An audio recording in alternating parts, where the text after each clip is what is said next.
Do we want the recording to start as well, or? Yeah, I think so.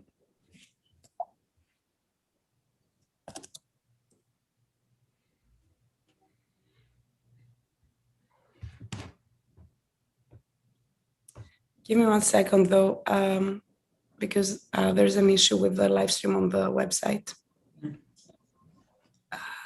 Okay.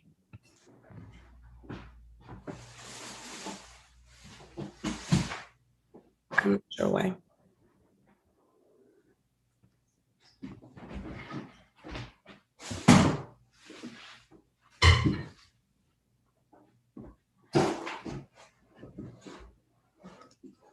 I believe it's live streaming right now.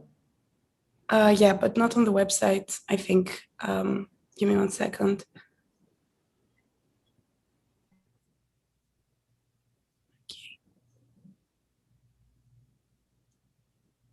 Okay, there we go. It should be fixed now.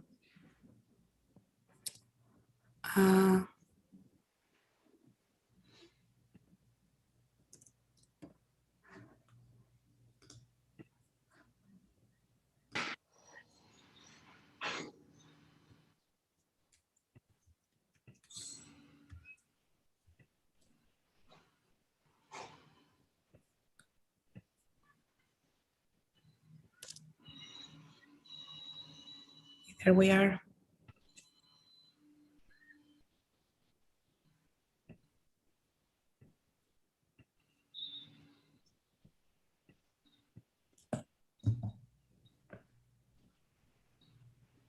Okay, so now it's working perfect.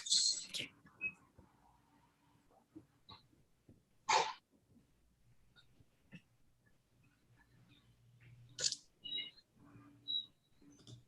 There we are. Just to make sure, do you want me to admit people right now? Yeah.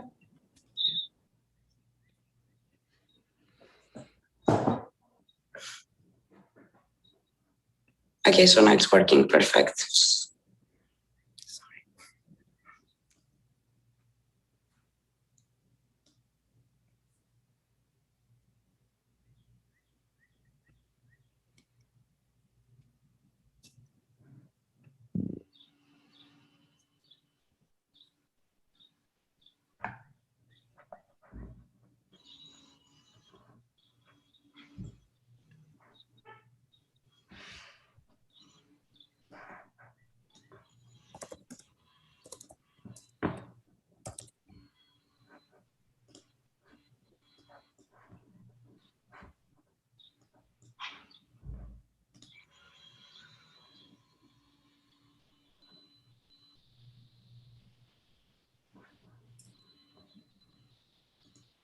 And just maybe we can ask to mute your microphones, just to kind of avoid ambient noise when we start the introductions.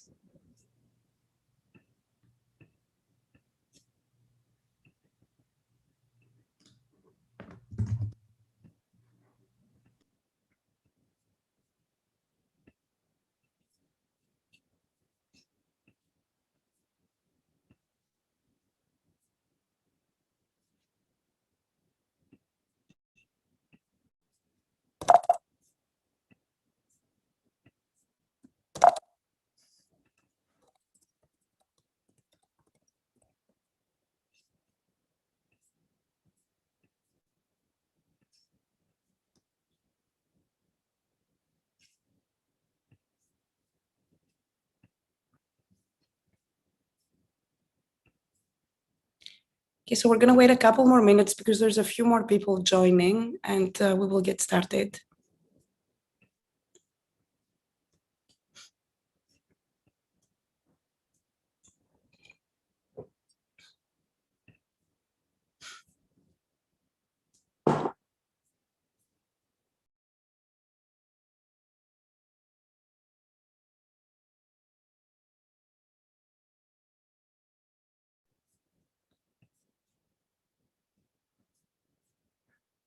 Okay, ready to go? Perfect. Okay, so good morning to everyone joining us here on Zoom and to those of you watching the live stream. I'm Theodora Vardouli. I'm an assistant professor of architecture at McGill University, and I'm speaking to you from the McGill campus, which is built on land that has long served as a site of meeting and exchange amongst indigenous peoples, including the Haudenosaunee and Anishinaabe nations. Hi everyone, I'm Daniel Cardoso. I'm an associate professor of architecture at Carnegie Mellon University, whose campus sits on the unceded land of indigenous people, including the Lenni Lenape, the Shawnee, and the Six Nations, the Mohawk, Oneida, Onondaga, Seneca, Cayuga, and Tuscarora. Stating this is, of course, an insufficient acknowledgement, but following the words of anti-racist scholar Asao B. Inoue, we may think of it as an important social justice and decolonial practice that promotes indigenous visibility and a reminder that we are on settled indigenous land. We are thrilled to welcome you today to the Digital.Visual.Material Symposium. The meeting would have taken place almost exactly a year ago.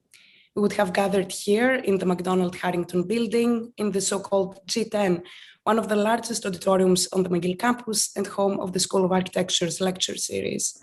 After the sessions and the discussions and the roundtables and the conversations and the corridor chats and maybe the occasional canapé, we would have all walked up together through downtown Montreal, passed right by Place des Arts and ended up at the Centre de Design de l'UQAM. There, in a stunning, bare concrete foyer, we would have shared a drink or two to celebrate the opening of Vers un imaginaire numérique, an exhibition that extends a project to visually explore the 20th century emergence of new methods for design representation, simulation, and manufacturing, linked to digital computers' capacities for information processing and display, and also to reflect on their cross-disciplinary origins and on their contemporary repercussions across architecture, art, and design. But as we all know, 2020 was not a year of things going as planned. Since the start of the global health emergency of the pandemic, we have worked hard with our wonderful and very patient participants, collaborators, and sponsors to make the best of a situation that resisted predictions. Happily, the exhibition will open on September 15th, and we were able to carry the symposium forward, harnessing the advantages of the virtual format to amplify the conversations, expand their reach, and allow for new connections between the talks and artworks to emerge. Even though today our symposium is taking place in the inevitable square grid, we invite you to think of the event as part of a lattice space, a space that allows for a multiplicity of interconnections, a multiformity of collaborations, and a proliferation of conversations. The symposium is in fact the inaugural event of Lattice Space, a platform for critical and creative investigations at the intersection of design and computation. Designed by our brilliant collaborators, Robert Prusa, Marius Förster, and Stephanie Rao from Operative Space, the platform is structured by two triads: thematic, visualities, materialities, agencies, and kind of methodological, histories, practices, and projections. Through these lenses, Lattice Space will examine the confluence of the technical, the aesthetic, and the political in the digital infrastructures where design is practiced and the built environment is shaped. We're interested in forging post-disciplinary conversations and scholarship across architecture, design, computing, and media, and science and technology studies to illuminate and help reimagine contemporary forms of world-making. We're interested in contributing to expanding design disciplines' conceptual and methodological repertoires to trace the mutual configuration of technologies and the cultural and social forms that produce our built environment, and also in critically mobilizing architectural and artistic modes of inquiry to enrich interpretive fields with visual, material, and spatial sensibilities. This week's event, as well as the exhibition, the online platform, and also a forthcoming book, are efforts to grow connective tissues across these domains and to expand an inquisitive community that has evolved around these questions for the last decade or so, around a number of conversations, dissertations, events, exhibitions, journal issues, and books. That community is the Lattice Space, and we invite you all to join it for future projects and events and to reach out to us with your ideas for projects and collaborations. We're incredibly excited to welcome the event's panelists and moderators today, a distinguished cross-section of this cross-disciplinary community whose work offers essential clues to illuminate the convergence of the digital, the visual, and the material. Each of the next 3 days combines moderated panels, conversations, and roundtables following a thematic thread. Morning panels follow the format of a scholarly discussion, while afternoon sessions are a bit more conversational and involve theorists, artists, and practitioners whose work is part of the fall exhibition as well. In today's session, Surfaces, the morning panel will seek to expose the hidden underbelly of digital architecture's imagery and also its cultural imaginary by revealing material, technical, and labor dependencies. In the afternoon, contemporary computational architects, designers, and artists whose work is featured in the exhibition will discuss the interface of computation and materiality in their work. We will finish the day with a conversation with computational design theorist George Stiny, where he will reflect on the shape grammar's enterprise that he has spearheaded since the 1970s, the different strands of research that it has generated, about the role of the visual in a numerocentric culture, and about how he sees the visual enterprise moving forward. In tomorrow's session, Structures, the morning panel will confront histories, effects, and opportunities of algebraic and topological abstraction through histories of mathematics, architecture, and computer graphics. In the afternoon session, we will have conversations with computer art pioneers Leslie Mezzi and Frieder Nacke, where they will discuss the history of their early encounters with computers, followed by a conversation with Rachel Strickland and Paul Pangaroo, focused on two pieces, finger film and stick models, developed at the Architecture Machine Group in 1976. Themes across these conversations include notions of tactility and performance in early computer art research, the work of staging and representing technological visions, and the space of critical artistic sensibilities in technology design. In Friday's final session, Processes, the morning will explore clashes and alliances between computational images and performative, embodied temporal engagements with architecture and its representations. In the afternoon session, a conversation with Canadian video art pioneer Lise van der Sag will help expose the convergence of computational and feminist sensibilities through her own work. We will also have a small workshop for those of you who are contributors to the forthcoming book project. We're hoping that you accompany us through these 3 days, weaving through historical and contemporary questions at the intersection of design and computation. We would really love it if the panels and conversations were as lively as possible. So we invite everyone in the audience to participate through the chat and also during the Q&A sessions by raising your hand in the reactions panel in the Zoom interface. We do ask that you remain muted during the presentations and discussions to avoid ambient noise. So before we start our first session, we want to reiterate how delighted we are to be here with you today and to extend a word of gratitude to our sponsors, the Peter Goha School of Architecture and its director, Professor Martin Bresani, who I see here in the Zoom, and to the Social Sciences and Humanities Research Council of Canada for generally supporting the overall project, to the UQAM Design Center and the School of Architecture at Carnegie Mellon University for supporting the exhibition and book, and to Operative Space for their brilliant design of Lattice Space. So we're delighted to introduce this morning session's moderator, Michael Osman, an architectural historian whose work draws connections between the infrastructure that undergirds the process of modernization and the historiography of modernist architecture. Osman is the author of the fantastic book, Modernism's Visible Hand, Architecture and Regulation in America with the University of Minnesota Press, and the co-editor of a forthcoming co-edited volume on the uses of evidence and narrative in architectural history. He's also a founding member of Aggregate, the Architectural History Collaborative, a platform for exploring new methods in architectural history. He currently directs the department's master's and PhD programs at UCLA. We're really pleased to have you here with us, Michael. Thank you so much for joining us, and we, leave it to you. Thanks, Theodora and Daniel, for inviting me and for putting together what appears to be a really exciting series of conversations, both this morning, this afternoon, and over the next couple of days. I too, I suppose, would like to acknowledge that I am at UCLA, which is a land-grant institution, and therefore I would like to acknowledge the Gabrielina Tongva peoples as the traditional land caretakers of the Tovangar, that is the Los Angeles Basin, South Channel Islands, and that that acknowledgement is the acknowledgement of our presence on the traditional, ancestral, and unceded territory of the Gabrielina Tongva peoples. and as those peoples are the traditional land caretakers of the Toba-Ungar, which is the Los Angeles Basin and South Channel Islands. So thank you all for joining us. I'm going to keep my introductions perfunctory, I suppose, so that we can reserve the time that we have allotted this morning for a conversation and really a kind of discourse among our four presenters. I'm also going to keep the introductions rather cursory so that because everybody has access to their screen and can do the research to find out more about the speakers if they choose to do so, I'll just introduce the cast of characters and slightly touch upon, I suppose, the thematics that we're meant to discuss here, which is surfaces.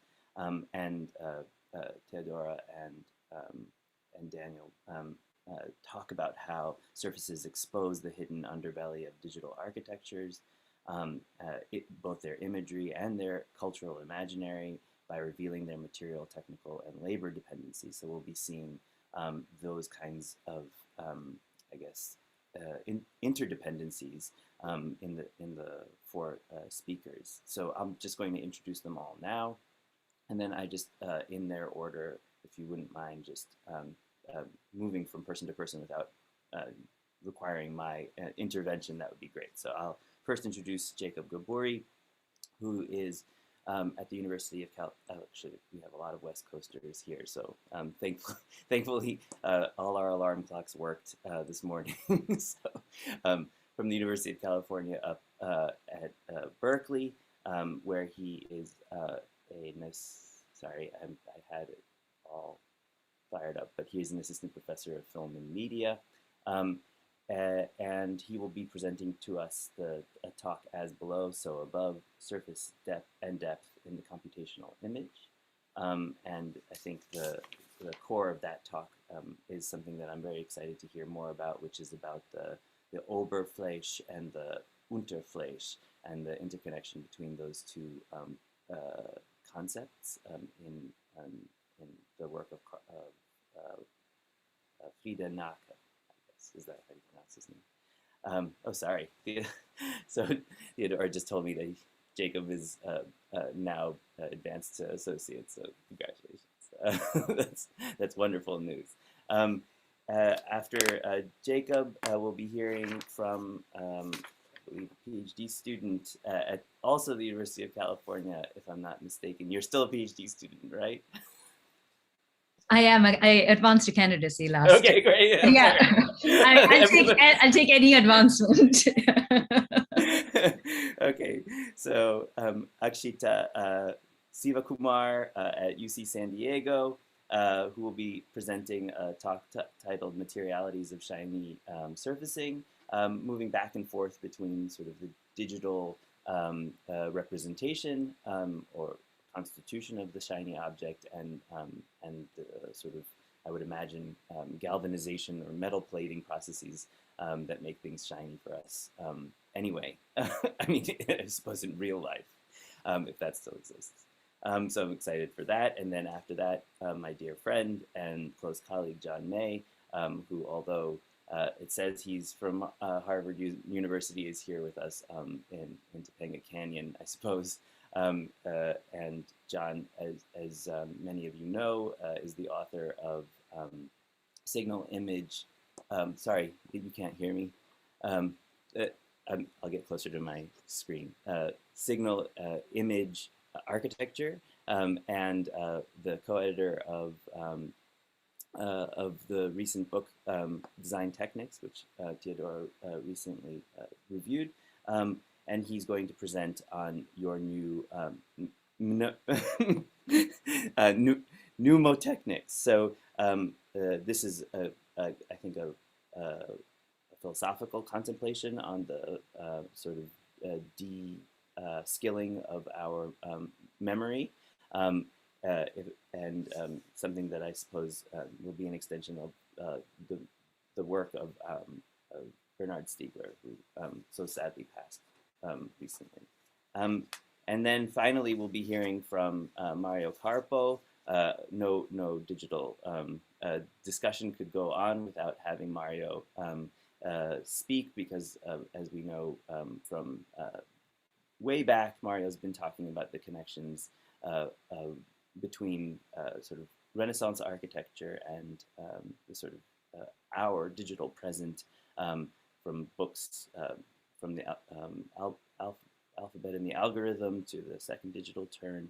He'll be presenting on designers redesign robotics, which I think again is also a kind of philosophical question of how robots are contributing to the construction site in a fundamental way of reconfiguring the relationship between design and fabrication. So with all that, I hope we can have an exciting discussion at the end of those 4 papers. And as Theodora and Daniel said, it would be great for everybody to get involved in the conversation. And I'll be moderating the chat. And I will, of course, also read out whatever questions people have that don't have access to the Zoom. So looking forward to all these exciting papers, and I'll turn it over to Jacob, Associate.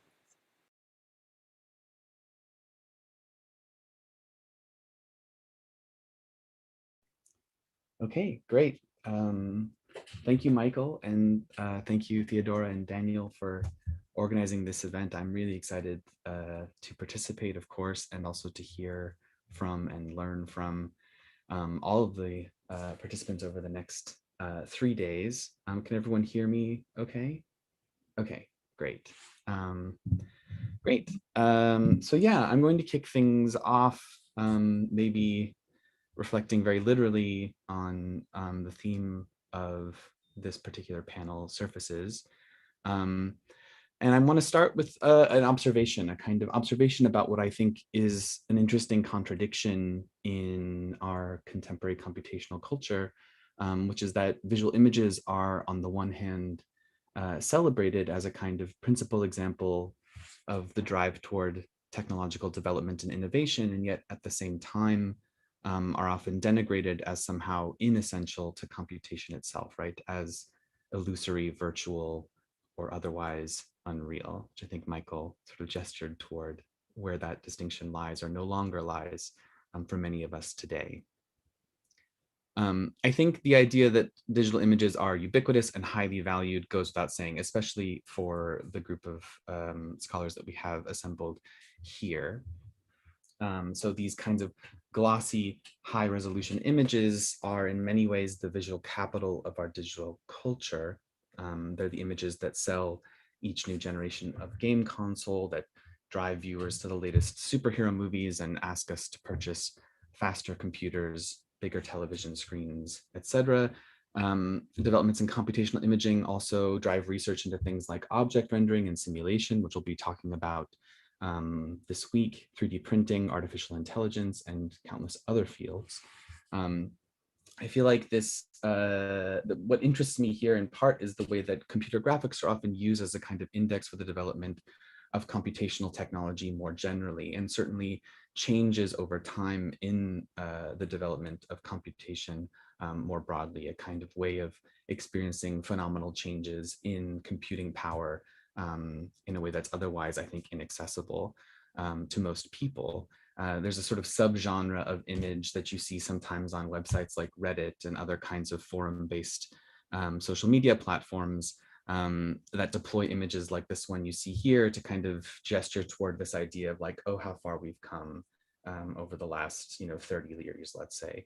And Lara Croft often figures very prominently in this, I think in part because she has been a video game character for so long and has perhaps changed most dramatically in that time.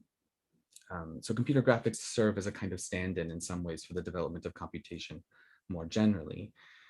And yet simultaneously, there is a kind of tacit understanding that visual images are not the site at which computation takes place.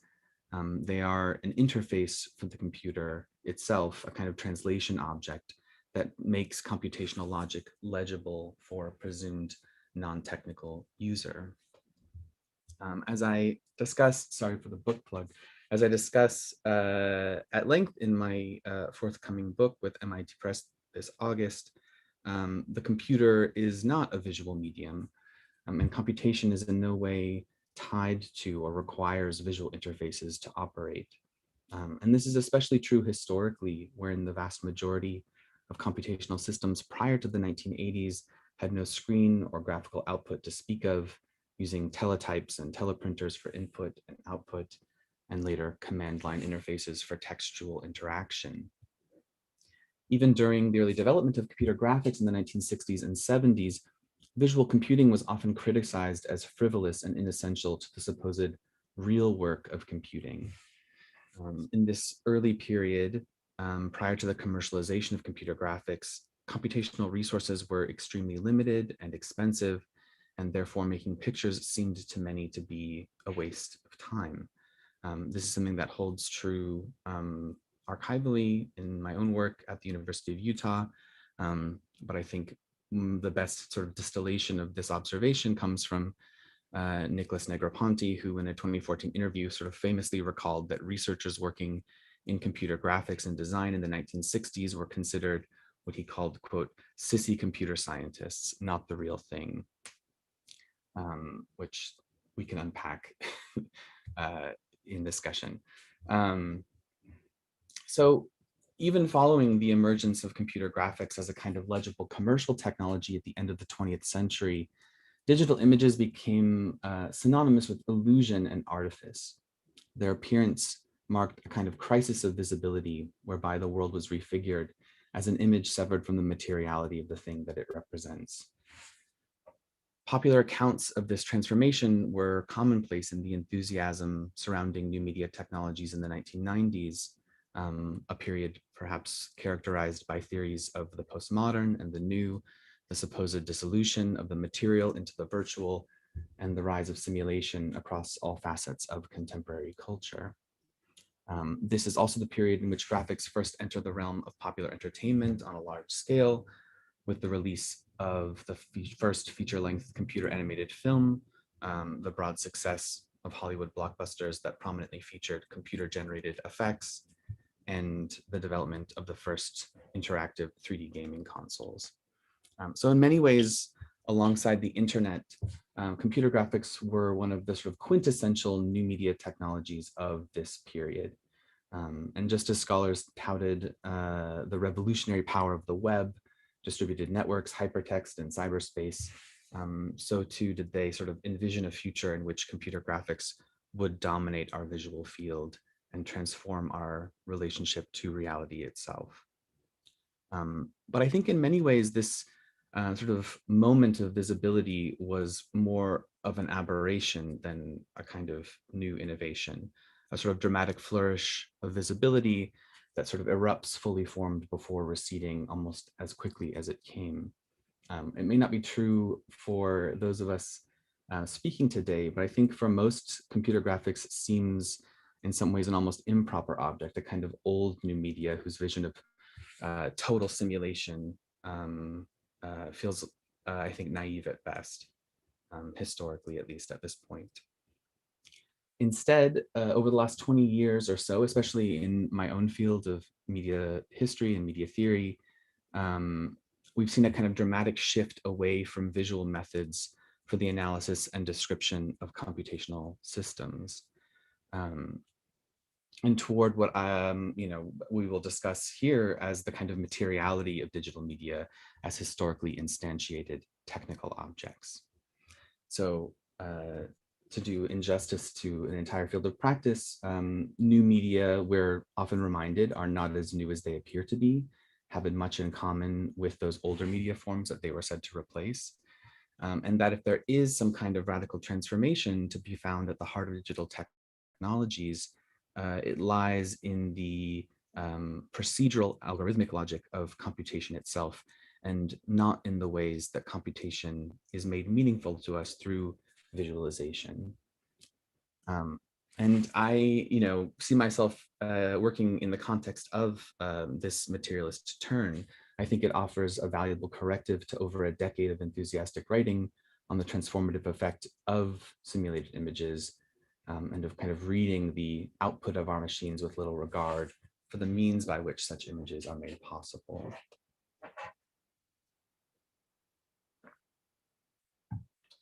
While the digital image, I think, was once thought to reveal the always already virtual nature of representation itself, under this material term, these images seem to hide the truth of those technologies that ground all digital media, such that if we hope to understand the true function of our computers, we have to look to the software, platforms, and code that structure them. So this is the split that I'm interested in thinking about today. This distinction implies a kind of broadly hermeneutic critique, right, where the machine conceals its function beneath the veneer of the digital image and its simulation.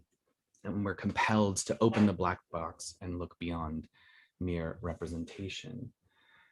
As Michael suggested, this double nature of the surface depth schema, I think, is most clearly articulated by the work of the computer artist Frieder Nacke, who's described this relationship as a kind of doubling, in which everything that comes out of the computer exists as both a sensibly perceptible surface, or Oberfläche, and a symbolically manipulable subface, which we don't really have a good word for in English, or Unterfläche. He notes, quote, "The surface is there for us, for the human. The subface is there for them, for the computers. For us, it all begins with the senses. For the machine, it begins with the code," end quote. So in this formulation, it's sort of the rational kernel of computational depth that shapes and produces the mystical shell of the graphical interface, as below, so above.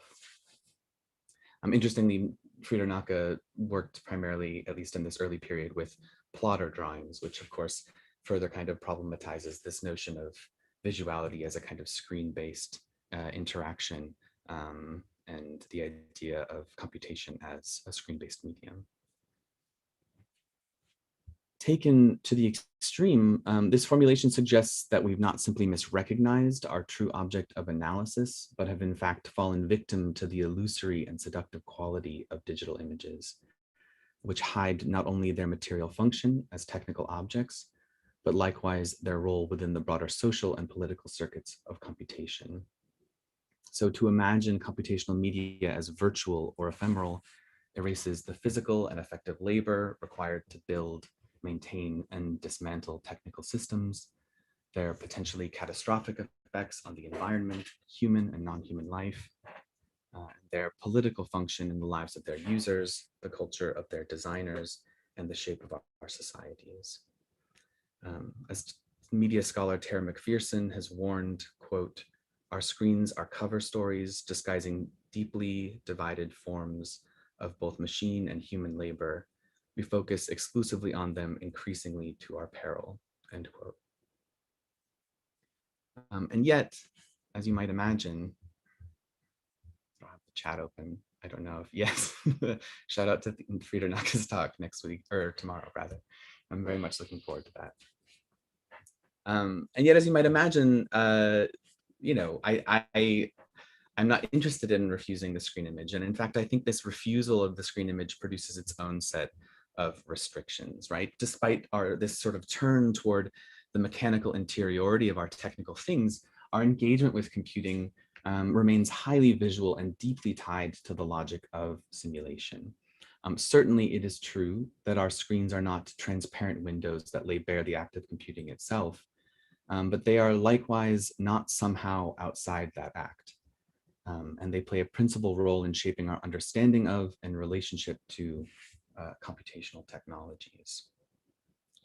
And yet, in our rush to correct the visual bias of our computational culture, we've mostly neglected the screen image as a kind of material object in its own right, one with a heterogeneous history that runs parallel with that of textual or purely mathematical forms of computation.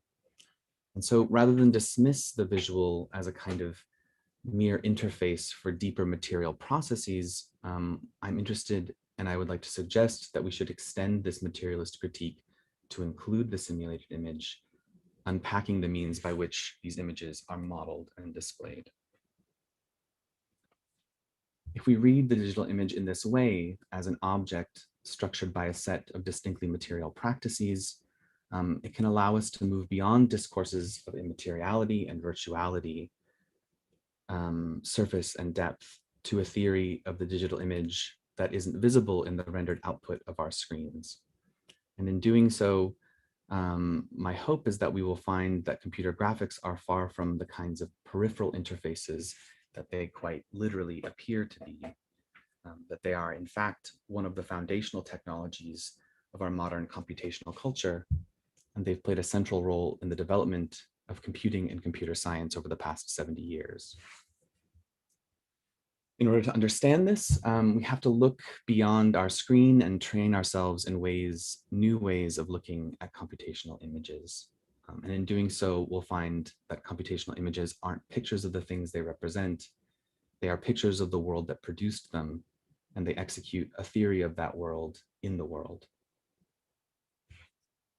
So for the remainder of my talk, I want to turn to a historical case study in an effort to articulate this distinction. I think unlike perhaps some of the other speakers, I imagine these objects will be very familiar to some of you. But my goal is to use them in order to demonstrate one method for engaging computational images that doesn't privilege representation or materiality, but tries to kind of hold both surface and subface together. So,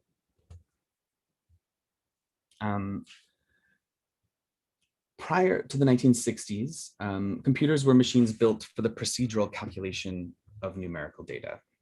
They functioned hierarchically with large mainframes designed for solving predetermined problems or processing data according to predetermined procedures. Computing was an explicitly non-interactive process. Its inputs and outputs were punch cards and paper, and its objects were logic and numbers. Computer graphics then was first developed as a means of abstracting computational processes toward human readable modes of interaction. In other words, of bringing the material logic of the sensible world to bear on the informatic logic of computational systems.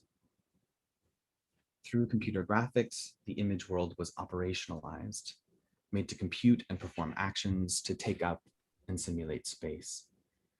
The development of computer graphics in this sense marks a reorientation of computer science toward the object world, such that it could be made subject to computational forms of simulation structured by a distinct ontological claim.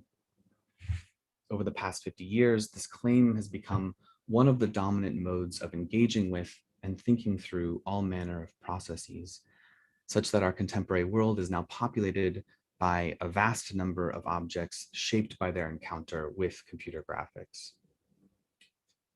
This connection between computer graphics and a computational theory of objects may, at first glance, seem counterintuitive.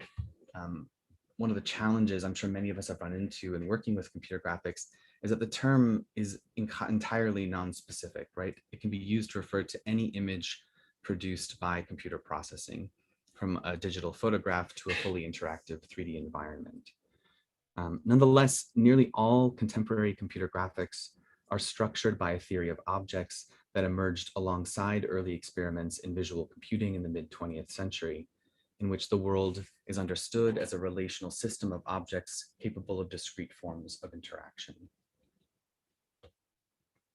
This distinction is visible in the very first documented use of the term computer graphics, formalized by Vern Hudson, chief of preliminary design at the Wichita division of the Boeing Airplane Company. In 1964, and this is the part that perhaps many of you are familiar with, a member of Hudson's team named William Fetter was the first person to model a human figure using a computer, crafting a three-dimensional object model out of vector lines that formed the shape of a sitting man. The figure appears as a transparent mesh of curves and angles woven together with 7 joints for basic movement and articulation. Its form was derived from United States Air Force anthropometric data, modeled by an engineer and transferred onto punch cards, and then fed into an IBM 7094 mainframe computer to produce a reel of magnetic tape that could be read by an automated plotting tool for paper output. The purpose of Feder's model was to approximate the human body and provide adaptable representations for use in ergonomics and design. Its principal use was to model a pilot's ability to reach and grasp the various switches and dials found in the cockpit of the Boeing 747, which was designed from roughly 1964 to 1970, using a range of computer-aided techniques. The figure is commonly known among graphics researchers as Boeing Man, and it's one of many origin stories in the history of computer graphics. Feder himself actually referred to the figure as first man, which implied a kind of archaeological lineage, right? The dawn of a new species form. Feder would go on subsequently to make other figures, naming them, as you might imagine, second man, third man and woman, fourth man and woman, etc. Of course, Feder's sitting figure is by no means the earliest example of what we would now call computer graphics. And as I said, there are many, many origin stories, and I'm not interested in firsts generally, and certainly not in this context. Nonetheless, arguably the most visible graphics application in the early history of computing was the semi-automatic ground environment for air defense, also known as SAGE, which was developed and commissioned over the course of the 1950s after the US Air Defense Systems Engineering Committee recommended a computerized networking system for radar stations guarding the northern air approaches of the United States as a response to the threat of nuclear attack from the Soviet Union. The SAGE system was a hugely ambitious socio-technical apparatus made up of computers, network technology, radar, aircraft, and weaponry mobilized in the service of a global system. Designed to allow operators to determine possible threats from long-range bombers, it required the complex cooperation of data transmission, calculation, and importantly, display. While SAGE wasn't exclusively, or even I think arguably primarily graphical, its visual interface was really key to its operation, as you can see here. Using graphical consoles equipped with light guns, operators could track two-dimensional representations of airplanes as they moved across a screen overlaid with a map of the part of the country under the defense of a given station. When an operator identified a potential threat, the system would calculate an intercept path for fighter pilots or surface-to-air missiles before a decision was made whether or not to destroy the target. While SAGE was one of the earliest applications of large-scale interactive computer graphics, the image of the world that it articulates is fundamentally different than the one pictured by Feder around 10 years later. For SAGE, an enemy airplane is a blip on a screen, a target meant to be identified, part of a global system to be commanded. Its visuality is two-dimensional and cartographic, and its images functioned as symbols designed to elicit a response from a technical operator. The SAGE system was part of the Cold War environment that produced it, and it articulated a theory of that world as a system to be directed and controlled, a vision that would have long-standing repercussions for the development of communication technologies over the subsequent 70 years. And of course, Paul Edwards has written about this in great detail. Feder's airplanes, however, are quite different. Here, the plane forms the ground of a relational environment in which a human operator is situated. This plane is not symbolic, but rather mimetic, used to model or simulate three-dimensional space comprised of a discrete set of interactive objects that includes this human figure, this first man. The figure serves a standardizing function. Its size and shape are derived from what's called a 50 percentile figure, built to approximate the average size of 50% of Air Force pilots. The shape of this model thus forms the basis for the design of a technical system, the 747 cockpit, and the assumption that its pilots' bodies will not vary widely from this presumptive norm. In standardizing the human model and designing for that standardization, Boeing Man is shaped by a particular image of the world, and in turn comes to refigure the world according to that image, a fact made evident by the thousands of Boeing 747 airplanes in operation today. Understood in this way, Feder's image is a model for the primitive simulation of a physical object, designed to approximate and standardize the complexity of real-world interaction. It is as much a theory of the world as it is an image of it. And in the subsequent decades, that theory would be made actionable. In the 10 years that separate these two moments, we find a pronounced transformation, and along with it, a change in how computer graphics were understood to relate to the world that grounds them. While the SAGE system treated graphics as images that visually represent numerical data to its operators, Feder used graphics as a medium for the simulation of graphical objects. This is a subtle but deeply meaningful distinction, and one that I think is lost when we treat computer graphics exclusively as images produced through computational calculation.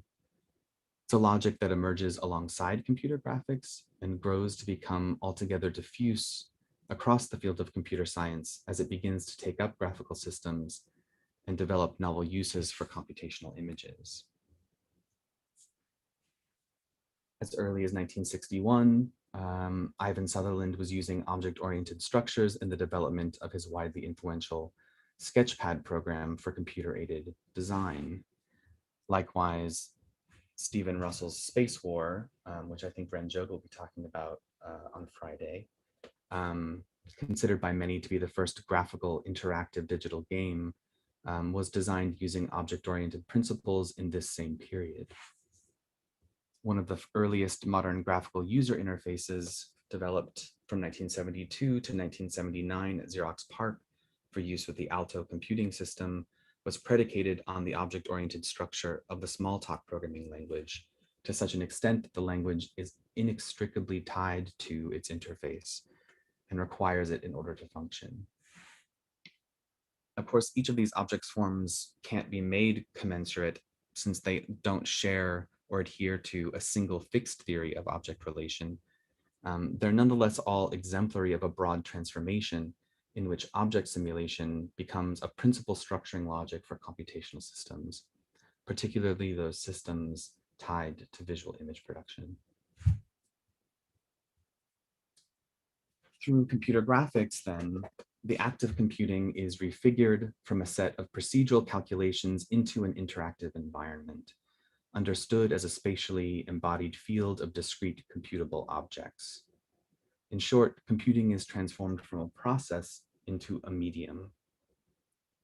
Now, to be clear, I'm not suggesting that computer graphics transformed the computer into a medium by virtue of their status as visual simulations of existing media forms. Certainly, computer graphics are used to simulate media, but that's not what I'm describing here. I'm also not simply re-articulating the claim made by technologists and historians from Alan Kay to Friedrich Kittler that computing transforms our very notion of a medium by flattening the specificity of all media forms into a single meta-medium of computational simulation. Instead, its medial claim is a spatialization of the relationship between communicative objects modeled on our interaction with the material world. Today, this object logic has grown into one of the most dominant forms of our contemporary media environment and has transformed the way we model and represent the world, and in turn reoriented our understanding of that world as a structure of computable objects. Through the development of computer graphics, then, we come to model the world in a way that transforms computation itself, reimagining computational systems as spatialized and communicative simulations. And it's only through the examination of computer graphics, one that does not exclusively relegate visual representation to the status of surface, that we may begin to see the influence of representation at the heart of computational systems. As above, so below. Thank you very much.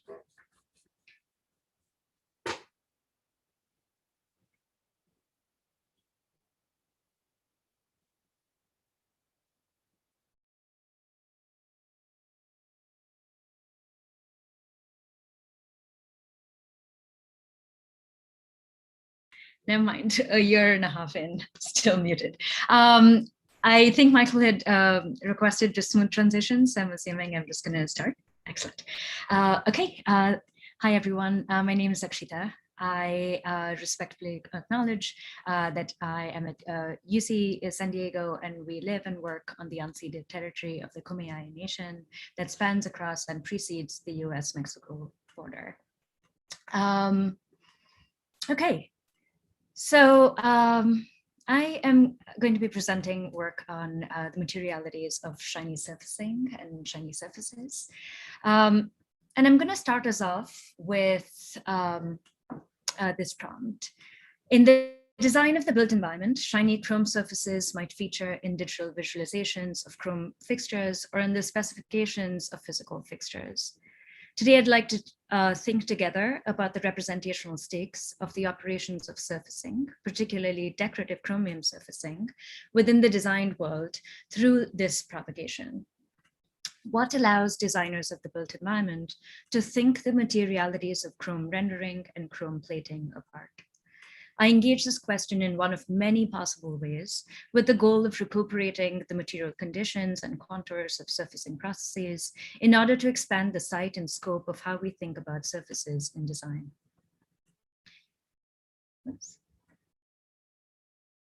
Shiny surfaces reflect more than their environments. Surfaces in architectural design have long been a site of cultural communication, where meaning is made and social values are reflected and negotiated. From Potemkin village-like facades to the latest nanocoating that strengthen building materials.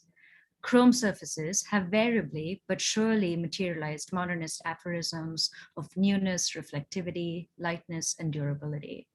One only needs to look at the oft-valorized chrome-plated cruciform columns that Mies van der Rohe designed to achieve the lightness of the German pavilion in Barcelona, or Villa Tugendhat in Brno, one only needs to look at the trade catalogs of the 30s and 40s to see the surfeit of chrome's use as a signifier of mass-produced modern life. Shiny utility made durable. So bringing this into the realm of the digital image, let's begin with this image of a chrome ball, a wireframe diagram, and a monkey. The material shader ball is a test geometry used in computer graphics material texture libraries to depict what a particular aesthetic effect looks like on a curved surface. The wireframe diagram is an abstraction of the logic behind how geometries are surfaced with a chrome effect using procedural textures in Blender 3D, an open source computer graphics suite. Suzanne the monkey is a standard reference object within Blender, here surfaced in the same procedural chrome texture. Chrome surfacing in the Blender environment, much like many surfacing textures in the Blender environment, can be achieved either by image texturing, where a reference photograph of a chrome surface is mapped onto the object, or the increasingly popular process of procedural texturing, where the material is developed entirely computationally, relying on mathematical equations and algorithms. In the field of computer graphics, proceduralism has long held promise for its features of adaptability, flexibility, control, and infinite. In 1984, Albie Ray Smith, the co-founder of Lucasfilm's computer division and Pixar, called this process of computationally generating visual complexity database amplification, wherein complex detail is generated from limited parameters. The technique of image texturing and procedural texturing involve different logical, material, and gestural practices within Blender. Developing good material textures from pre-scanned images requires scoping out an ideal physical sample of the material, photographing it in a way that lends itself to complex mappings and various lighting conditions, and then making it available within material libraries. So Word is doing that thing. So give me 1 second while my notes load. It's been doing these auto saves, which is terrible. Okay. We can all be buffering for a little bit. Procedural textures, on the other hand, requires an understanding of the mathematical procedures that simulate material properties like color, roughness, and reflectance. As the wireframe diagram indicates, it is from such a data processing pipeline where various procedures are connected to but don't permanently alter the input object that Cezanne becomes shiny. But surfacing with procedural textures isn't just a result of abstractions and mathematical equations. Considered within the communities of practice that use them, procedural textures also have the epistemic purchase to reveal the operations of surfacing that are contingent on the co-production of knowledge. A situated and embodied approach to analyzing these processes displaces the illusion that these computational images are merely technical accomplishments to reveal that they're also social accomplishments. By expanding the site of the surfacing process, then, a partial taxonomy of attuning work emerges. Here I analyze video tutorials of procedural Chrome textures, and I'm going to use one example. So let's consider this vignette. A tutor begins the tutorial for procedural Chrome by pulling up a photograph of a Chrome plating, by pulling up the entry of Chrome plating, which includes an image of a motorcycle on Wikipedia.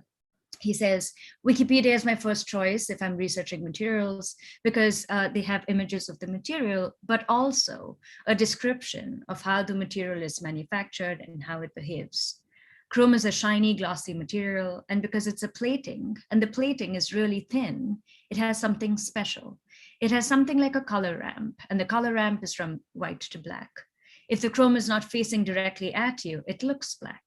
It's because of this thinness that the reflection behaves like it is going through a little bit like a Fresnel or something like that. Okay, let's jump into Blender right now, he says. Whoops, no.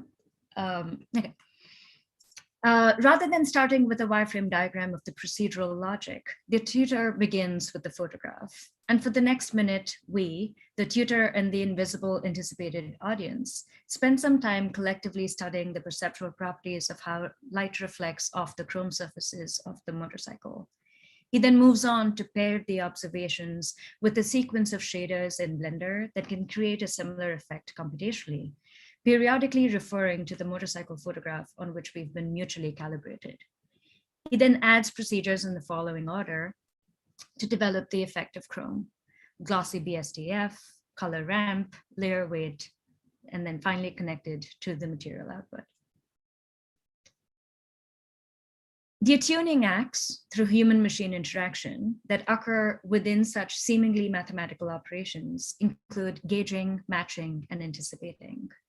Tutors gauge real enough, like in the vignette above, by finding ways to establish a common baseline of the physical properties, behaviors, and manufacturing techniques of chrome plating to balance visual accuracy with physical accuracy. Shiny, but not too shiny. They match sense perceptions with the mathematical jargon within procedures to make them usable to the user. For instance, they may pair the shader category like glossy BSDF, which stands for bidirectional scattering distribution function, a probabilistic mathematical function for light scattering, and its unitless input parameters with the corresponding phenomena in the observed material and physical world. Tutors anticipate the actions of the user and user's machine. A tutor might recommend not compromising on the quality of an image for the environmental context that will be reflected in the chrome by using an HDRI, a high dynamic range image.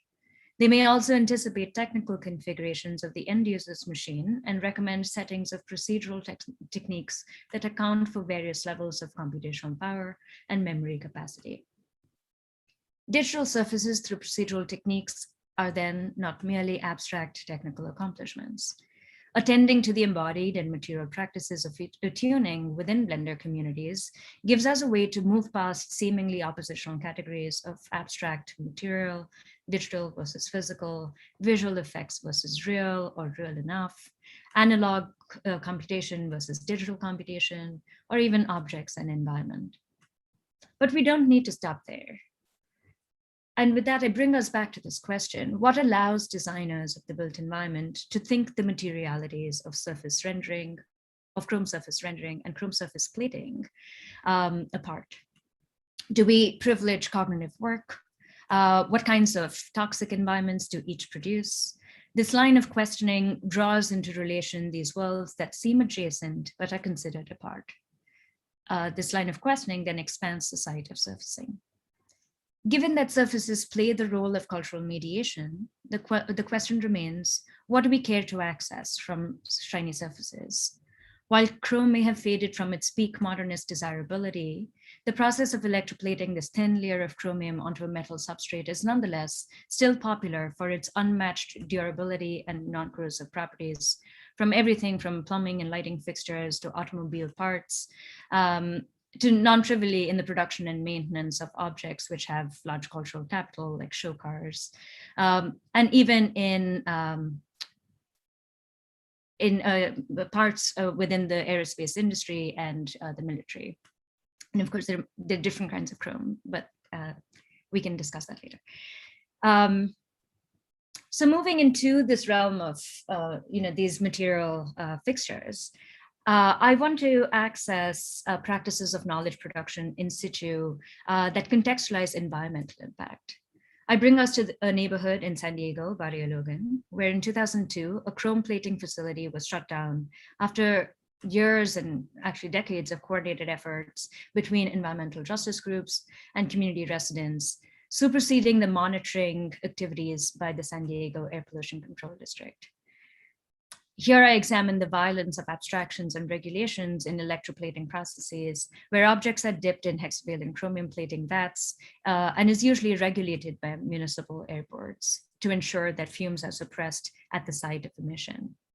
In order to get this plating facility in a mixed-use neighborhood of Barrio Logan shut down, there were a whole bunch of attuning acts that were involved. Some of them include sympathizing with embodied sense perceptions. Pinning blame on the defecting source was not a straightforward process. The facility did not seem to be in defect of the local regulations, yet many residents were noticing signifiers of toxic emissions paired with higher rates of asthma and lung cancer. Local environmental justice advocates systematically conducted a study of community impressions and used that data to advocate for additional monitoring. Calibrating and recalibrating of monitors was another kind of attuning. Taking the experiences of the residents seriously led to a choreography of placing and replacing air monitors to measure based and to calibrate them to take measures during times determined by the residents. This recalibration led to different readings off of the monitors, revealing that the chrome levels in the air were 22 times higher than the permissible amount. Adjusting what counts as source in source emissions essentially included expanding the interface where the surface emits toxic mists as the site of regulation in the control of hexavalent chromium. While this case was chalked up to zoning issues, 20 years later, the issue continues in the hands of regulation, as we have close to 150 chrome plating facilities in Southern California. Amidst moves to ban hexavalent chromium, small plating shop owners resist these movements on many fronts, of which I focus on just one sliver. At one of the recent workshops, a plating veteran who has had his business for over 50 years says, "You want to tell Jay Leno he can't have hexavalent chrome on his show cars? You want to tell," or he says, "You want to tell the Peterson Automotive Museum or any other museums that care about classic cars that they can't have their shiny hexavalent chrome. Trivalent chromium, which is less shiny and slightly more blue, and it just looks wrong, just will not do." While these may not seem like issues of the digital image, I continue to ask why and why not. Digital representations of these objects perpetuate the use of techniques that reproduce the language of computer graphics, that privilege abstraction, flexibility, and efficiency. They effectively occlude other kinds of work produced in their representation.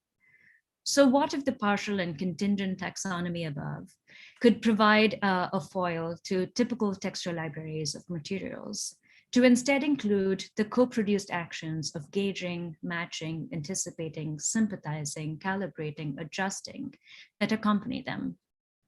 They can help us expand how we think about and represent material textual libraries as not merely visual effects, but also sites of the co-production of knowledge, of human-machine interaction, and the violence of abstractions. Human and machine interactions then expand into a more copious set of social and cultural accomplishments. They could expose and challenge surfacing's agonistic complicities with modernity's impulse for standardization, abstraction, flexibility, and efficiency. Shiny surfaces reflect, refract, and diffract more than their environments. It is for us, designers of the built environment, to decide what we choose to attend to. Thank you.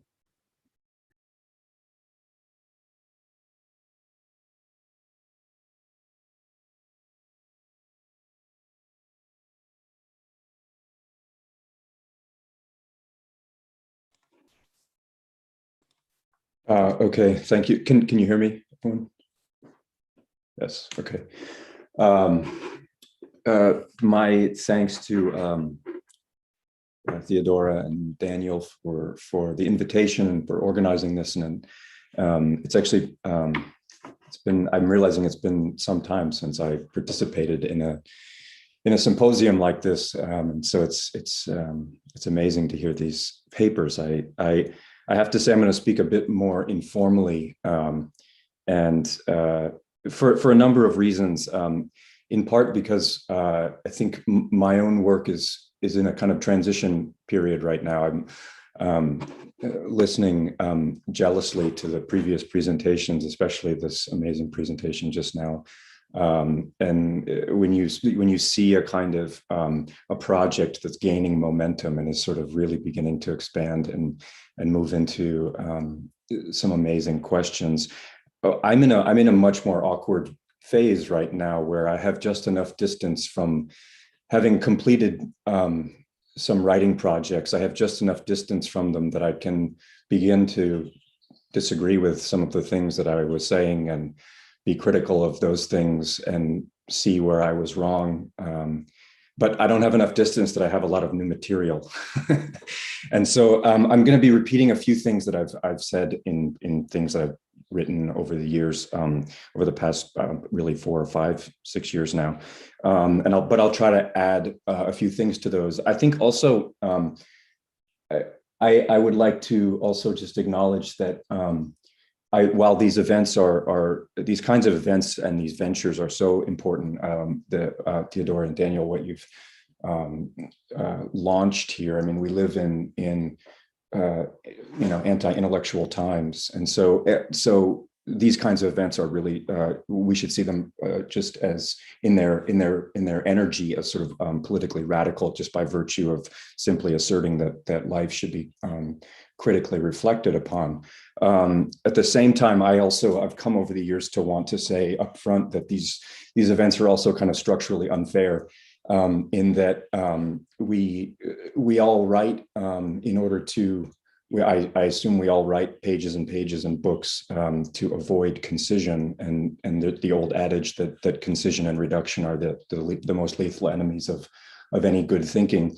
And so to try to compact these ideas down into 20-ish minutes is very difficult. With that said, of course we do it because we want to exchange ideas, and we should do it. But I would like to say, I think I'll be saying some things that are inconclusive, and maybe unintentionally so, and maybe our session can be inconclusive insofar as it opens up onto more work we need to do rather than close down. So with that said, I'll oversimplify my own work for a minute and say that one way of thinking about the work I've been trying to do is to say that my own writing has really never asked what great and wonderful things can architects do with computers, or what great and wonderful things have we as architects done with computers. And by the way, I do think we have done some astonishing things with computers, and that seems rather obvious. Instead, I've tried to deal with a less heroic and maybe more troubling and pernicious question, which is, what has computing done with us?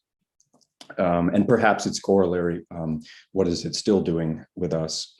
As I've written, this question leads us into a philosophical territory that might best be understood as, or best described as pathographic, and into a kind of what might be thought of as a kind of psychosymptomatology of what we might call the user, which, to be clear, would be a pathography of ourselves. So I think I'll confine my remarks today to this notion of the user. And I say what is the user and not who is the user, because I want to avoid at the outset in all my writing the more common stupidities associated with our discussions around technology within the design fields, but of course well beyond them, in which the world is reflexively presented as a kind of field of perfectly outlined and visibly delimited categories called subjects and objects.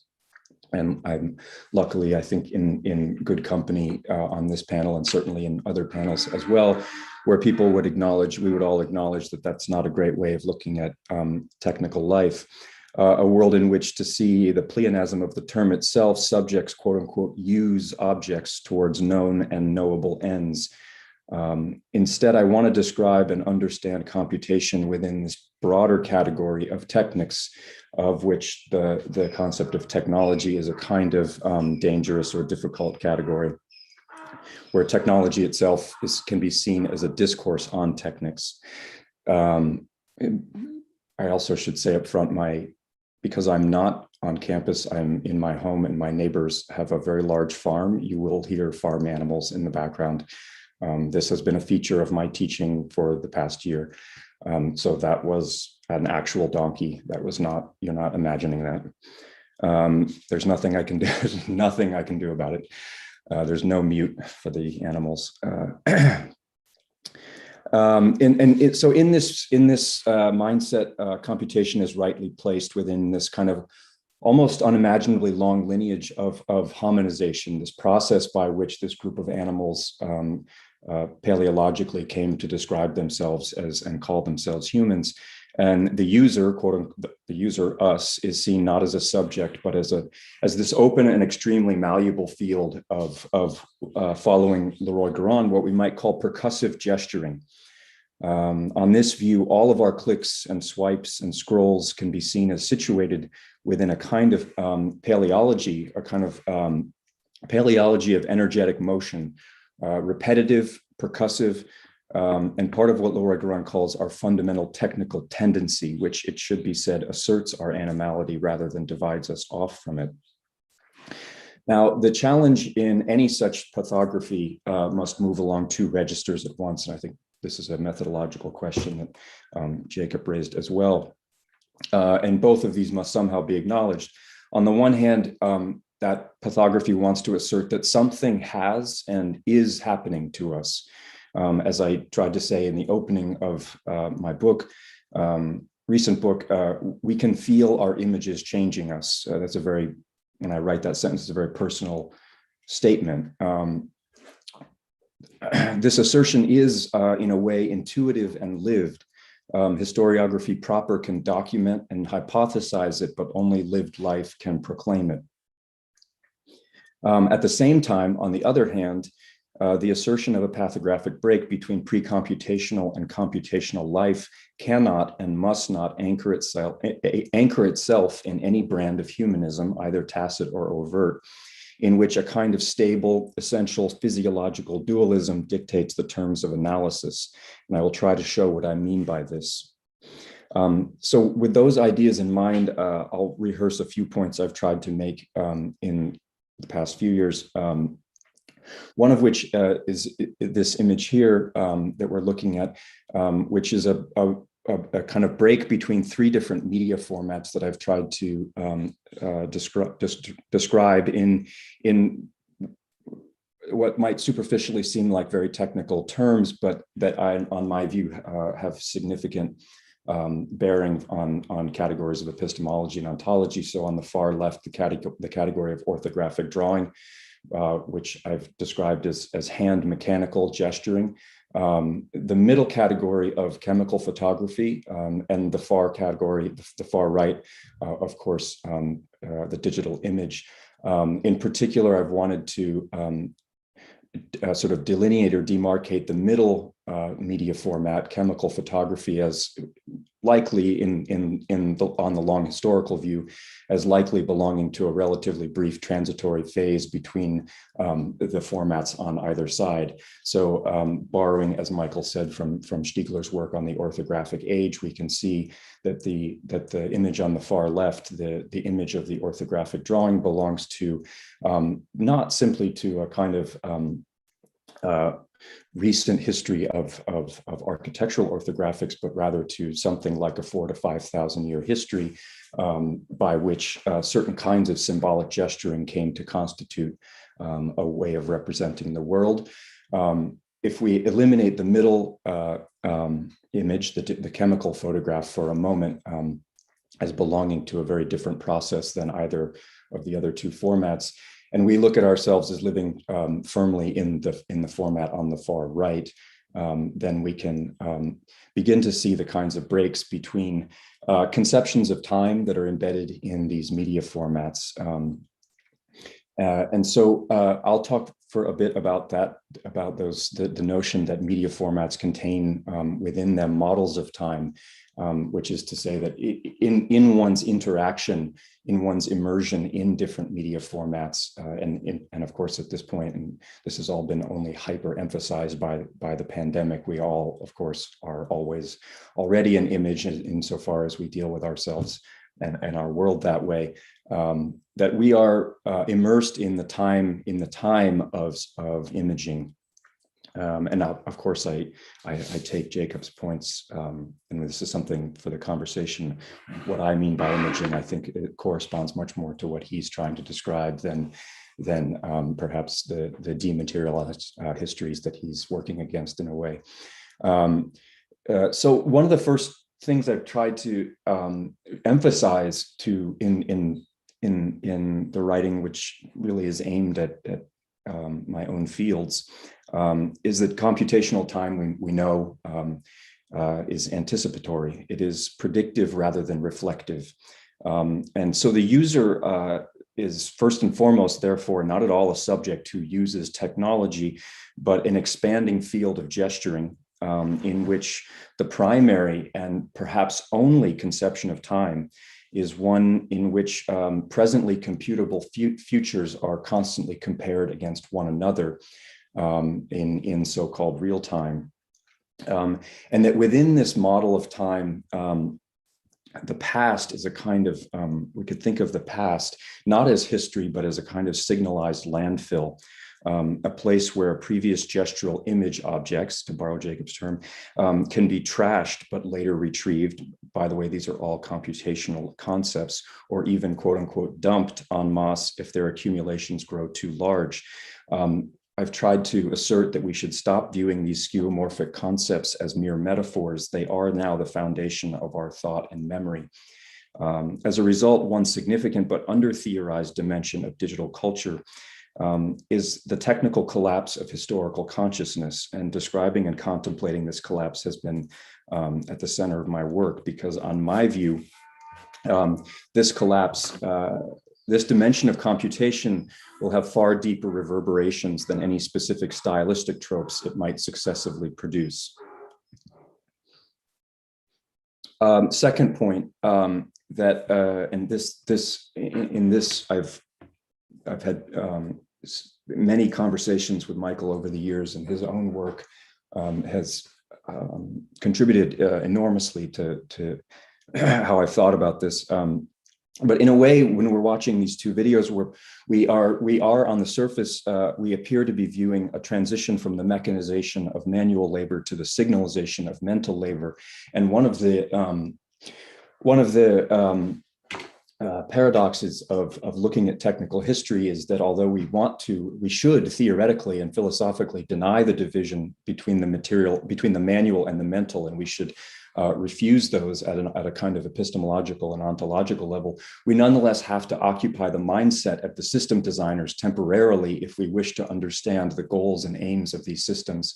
And so from a design standpoint, we can say that the movie on the left is meant to depict the mechanization of manual labor, and the video on the right is the signalization of mental labor.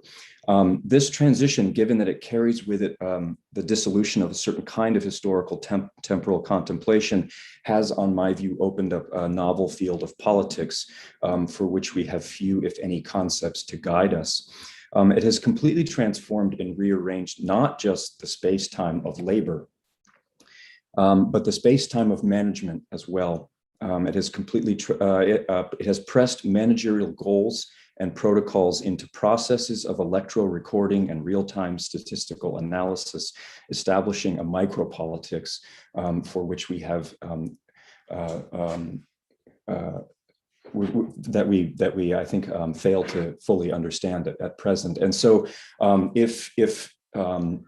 if high modernization, early and high modernization, if the space of management, if the representational space of management was something like Frederick Taylor's notebook, then of course we all know now, and this again has become hyper obvious. And I always like to point out that I did manage to publish my book prior to the pandemic.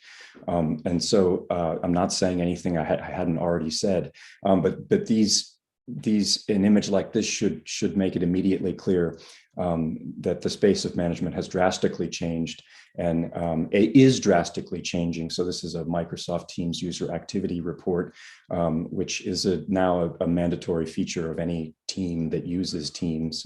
And it really can't be turned off. Anyone who's been sort of paying attention to the technical media, the technical news over the past year knows that functionality, quote unquote, functionality has been multiplied in the sphere on the admin side, on the administrative side, such that greater and greater details and amounts of data are gained and tracked on a quote, again, on a real-time basis, which is a troublesome concept that we don't have time to discuss, or maybe we can discuss it during the discussion. My own position for many years now has been that the first steps towards inventing any concepts for this novel micropolitical sphere is a recognition that the quote unquote digital is by design an erasure of and not an enhancement of orthographic life. Albeit it is an erasure that nearly always appears, again, by design, skeuomorphically, to be an enhancement or extension of orthographic life. And so I'll wrap up in a minute here. The question of what is to be done then against these observations, or in light of these observations, I would like to emphasize that in a narrow sense, what is to be done is really in a narrow sense nothing, which is to say no single thing. Politics is not a series of single ballot issues. It is the establishment of a conceptual field commensurate with our capacity to wonder. And so I think events like this and the work that all the people who are participating in this event, if I can assert that if there's anything that I'm trying to point out in my work, it's that the work that other people on these panels, on my own panel and on other panels are doing is crucial for laying out this broad conceptual field by which we will come to re-understand the situation in which we found ourselves. And I think of this work really as a kind of pre-political description for laying that groundwork. One concept that I found to be tremendously helpful in all of this is the concept of literacy. And if we redefine literacy not as the ability to read a printed text, but rather as a specific form of attention established in partnership with a specific media format, then we clearly are just now beginning to ask what it might mean to be digitally literate. I can say what little I can say, again, being in a kind of awkward position between having finished a project and trying to move another one forward, is that my own most recent thinking around this subject has really rotated around what I might call the psychopolitics of exhaustion, and the way in which here we have the famous table of casualties, and the question of continuities and discontinuities. Of course, we had statistical thinking prior to computation, but it has become something so different under computation that is it still recognizable? Do we still refer to this as a kind of statistical life? And what forms of managerial power, what forms of managerial governance are beginning to arise and come to the forefront with these kinds of interfacial forms of analysis, and how do those tether with our own internal conceptions of time increasingly become anticipatory and predictive? What really is this configuration, the psychopolitical configuration of exhaustion that was so well analyzed by labor historians, of course, most famously by Rabenach, but others as well. And how do we rethink this notion of labor and fatigue and exhaustion within our new framework of images and psychopolitics? So I'll end there, but thank you very much.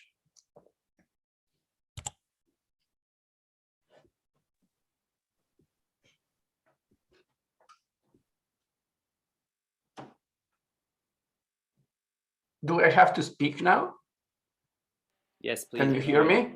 Yes, we hear you. Good. Now, can I have the screen to put my, let's see, hold on. Oops.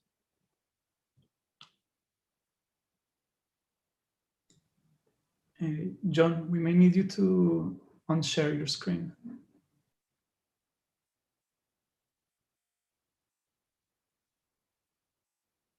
Now, do you see my screen? Do you see a big white slide? Not yet. So Did you see a big white light? No, a big white slide. Oh, it's like death. Not yet.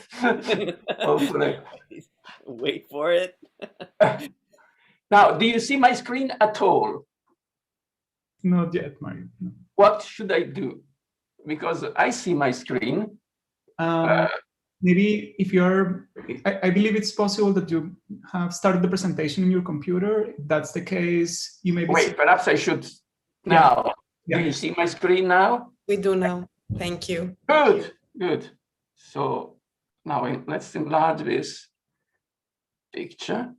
Now you see a big white slide. Yes, we see the big. Yeah, good, because this is my first slide. Good, excellent. Sorry, I arrived late, so I missed the introduction and part of the first paper. Thanks to Daniel and to Theodora for inviting me. And let me tell you in two lines what my paper is about, since I still have this white slide on the screen. Digital making. It's CAD/CAM, computer-aided design, computer-aided fabrication. We've been doing that for a long time. We know that we can mass produce identical parts or different parts at the same unit price. We have been doing that for quite a while. We know how it works. But we also know that when you use digital 3D printing or CNC milling machines, the size of the stuff we make is limited by the size of the printer. So we can use a 3D printer to print a teapot, but we cannot use a 3D printer to 3D print a house in a single piece, because then the 3D printer would have to be bigger than the house, or the house would have to be smaller than the 3D printer, which is possible, but is not very practical. So what we generally do is that we digitally fabricate chunks, little pieces, bits and pieces, components, parts, and then we assemble them. We put them together, assembly. So that's the second step. Making parts, we know. How do we assemble them? What is the technology which is suitable for putting things together? Well, assembly, think of the assembly line the technology of choice would be the industrial robotic arm, which has been around since the early 60s. Problem. In the typical industrial setting, the industrial robotic arm makes this kind of operation, takes an identical piece and puts it always at the same place, repeating all day long the same identical motion. The machine can be reprogrammed, but during each cycle, it only and always does the same movement. Takes one identical piece, puts it always in the same location with the same motion. If you want to make an automobile or 1 million identical automobiles, that's good. If you want to make a house, that's useless, because in building and construction, parts tend to be all different, and even the final product, a house, tends to be often non-standard. So if we want to use an industrial robotic arm, we have to tweak it. We have to redesign it. We have to re-engineer it. We have to reinvent it. What we have to invent is a kind of a post-industrial robotic arm, a non-standard robotic arm, which is what I think is happening now, thanks to the devotion of the design community. Now, some timelines to see where this comes from. Industrial robotic arms, do you see one on the screen? Yes, that's a UMate. Have been known since the early 60s. And then they went mainstream in the 70s, when they were adopted in particular by car manufacturers to replace manual workers in moving assembly lines. Frederick Taylor, just mentioned by my brilliant predecessor, meaning by the guy who spoke before me, Frederick Taylor famously saw the modern industrial worker as a gorilla with the intelligence of an ox, end quote. In Taylor's theory, the modern industrial worker were assumed to be too stupid to be able to learn more than a limited number of simple motions. Now, Taylor himself was a golf player and a tennis champion. So evidently, he exempted himself from parts of his own theory. But in modern moving assembly lines, the worker was expected to stand still, learn just one gesture, and repeat it forever. When industrial robots were going to replace human workers, due to the rising cost of labor in the 60s and 70s, and I remember the proverb, which was common in Italy when I was a kid after 1968 or 69, because robots do not go on strike, they naturally inherited the same inherent stupidity of the worker they were replacing. Industrial robots need a scripted program for each motion they make. When programs had to be individually written or otherwise prepared by humans, it made sense to have each robot repeat the same identical motion, the same scripted program ad infinitum, just like the human automaton it was replacing, since that human automaton had done since the invention of the assembly line. All the intelligence these early industrial robots needed was the memory, a few sequential motions recorded, that was the 60s, on magnetic tape.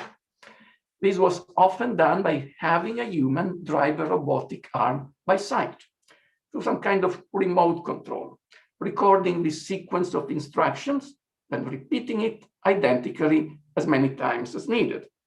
Not surprisingly, this kind of industrial robots were called playback robots because they played back the same sequence many times. Cyberneticians of the 60s, particularly in academia, had high expectations for the imminent development of intelligent industrial robots. But factory owners didn't need intelligent robots to replace unintelligent workers, workers from which all intelligence had been artificially removed by Taylorism. And at the time, there would have been no artificial intelligence to power those robots anyway. Part one, part two. fast forward to 2005, when Fabio Gramazio and Matthias Köhler, young architects, then in their mid-30s, started their experiments with industrial robots in the Department of Architecture of the Federal Institute of Technology in Zurich.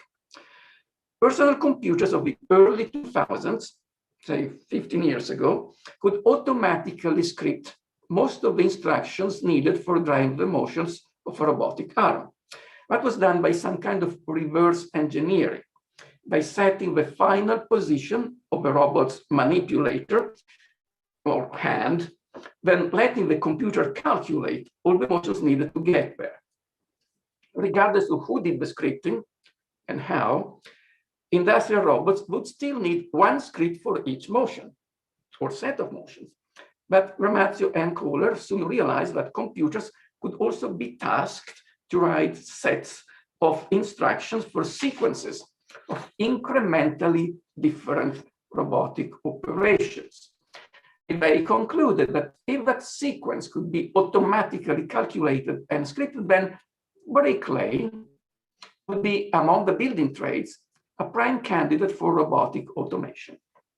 Now, bricks have been standardized and mass-produced in sizes suitable for human manipulation since the beginning of times.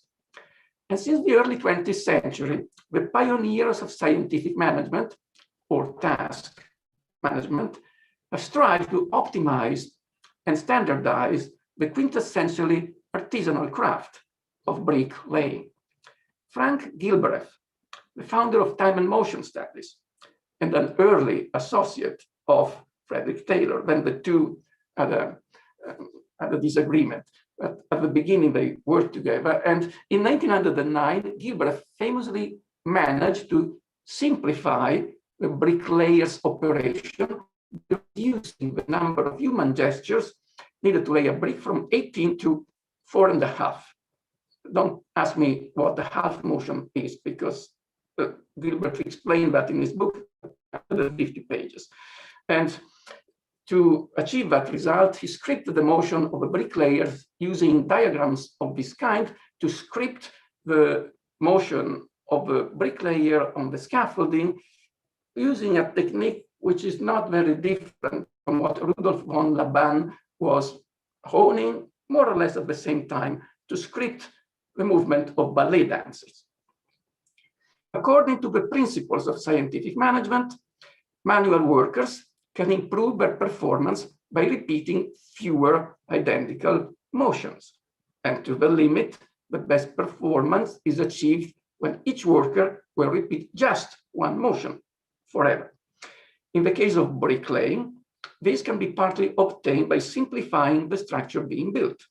For example, by building regular straight walls made of identical rows of identical bricks. But even when building the simplest, straightest brick wall, no two bricklaying motions are ever identical, because each brick being laid must be laid not where you just put one brick, because that slot is already taken, but immediately above or next to the brick you already laid. And this requires a permanent, in this case, regular incremental variation and adjustment in each of the bricklayer gestures.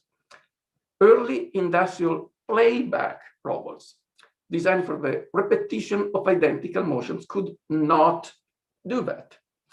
But this is what Gramazio and Köhler could do in the early 2000s.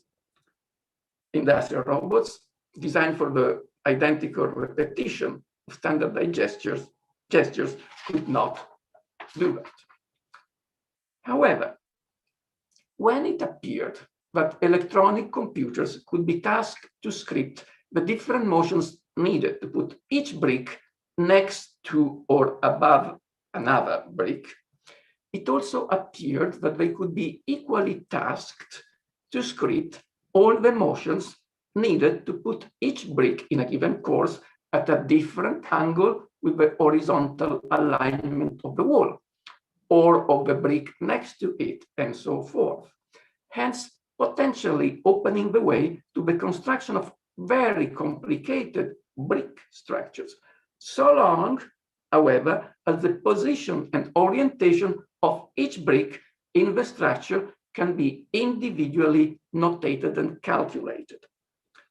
In theory, if driven by an unlimited number of different scripts automatically calculated by an algorithm, a computerized algorithm, robots can carry out an unlimited number of different motions without any supplemental cost or at the same cost per motion. Gramazio and Kohler famously demonstrated the architectural potential of this new technical logic by designing and building a number of geometrically complex principles.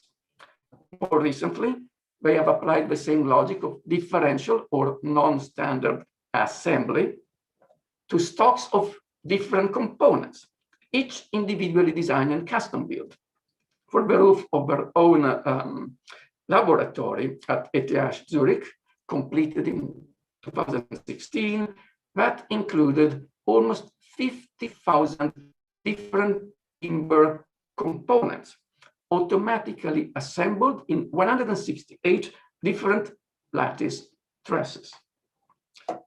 This proves that industrial robots can now be tasked to carry out quintessentially artisanal tasks without any need to standardize the artisanal processes or gestures at play, and without any need to limit the inherent variability of an artisanal operation, or actually quite the opposite.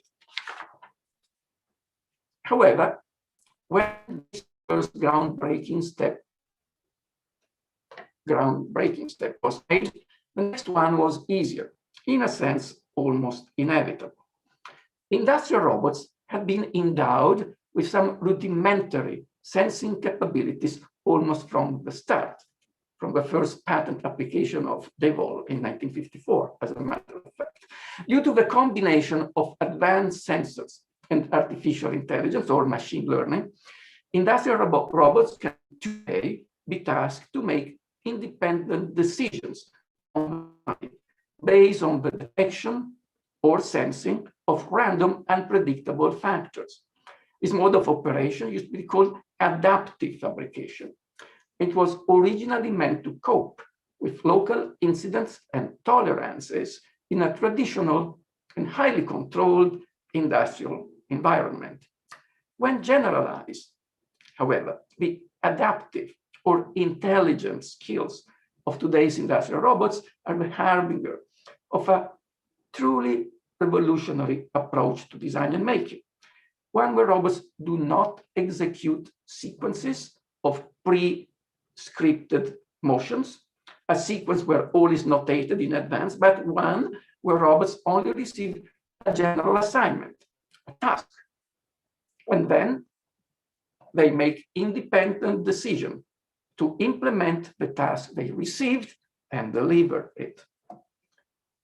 Modern design is an authorial, allographic, notational mode of manufacturing based on calculation and prediction.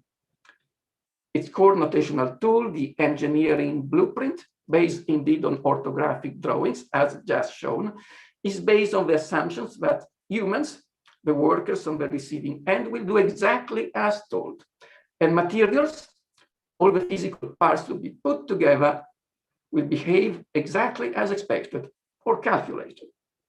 To that end, industrial workers were laboriously trained to forsake all intelligent skills they may have possessed. Industrial materials were laboriously standardized over time to make them compliant with mathematical models. By the way, not the other way around. Steel is a case in point. Steel was designed to comply with the theory of elasticity. But when the mathematical theory of elasticity was invented, steel didn't yet exist. So first came the mathematics of elasticity. Then the engineers came up with a material which worked that way. So the mathematicians came first, the engineers came second. But stones, for example, as found in nature, are all different from one another. And this is why modern engineers have to process them to make them bland and tame, homogeneous, predictable and calculable, thus creating an artificial stone, which we call, guess what? Concrete. The same for timber. Engineers cannot work with timber as found in nature because each log is different when chopped off a felled tree.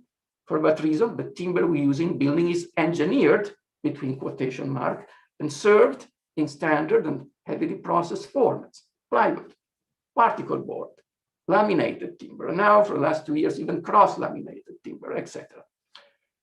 Today, however, intelligent robots tasked to build the wall in an open field would, in theory, scan the horizon, pick and choose from any random boulder on site, and analyze, combine, and assemble those boulders as found to minimize waste, pack them together in a dry wall without any need for infill or mortar. Likewise, intelligent robots could theoretically compose with the random shapes and structural irregularities of natural timber, fitting together each log as found, or almost, without having to bring it to a faraway plant, slice it or reduce it to pulp, then mix it with glue and other chemicals to convert it into factory-made boards with standard measurements and tested structural performance. Before the rise of modern engineering, pre-industrial artisans lived in a world of physiocratic penury, where manufacturing and building were at the mercy of local supplies of materials and labor. This is the typical chalet built until recently in the part of the Western Alps where I grew up. And I can tell you from personal experience that every stone that you see in this building was picked up from a maximum of a 5 minutes walk around the chalet itself. And the timber, which is in it not much, was probably felled within a maximum of a 15 minutes walk from where the chalet was needed. They did that not because they liked it, but because they didn't have any other choice. They had to make the most of whatever material and labor they had on site. These constraints were eliminated by industrial production, but the energetic and thermodynamical cost of centralized remote mass production are no longer environmentally sustainable. That's the bad news. Today, however, and that's the good news, we can use computation and robotic labor to reenact some aspects of our ancestral artisan economy and recover perhaps some of its inherent circular sustainability. For example, Aki Menge's team in Stuttgart has already offered eloquent evidence of that, but it is remarkable that some recent buildings by the celebrated Japanese architect Kengo Kuma show evident formal affinities with the discrete work of some of the recent computational avant-garde without any reference to computational theory, driven exclusively by Kuma's creative reinterpretation of traditional Japanese craft. To conclude, and in short, what does this mean, or what can this mean? This may mean that post-industrial, non-standard, intelligent robotic automation today is not a continuation of the industrial way of making. Quite the opposite. Non-standard robotics today looks increasingly like a new way of making, a new mode of production, which will inevitably bring about new forms of social organization. Today's non-standard robots are basically artificial intelligence with a mechanical body attached, while the industrial robots of the 60s replicated the standardized identical gestures of artificially decerebrated workers, workers from whom all intelligence had been ideally removed. Today, non-standard robots can already imitate some of the inventiveness of intelligent human beings, or at least try to work in similarly inventive, intelligent ways. Today, non-standard robots, as redefined and reinvented by architects and designers, will not automate the moving assembly line. They will eliminate it. Tomorrow's robots will not replicate the industrial worker. They will create the automated version of a pre-industrial artisan. 100 years ago, Le Corbusier thought that building sites should become factories. By a curious reversal of roles, today's robotic revolution promises to turn the post-industrial factory into something very similar to a pre-industrial building site. The intelligent, adaptive, agile robots that are being developed by the design community are likely the future of manufacturing. But the social and economic import of this technical revolution, unleashed almost accidentally by research in computational design and architectural automation, far transcends the ambit of our discipline and raises questions of greater consequence and of a more general nature. Thank you. Thank you all so much. And so I'm going, Mario, do you mind stopping your share? Okay, great. I'm gonna Did I do it? Good. I don't have any donkeys, but I have some guy who's like been trying to trim the hedges on campus. So I'm gonna close my window.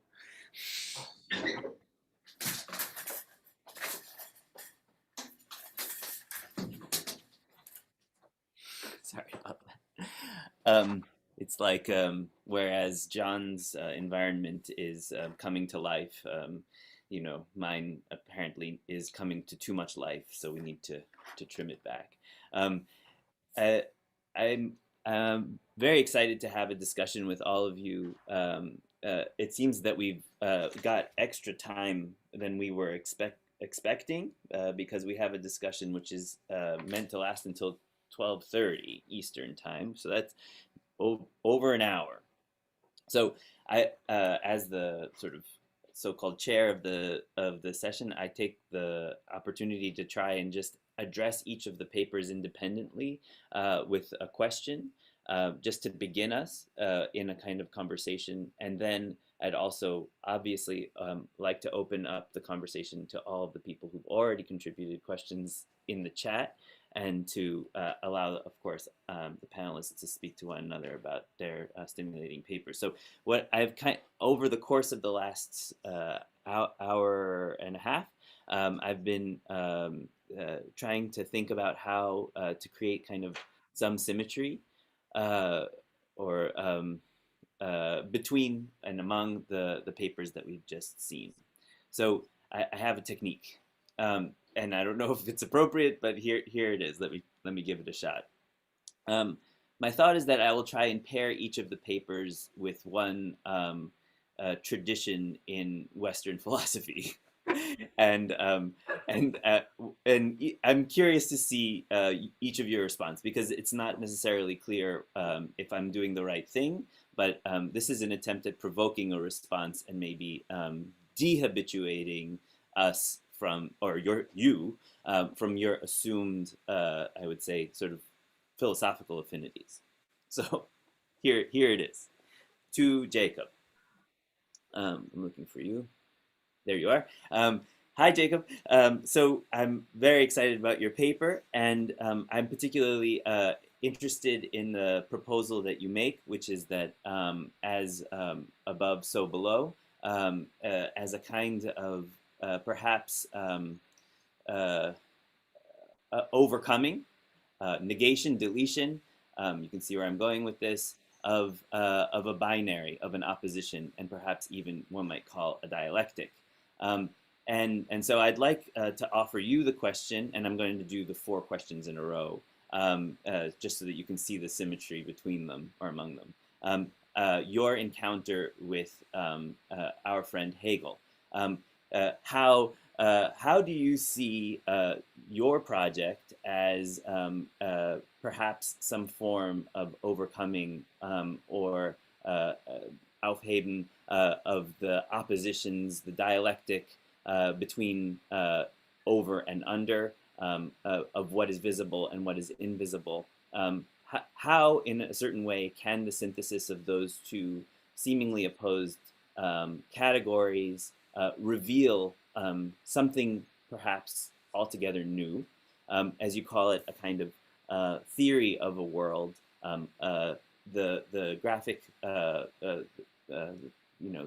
content of digital graphics is itself a kind of philosophical proposal that is neither, perhaps neither, maybe this is the question, neither over nor under, both over and under. And if both, then how do you manage to sort of incorporate the sort of opposition within the new synthesis that you're sort of proposing? So in a certain way, Jacob, I'm asking you to contend with what I see as a kind of latent Hegelianism in your argument. So that's your Western philosopher that you're going to have to deal with.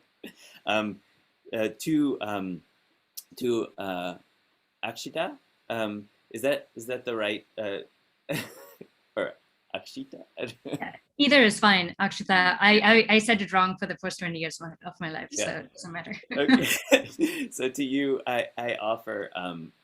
Unfortunately, you have a worse selection of Western philosophers. I give you Plato, because I want you to contend with the deeply conservative impulse of Jay Leno, who, to my mind, is ultimately repeating a similar behavior that you might have seen perhaps in the sort of thoughts and concerns of, say, a Philip Johnson in the Machine Art Show of 1934. So I would love to hear from you the strange sort of resurfacing, as it were, of this Neoplatonism in our culture.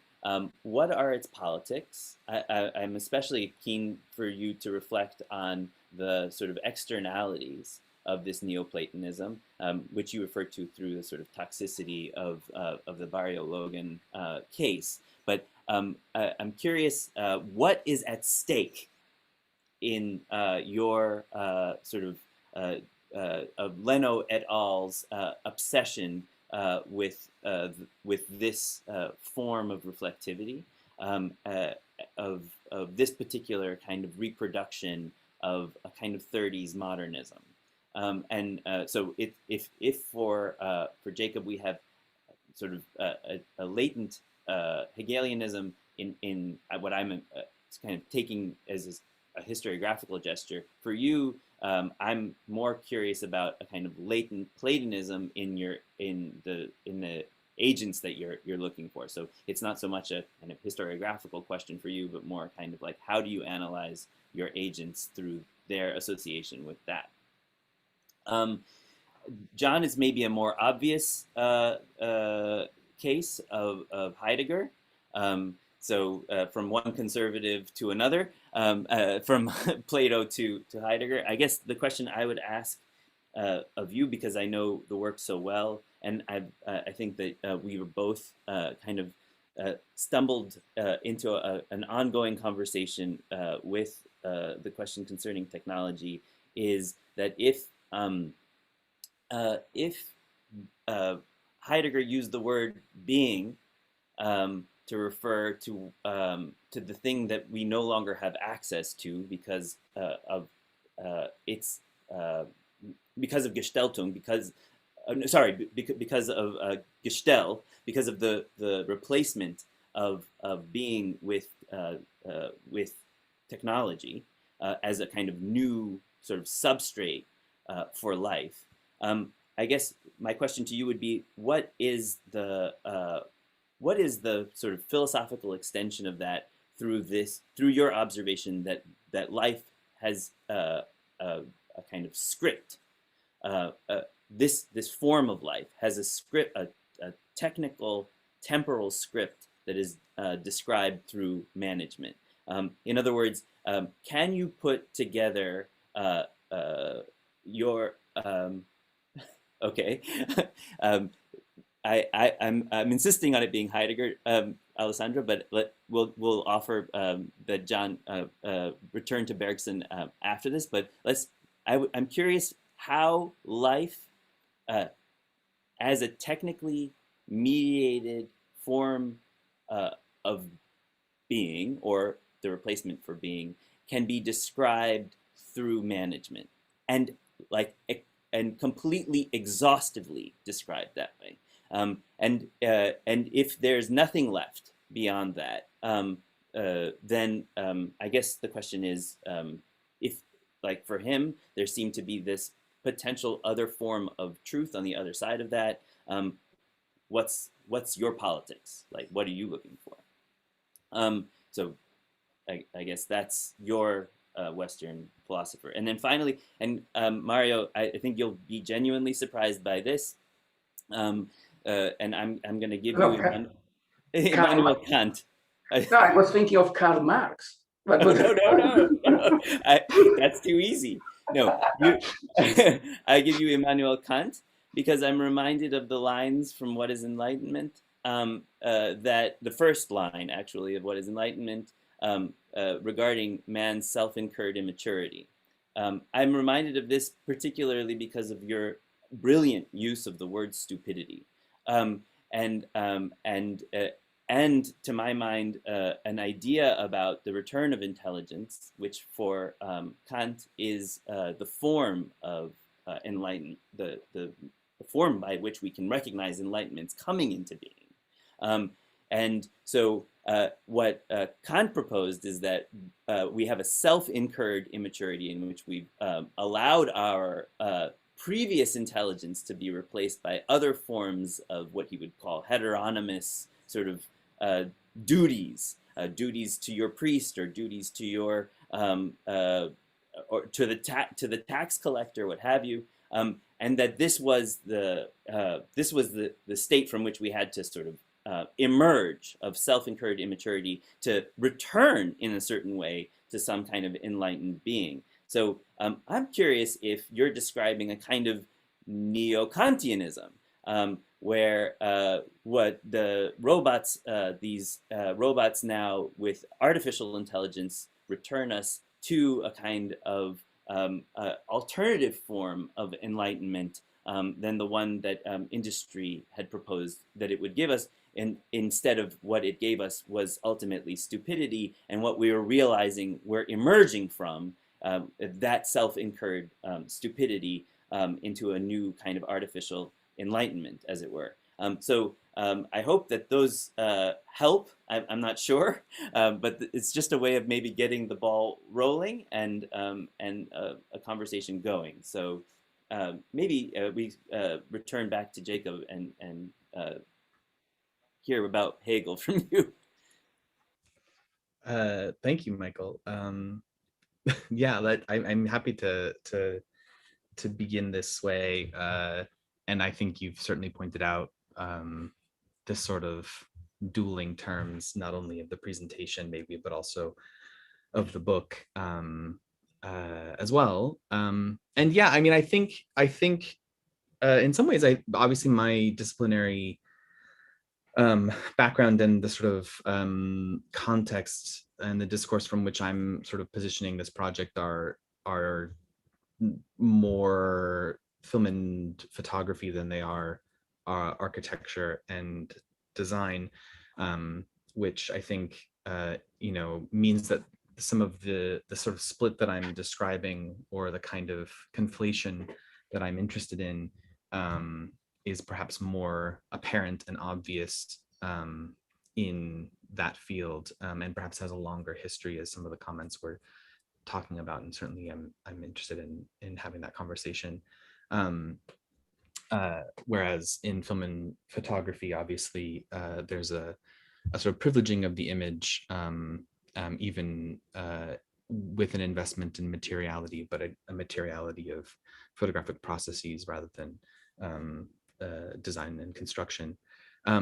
So part of what interests me is the kind of methodological provocation here. And yeah, I don't think that I'm certainly not interested in trying to sort of create a dialectic that attempts to reconcile these terms, in part because I think it's important that we're still able to hold them apart. I mean, I don't think that this is not something that the dialectic that doesn't actively refuse that. But I think the way that I thought about this methodologically is as a kind of lenticular vision that is about the sort of material form of computer graphics wants to refuse a sort of mode of looking or privilege a particular mode of looking that collapses a distinction that requires a kind of different form of both historical and I think material investigation, right? And so part of the challenge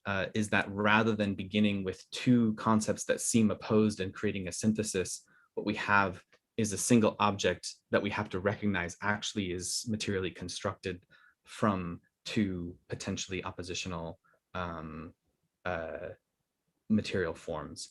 And so what interests me is more the kind of pulling apart of the dialectic, perhaps, or a sort of gesturing toward a dialectic that exists within a thing that appears because of the way that both culturally, and sort of normatively attempts to simulate certain forms of photorealism, for example, but also I think technologically has been sort of historically designed to accommodate that particular visual form, means that we don't necessarily see it that way, in part because we privilege seeing as a method for analyzing digital images. So yeah, it's the reason the term that interests me, the image object term interests me, and I think the sort of surface depth similarly has a similar function, is precisely because it's not that we can have one without the other, but maybe that that we have to train ourselves in sort of pivoting in the way that you would with the lenticular image, to, if not see, then at least apprehend each distinctly and understand the relationship between them. But yeah, I think that intervention is more of a problem in my own discipline, wherein the visual is so prized that it is often the only method that we use to understand the function of these technologies.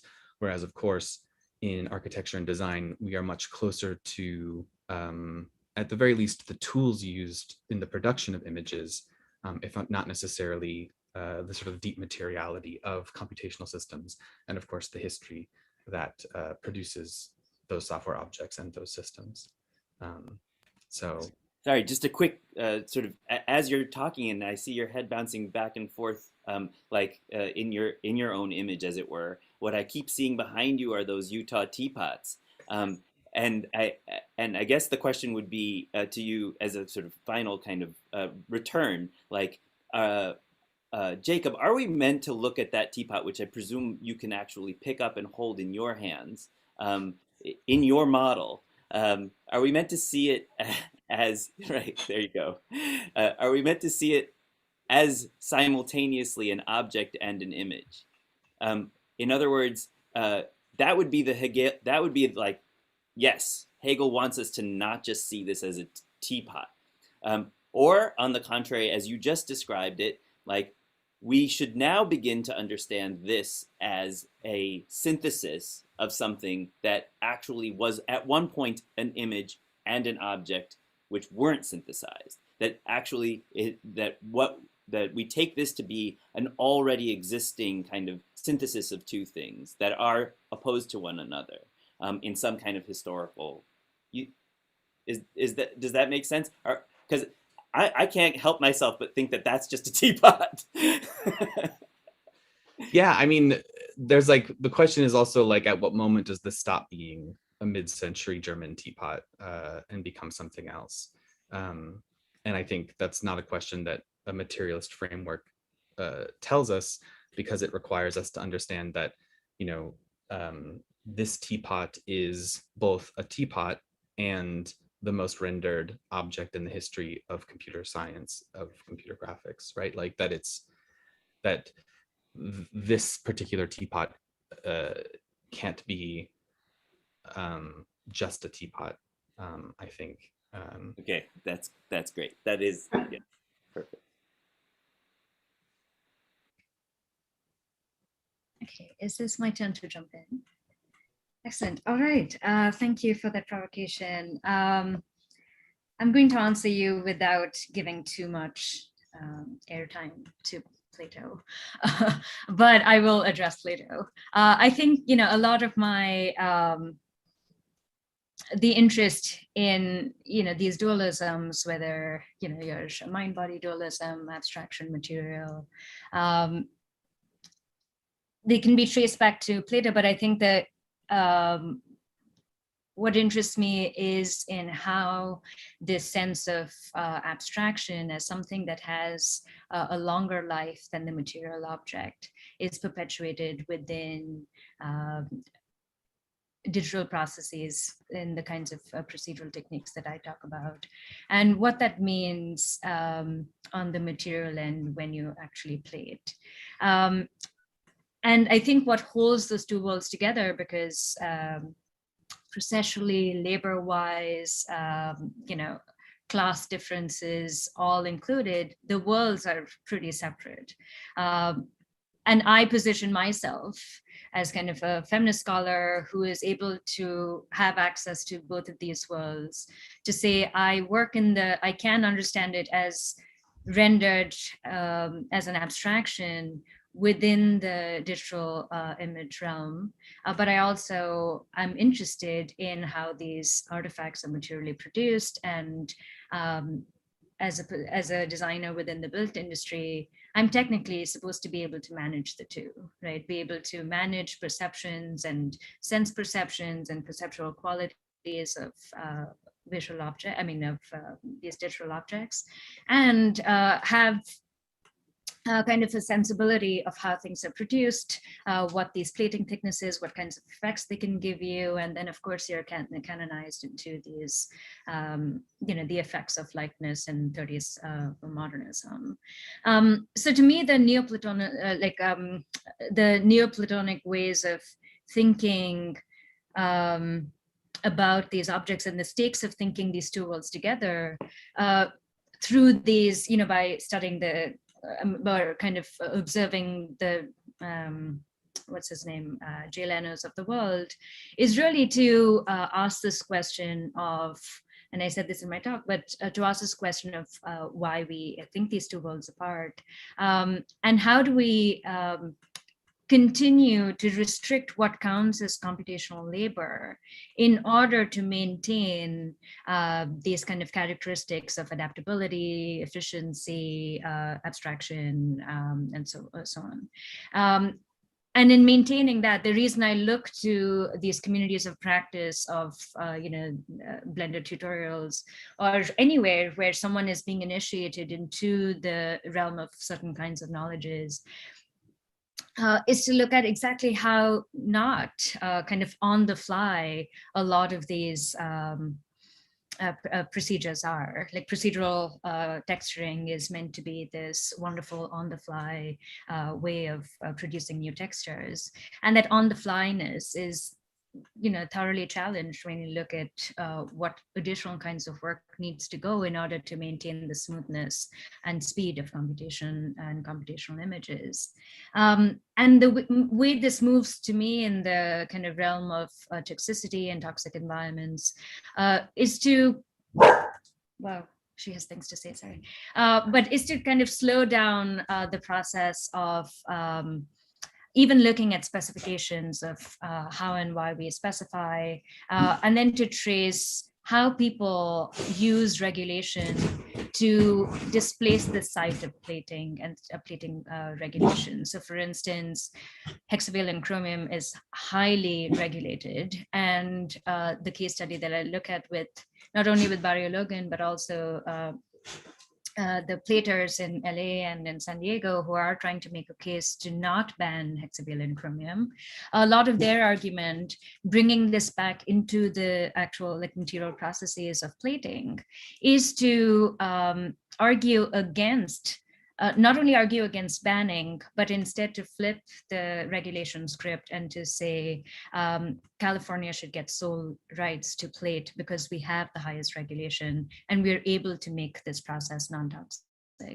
Right, so there is again this tension between the environmental justice groups and the platers themselves. And if we were to stay in the Neoplatonic realm of talking through these dualisms of either mind body or abstractions material, then thinking of hexavalent chromium only through the analytic of regulation completely negates all these other kind of fights that show how people resist, both on the end of environmental justice, but also in terms of extending the livelihood of small industries. Because at the end of the day, the highest polluters and highest producers, I don't think so, get down please, come on. This is going to be on video, isn't it, for permanent traffic. At the end of the day, the highest polluters of emitters of hexavalent chromium are, at least in Southern California, the ports, the freeway traffic, and so on. But in light, when you can't do anything about those kinds of behemoths, no one's going to shut down the ports.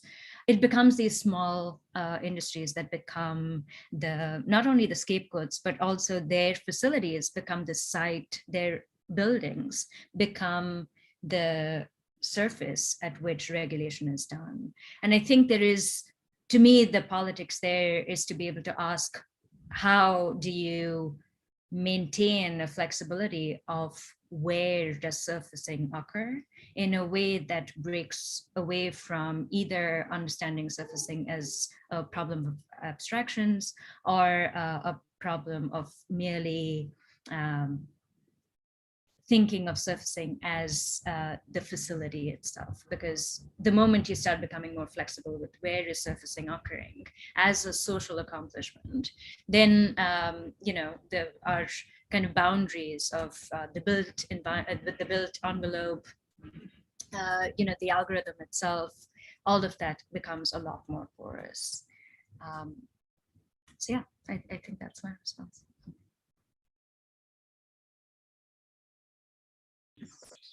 That's fantastic. Akshita, I think the project is so fascinating. Michael, okay, I need to understand your question a little better. I think I know what you're asking and where you're heading. When you propose Heidegger, I'm always reminded of Sam Weber's fantastic reading, where the title, that if you go through that essay carefully, the actual translation that he would seemingly like to propose is not the question concerning technology, but questioning after and towards techniques, right? So this word mach, right, that's after and towards. At the same time, we don't have a good word in English that means the same thing. So I think in some current media theory, look, the notebooks notwithstanding, and all the issues around Heidegger notwithstanding, I nonetheless think that the ideas in some new media theoretical accounts, that essay in particular has become a bit of a straw man in the debate. It's a bit more nuanced than maybe even Stiegler at times gives it credit for. That said, I think you seem to be asking, is there an outside to management? Yes. So the reason I bring up the translation or mistranslation of the title is because the answer, if we were to go with that translation, is there some kind of way of living, a way of being outside technology? The answer is yes. My answer is yes. Is there some kind of way of being or way of living outside techniques? My answer would be no. And I think that's the crucial difference in a way.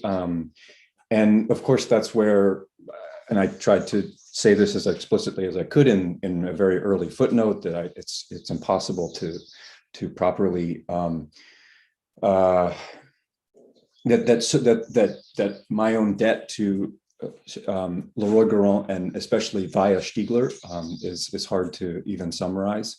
And so, of course, when I'm speaking here, I'm essentially parroting a lot of ideas that we all have received through that body of work. But I do think there are two figures that let's say there are two texts that, at least in my mind, help navigate the politics of this. And one, of course, Michael, one we've talked about many times is Machine and Organism, and the other would be just Leroy-Gourhan's sort of paleontological approach to gesturing and life.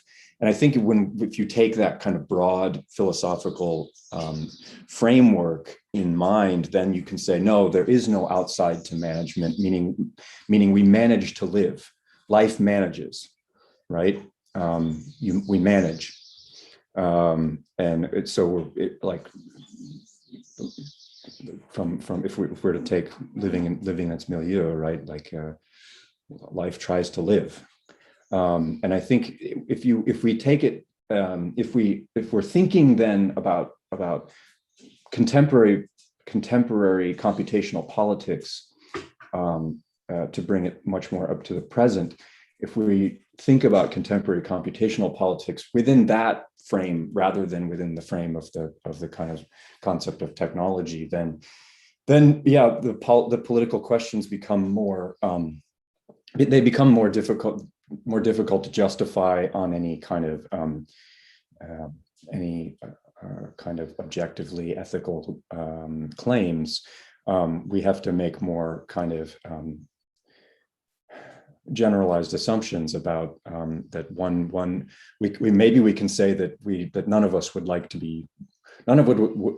wish to be unknowingly automated, knowing that we are automatic, right? That we contain the potential for automation always already in us, that we've always already automated ourselves and things, both in terms of our symbolic gesturing but also our practical gesturing in the world. But maybe we can say that we would prefer not to be unknowingly automated, or we would at least like to participate in the decisions of our automation.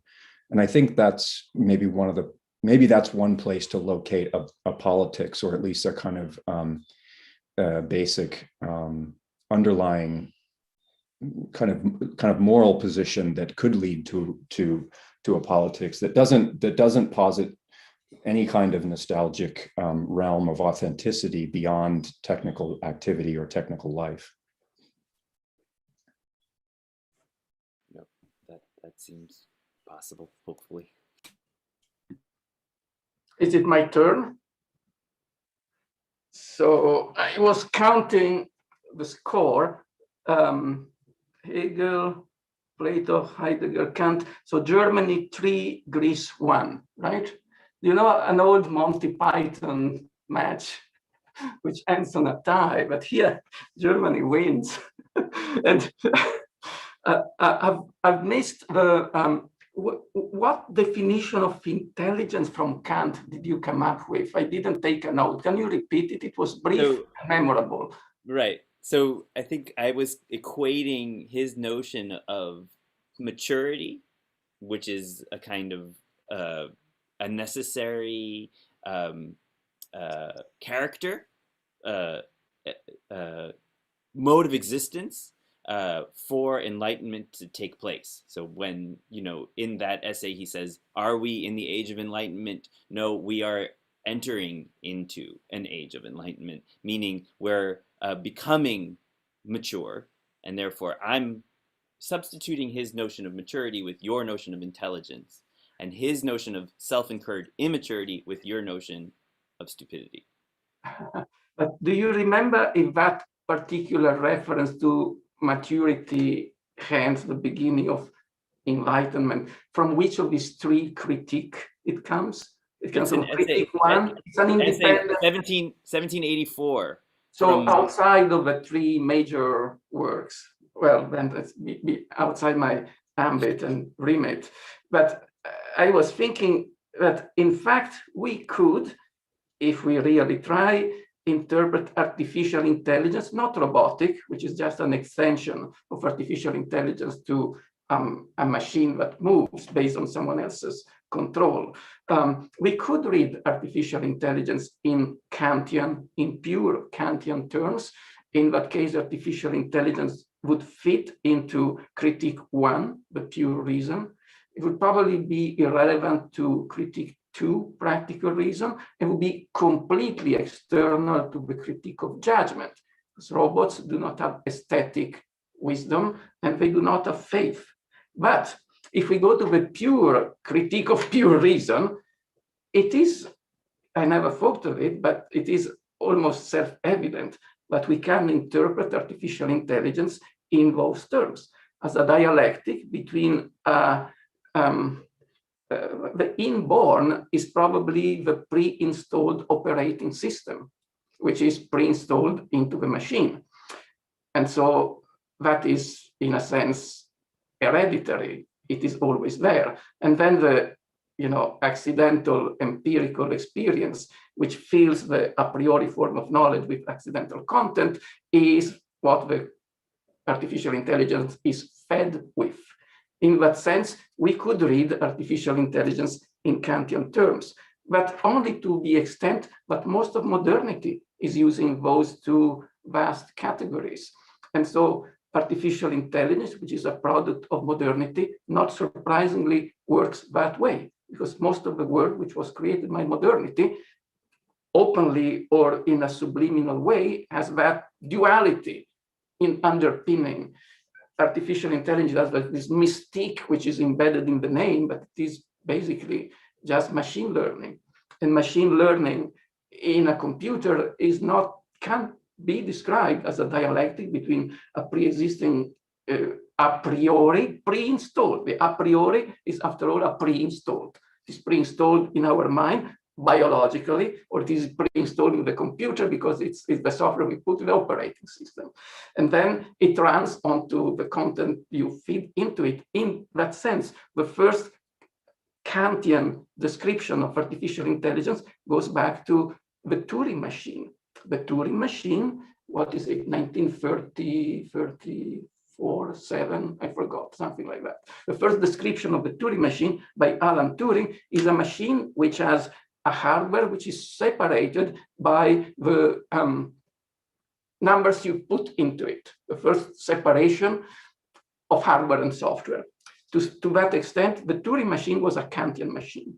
And all artificial intelligence and all machine learning being just an extension of the Turing postulate, in a sense. The axiom was posited there, it was Kantian from the start, couldn't be otherwise to some extent. So all artificial intelligence today could be read in those terms. But insofar this is such a vast conceptual framework, it is not particularly productive because it's everywhere, and so it distinguishes not much. So it is true, we generally tend to describe artificial intelligence in terms of Darwinian, survival of the fittest, and in biological terms. Code is code, biological code is a metaphor of a scripted code, etc., etc. But in fact, that's something I've learned today. Thank you. I owe you a cup of coffee, whereas the entire audience owes it to you. But the entire conceptual framework of computation, starting with the first Turing machine, can, if we want, be described in terms of Immanuel Kant's critique of the pure reason. We can do it. Does it help? But I don't know. Let's try this. Let's see what happens. If you look for a philosophical how can I say, underpinning to the paper I read, which is, by the way, a condensed version of course, a much vaster work I'm working on. If you run lexicographical match search, as I do sometimes with the paper of my students, to see what's the most frequently non-quoted source. Quoted source, you see it probably is what's the non-quoted source by looking for keywords. is evidently Nelson Goodman.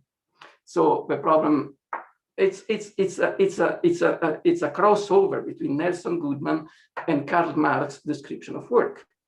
Because what I'm trying to do is what Niebuhr tried to do, is to try to get at an ontology of work.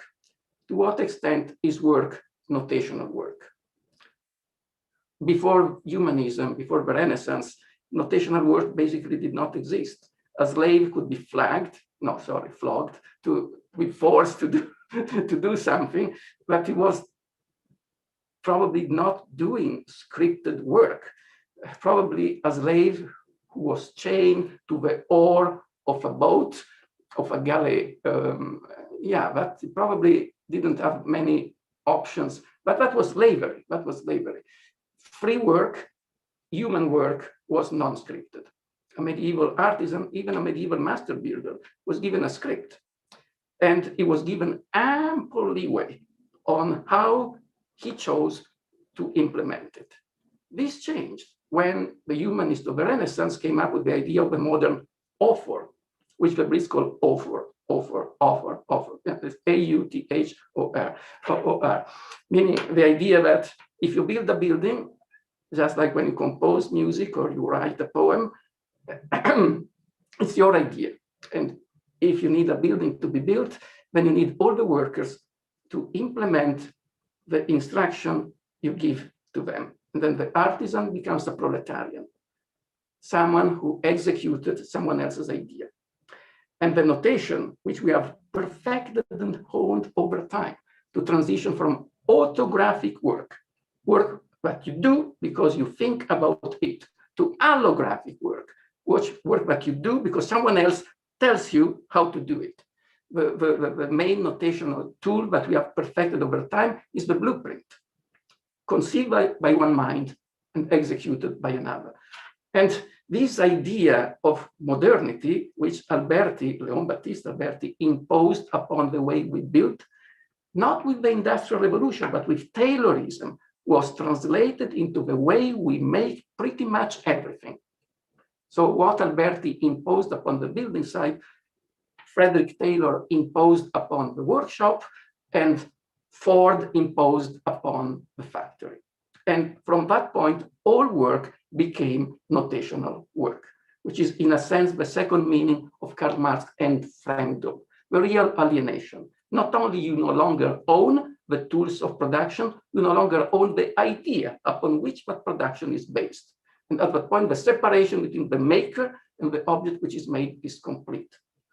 Now, my argument so far, it's a long story, but it is a clear monodirectional. It starts and it goes all the way. But my argument is that this is now changing because artificial intelligence and robotics, when it is applied to it, is bringing new ingredients of inventiveness and autography into the way machines think and into the way machines make.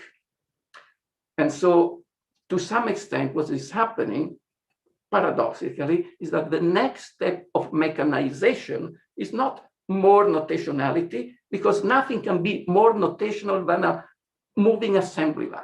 You cannot, that's a dead end. You cannot do more of that into that direction.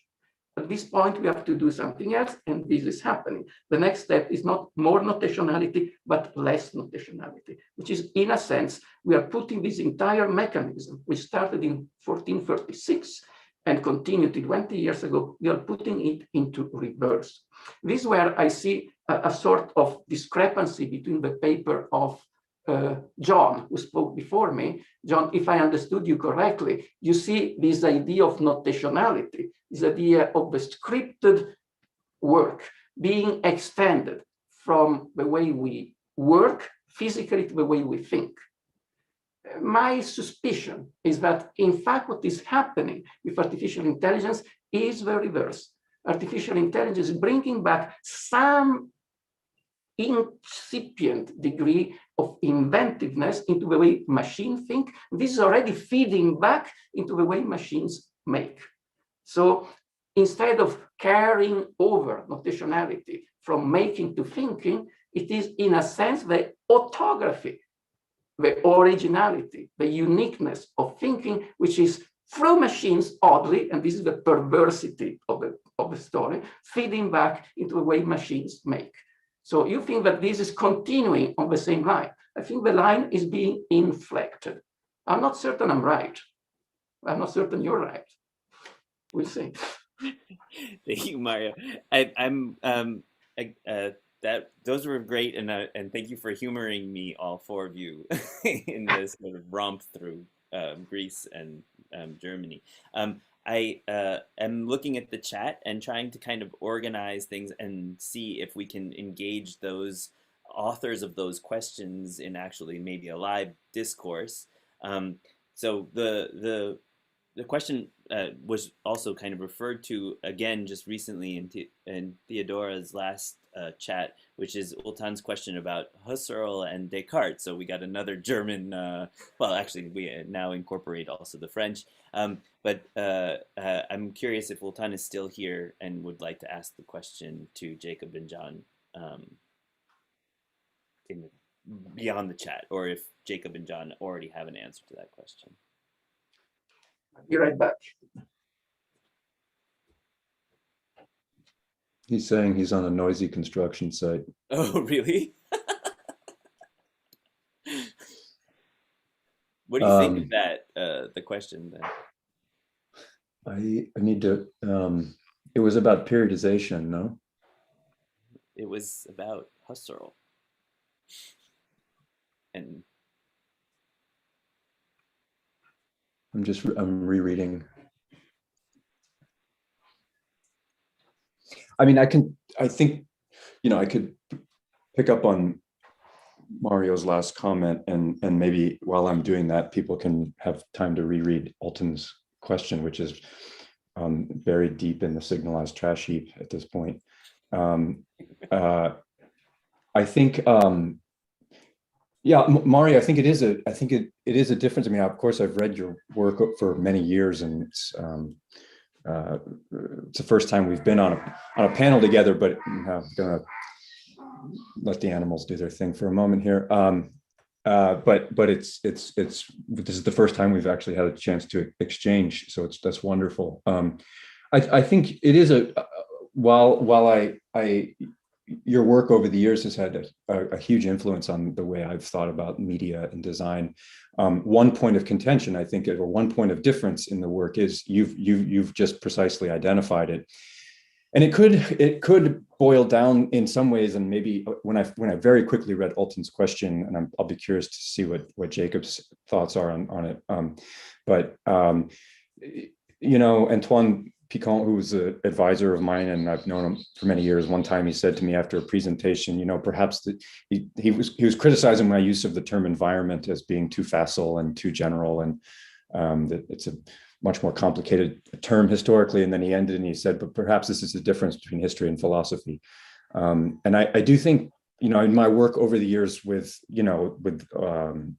Michael and Aggregate and all of these fantastic historians in that group and many others, I've sort of gradually come to think that maybe my role is to frustrate them through generalization and periodization, and then their job is to tell me that actually there's a different that this is much more complicated historically, and there's predecessors to these things, and actually if you look at the Renaissance, you can find this happened and this, and yes, I know, but I will stake out one claim, which is that I tried to, in my book, I tried to, as best possible, simplify certain thinking around media formats into some axioms, 3 axioms. And the third one is sort of a mouthful, but I could sum it up by saying that the speed of the medium is decisive for the forms of thought and imagination it brings into possibility, that it either denies or allows. And whenever I think, Mario, in your work, I simultaneously understand the delicacy of the analysis of the grammatio Kohler, and the way in which it certainly is fundamentally different than than the first phase of robotics that I think you very accurately describe as as a kind of by our view now as a kind of crude transposition of the industrial worker, the Fordist worker, into a kind of robotic worker whose range of motion and gesturation was meant to mimic them. Which is to say, and here we have precisely what Kangyam is talking about in Machine and Organism, where we haven't tipped over into an organology yet. We're still in a kind of mechanology, right? So I think you're absolutely right. And I also think I think your project is so relevant right now because construction sites, speaking of Olten, are transforming so fast. They're so quickly, and one-to-one 3D printing and the question of real-time realization of materiality is looming so immediately on the horizon in terms of how that's going to transform our field and site management and project management and all of the economies of labor and everything around that. All I would say is that my own work would deny any possibility of going back or resuscitating or recapturing anything like artisanal culture. And I think at one point toward the end of your talk, you said that contemporary robots resemble much more the automated artisanal craftsman. That would be an oxymoron within the frame of my theoretical project. That would be like saying that we're putting a king in space or something like that. Which would be, at least for the most part, aside from a few countries that are hanging on, that would be mostly an impossibility. As you know, speaking of Monty Python's famous sketch on historical anachronism and the debate over anarcho-syndicalism between the two feudal serfs. So I think it's a question of the transposition of concepts and the ability of language to describe technical realities. And I think in some ways, I on the one hand, in your project, in all of your work, I never have I read it through the lens of history and an agile historian, and then the kind of like philosopher in me wants to pick apart certain conceptual categories that you use to bridge across time periods. In my work, I use them precisely to divide time periods off from one another, and hopefully that also addresses Olten's question, because I think you're right. The question of continuity and discontinuity within history more generally, but of course within technical history, is always such a difficult question of when do we admit to certain kinds of undeniable ruptures or bridges that can no longer be recrossed. And so, but it's a great question. I'll let Jacob address it with his own thoughts. Yeah, sure. I mean, I think that much as John was suggesting, I think this is sort of about how we divide up history in a much broader sense, and the kind of work we're doing to try and stitch things together or pull them apart. For me, certainly, there's a sort of small argument about a transformation in what we mean when we say computation that interests me, which is a transformation from procedural calculation, programmable, yes, but nonetheless procedural, to a model that's based more on a logic of communication, and communication wherein objects become computers capable of interaction.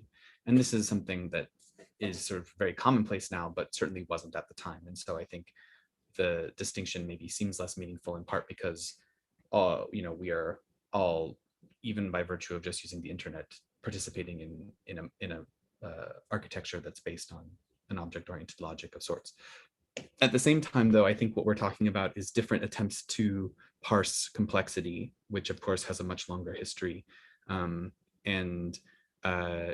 This shift is also tied to things like systems theory and sort of early attempts, and cybernetics early attempts to think through complexity in the early 20th century. But my own interest, and I said object orientation, and there's a whole section of the book that's specifically about object-oriented programming and the influence of computer graphics on object-oriented programming as it was developed by Alan Kay and Adele Goldberg and others at Xerox PARC. But Kay explicitly cites, monadology and Leibniz, and he specifically cites Plato's discourse on dividing nature at its joints, and different ways that we have historically imagined complex systems to be pulled apart such that we can address individual elements within those systems. So in some ways, this is just more of the same in a much longer history of both calculation and complexity.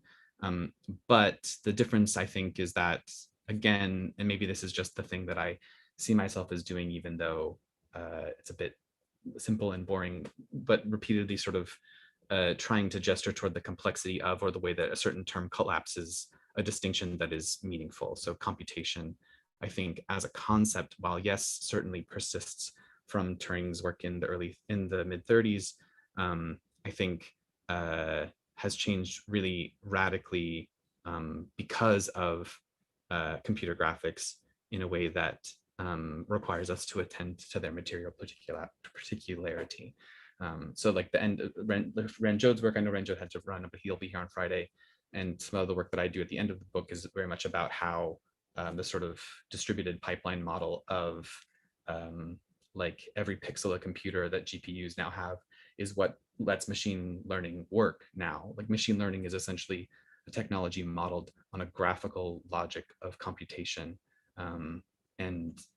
So thinking about Turing's, tape full of zeros and ones and, a generative adversarial neural network as the same thing, of course, is challenging. So parsing those distinctions for me as a historian of computing is about identifying the kind of epistemic shifts that take place. And in my case, sort of selfishly privileging computer graphics as the site at which that transformation emerges. But at the same time, I think there are these persistent qualities of, calculation more generally. That's certainly also part of the history of design and architecture that we've been talking about, but also complexity, which of course is, in some ways, the project of the history of science more generally, I think. So I'm, of course, speaking to a very small part of that, but I think what I love, especially about events that I've done with Daniel and Theodora before, is that often the perspective gets expanded well beyond my own kind of narrow vision of computational technology, which is really wonderful. Just going back to the chat, thank you guys. Back to the chat, and one very active member of the chat is Konstantinos, and I don't know if you're available or also on a construction site somewhere, but question for Akshita about gaming. I'm available. Oh, you're good. Okay. Yeah. So I wrote a few stuff. Should I mention all of them? I was just thinking we should split the questions, probably evenly among the speakers. So I think the question about gaming I thought was really nice to Akshita, because I think it also is a different sort of platform. But why don't you choose your own question? Okay, I'm gonna try to put everything together. I think a term that is a philosopher that is interesting. I'm from a bit of a younger generation, so I don't really care very much about finding a relevance to Kant today. So like a philosopher, an Italian philosopher who's quite interesting is the one I mentioned there. It talks about the notion of the imaginal, and one of the things that she mentions is the definition of terms, so as not to cling on older and expired kind of terminology that we carry over through generations and through different epistemologies, as it was said, and in that as kind of defining as like the space within imaginations are contained, right? So to go perhaps to a kind of a post-anthropocentric view of what we are talking about and of computation. In that, I just wanted to mention for Carpo's project that I think actually to investigate the question of work, I think at this point, and to be actually post-anthropocentric, it would make sense to make an ethnographic review of that, because I think like if you like in the context of Grandmaster Scholar, this kind of function, this mode of works and research functions in very, very much like modernist kind of ways of thinking, like the grandmasters and the slaves, since you mentioned slaves before, like most, like many research departments kind of work like this, and the credit goes actually always to the masters, which I think is very, very problematic, especially in this kind of context, if we assume post-anthropocentrism or whether we go by Kant's what is enlightenment, like this binary of the individual and technology or culture and so on. Yeah, and I mentioned another thing also for Jacob and John, like which is like speculative realism. In the context of that specific conference that I mentioned before, that talks about understanding something as a way of synthesizing it. So one quote from Robin McKay is like to invite eventually, which I think we have to do in architecture as well, the chefs to the banquet, not only not having like the theorists on one hand and the practitioners on the other. I think this is important, like synthesizing as a way of understanding as well. And okay, and now to get to the video game thing, like I think the kind of the question of rendering is super interesting, and especially like of these chrome materials, which are probably some of the most challenging technically.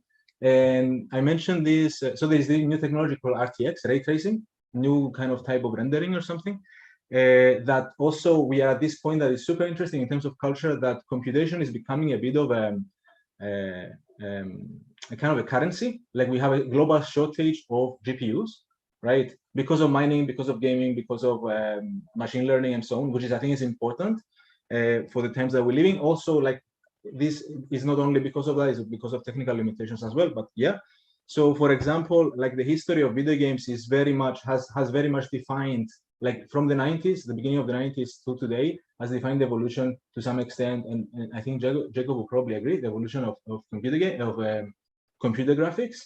And one interesting example is or genre is the remasterings. So if you play originals and remaster stuff, is super interesting how the gameplay also changes. And the Quake 2 RTX you can download the demo for free if you have RTX GPU, which actually changes the gameplay completely. Yes, qualitatively. That was a long mention. Yes, thank you. I'll respond briefly, primarily in terms of, I don't necessarily study the world of video gaming, so thank you. I'll look into what you've mentioned, Konstantinos. But I think what when you think in terms of gameplay and in terms of how, not only the rules of the game or the way you interact with the game or the characters changes. When you think of this in terms of like open source software, which is what I study, and very specifically am interested in how 3D modeling and rendering occur within open source platforms, primarily to understand also how are decisions made about what kinds of procedures are privileged, because at the end of the day, it takes some developer allocating X amount of their time, like with the upkeep of this procedure. And I conducted ethnographic work at the Blender Institute in Amsterdam a couple of years ago. And one of the things that came up was how certain processes are privileged, or why they moved particle systems into this node-based system, and similarly with texturing, procedural texturing. The reason a lot of the times they wanted to move into these procedural systems was because of this assumption that it was going to reduce the amount of labor on their part if they kind of made uniform all procedures, right? If everything was procedural based, then the amount of kind of unique ways of tackling a particular modeling or surfacing or texturing problem would be minimized. Now, what I try to then kind of investigate is how much of that kind of uniformity is actually contingent on other kinds of knowledge sharing that happens within these open source communities that doesn't get counted as a rendering, doesn't get counted as simulation, and how that can potentially become a site for us to ask questions about these frictions. I wanted to briefly say something about to Anna Maria's question about the chromeness kind of pushing back, because in the kind of real material world, because I think that's a lovely question, and it shows up, when I pose this question of how are these two worlds kind of thought apart, the rendering world and the plating world, one of the things that emerges is this question of, is it merely a visual effect or is it something else? And hexavalent chromium being this toxic material, there's a lot of talk about switching to trivalent chromium, which is not toxic, but it's bluish. And there is so much talk about just the visual effect of it, how it's just slightly blue enough that it doesn't look right? And then, of course, the GLNOs would reject it, or the automotive museums would reject it. And this kind of again, this mutual calibration to think of chrome as slightly blue, and the resistance to that culturally, I think is really, again, draws together these connections between abstractions via regulation and kind of this perceptual attuning that we could do as, kind of culturally to displace this notion of what looks real and real enough, and right enough, and chrome and kind of chrome enough. So yeah, I think I'll stop there, only because I know we're also running short of time. Does anybody else want to try and address Konstantinos's astute commentary? Because I know also Moa Carlson wrote a nice question in the chat, and I thought if she's still around, I might be able to ask it as well. So Michael, I'm not sure if Moa she just sent a text that she's stepping out for 5 minutes, but she'd be very happy to ask that question as soon as she's back. So maybe we move to another one, or if someone wants to address Konstantinos' question. Sounds good. The other person that, I'm sorry. No, I was just going to say, I apologize. I actually had to go get my computer charger while Konstantinos was asking the first part of his question, so I may have missed if it addressed anything I've said. The other person that has been writing nicely into the chat, and thank you so much for those comments, is Alessandra Plante. So who will be the chair of tomorrow's session. So I thought maybe Alessandra had some comments for John about her reference to Bergson. Yes, actually, John, I've been following your work. I saw the last publications, the one, I don't know if it is the last, by the way, but so I'm interested because you're referring to a lot of French literature, but it seems to arrive in translation. And it's sort of translated for North Americans in North American terms. So one forgets, the importance of Bergson. It's I wanted to add, it's not just Simondon that was absolutely Bergsonian. You mentioned Husserl, or someone mentioned Husserl, but actually Simondon was not Husserl, following Husserl, or the phenomenology of Husserl, but the phenomenology, if we can call it, of Bergson. And Leroy-Gourhan, that you quote a lot, he was that had strict relations with a lot of philosophers in France, including Stigler is like the last, but before is like Deleuze and Guattari. All the question of faciality, it comes from him, and the question of animality, of humans being animals, etc. And he's also completely Bergsonian. He comes out from Bergson. So Bergson is an extremely important figure if you are working on these sources in the French philosophies. People tend to forget that. And coming and as reference from other talks, Bergson is also very important. And I was thinking about the question of media. So someone else that picks up one of the books written by very important by Deleuze that is also, talking and working on Bergson. And in Simondon and Leroy-Gourhan is working on all of this. He writes Bergsonism, and then he works on his books on cinema, Image Mouvement. So I was thinking about the question of media, of the first paper. And of course, the title even of his famous book of Bergson, Matter and Memory.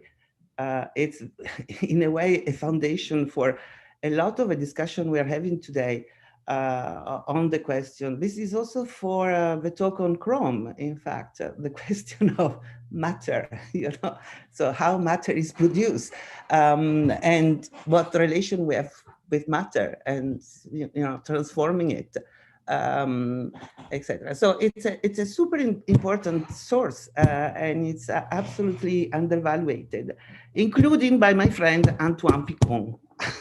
if we want to talk, he says, oh yes, Bergson was everywhere. Yes, but let's discuss why. And why, for example, Deleuze goes back to Bergson, and we pick up on Bergson and the question of memory when he was about cinema. And the support, the material support, it was at the time, it was still the material support. Cinema still has a material support, photography has still a material support. And he makes a very incredible argument on the construction of the idea of memory, Bergson, that comes out from his connection with Jules Etienne Marais. They were teaching in the same place. And Marais is, inventing cinema and chronophotography, and Bergson is inventing a new model for memory. So this is like a general recommendation, so don't forget it. So very good, all these German philosophers, but I remind you that there is a fantastic school of thinking that now is being rediscovered even in North America about technique and technologies. And of course, Leroy-Gourhan is a great name, super important. Simondon is a great name, super important. Stigler and Latour, they are working on this tradition. So, but you have to construct the steps of this thinking and how still relevant it is.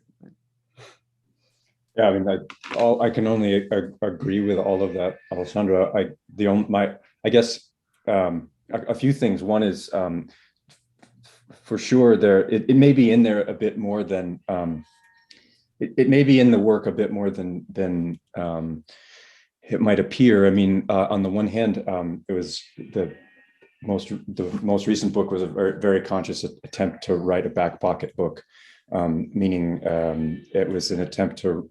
It's basically an essay, not a book. And so, in a way, there's if there's a shortchanging of certain kinds of attributions, that it may be in part due to a desire for concision, or at least for compactness. That said, I would add even one other less direct influence of Bergson via North America, which is the first chapter of Norbert Wiener's Cybernetics, which is in and you're right, probably should be more directly footnoted. But so if there is a footnote to Bergson in the work, it is via that chapter in this transition from historical time, historical reversible time to anticipatory predictive time, which on his view was much more Bergsonian in a way. So I can only second and appreciate your comments regarding maybe a lack of attribution in the current wave to his body of work.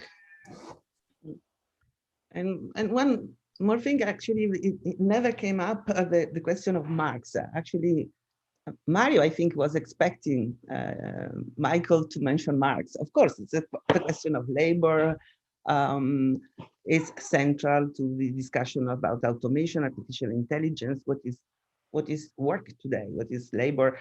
And we tend again to talk in Marxist term. So it's the Marxian analysis that sort of dominates. But just as a note, Simondon does a critique of a Marxist analysis of the question of labor and precisely of the factories, the classic factories. So the automated factories of the 50s, the 60s, but from Ford onwards. But and he is very critical of this take and the question of alienation. So this is one point. So the need for revising and rethinking the question of Marx, or we need to revise Marx and Marx thesis in order to confront and discuss the question of that confronts us today with what is labor with artificial intelligence, what is intellectual labor, what is physical labor, and so on and so forth. And that this needs, and there are, yeah, another one that was like working with technique and technology, again, Leroy-Gourhan, fantastic, which can be a great reference also for other. He was talking about, craft, basically, mainly, traditional form of technique and technologies, and addressing that. And this is another one that doesn't find a validity in in a Marxian approach to the question of what work is. So there is, from this school, this old school, and Deleuze and Guattari too. So they say we don't renounce to Marxism, but it needs a serious update. For example, question of what is money today? Right. I was just actually gonna thank you, Alessandra, for that, because now I'm thinking that John brought up kind of our politics and what is to be done in a kind of quote of quoting Lenin or something, but also the kind of political economy of the surface strikes me as a huge issue. If this is by the way, we're now running sort of 5 minutes past the end of our official time, but everybody is can stay here at least, I think, for at least 25 more minutes or so to finish our conversation. If you can tolerate it, we still have Mario and John here to engage us. And this is actually to Mario a certain question about value and the production of value. I'm curious about, because you thought that I was going to ask you about Marx, I'm curious if you can think about this form of renewed intelligence within the sort of industrial site of production, what it does to the notion of surplus value. Well, that's a question that often comes up, and there is a ready-made answer, which is very simple. It does nothing at all, in the sense that many things change in the organization of labor, and evidently in the second notion of Entfremdung, the separation of the body of the worker from the work the worker does. If the worker is post-human, evidently this notion needs some tweak. But the basic economic description of the accumulation of plus value, how do you say plus value in English? Surplus value. Plus value. Surplus. Meaning, never mind where the accumulation comes from, the law of the accumulation of plus value are still the same. Don't ask what robots do, ask who owns them.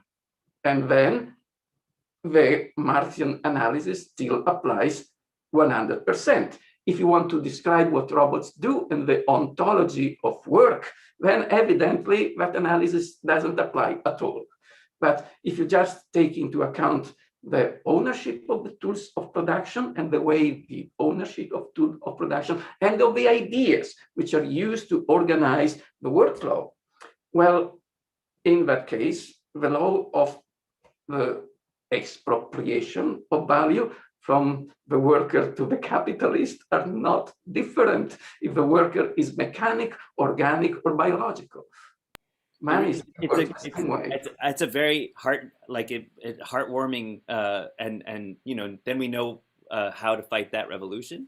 But I worry because in the first volume of Capital, Marx says that the division of labor is based on the tool, and the tool is based on the relationship between the sort of organic, or the sort of I suppose the organic relationship between the human form, its scale and its power and its capacity with respect to a tool, say a hammer, and then that the machine, and therefore the division of labor is directly related to how many humans you can sort of fit in a factory. But with the machine, instead of dividing labor, you're making it more continuous. and thereby incorporating tools into a kind of matrix.